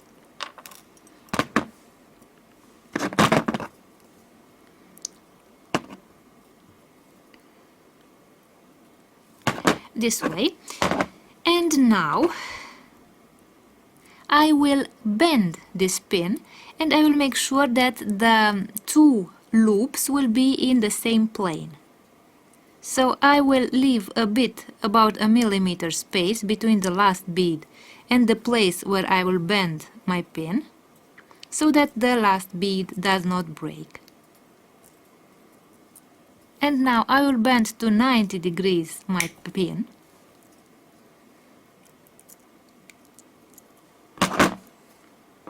As you can see, I bent the pin to 90 degrees.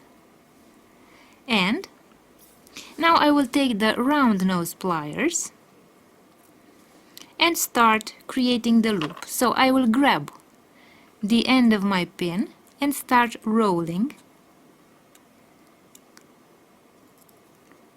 the pin.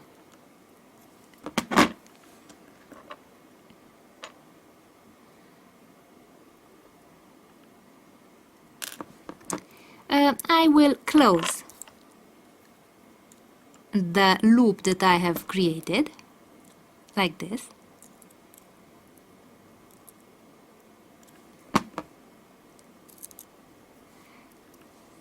And as you can see, I have a loop on both ends of my beads. And the next step will be to attach the ornament. So I will attach the feather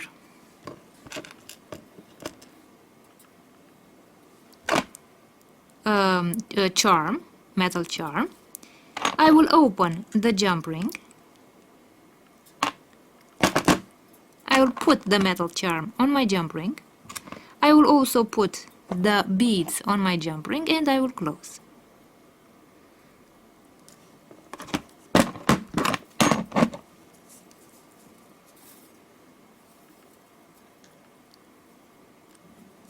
And as you can see, I have created the decoration of my necklace. And now I will take the toggle clasp and I will attach the decoration to my toggle clasp. So I will take the jump ring, I will open it, I will put the jump ring on the toggle clasp this way, and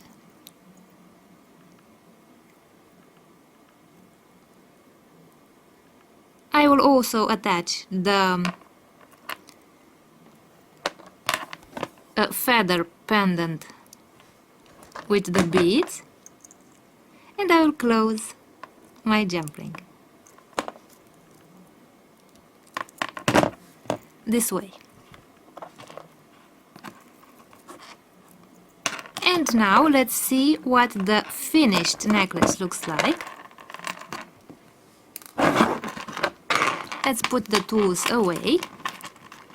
So this is the front part of my necklace. Let's see from a distance what my necklace looks like. So this will be a necklace around the neck, so it's not a long necklace, it's just around the neck, a short necklace. And this is what my necklace looks like, and this is the decoration, the pendant of the necklace.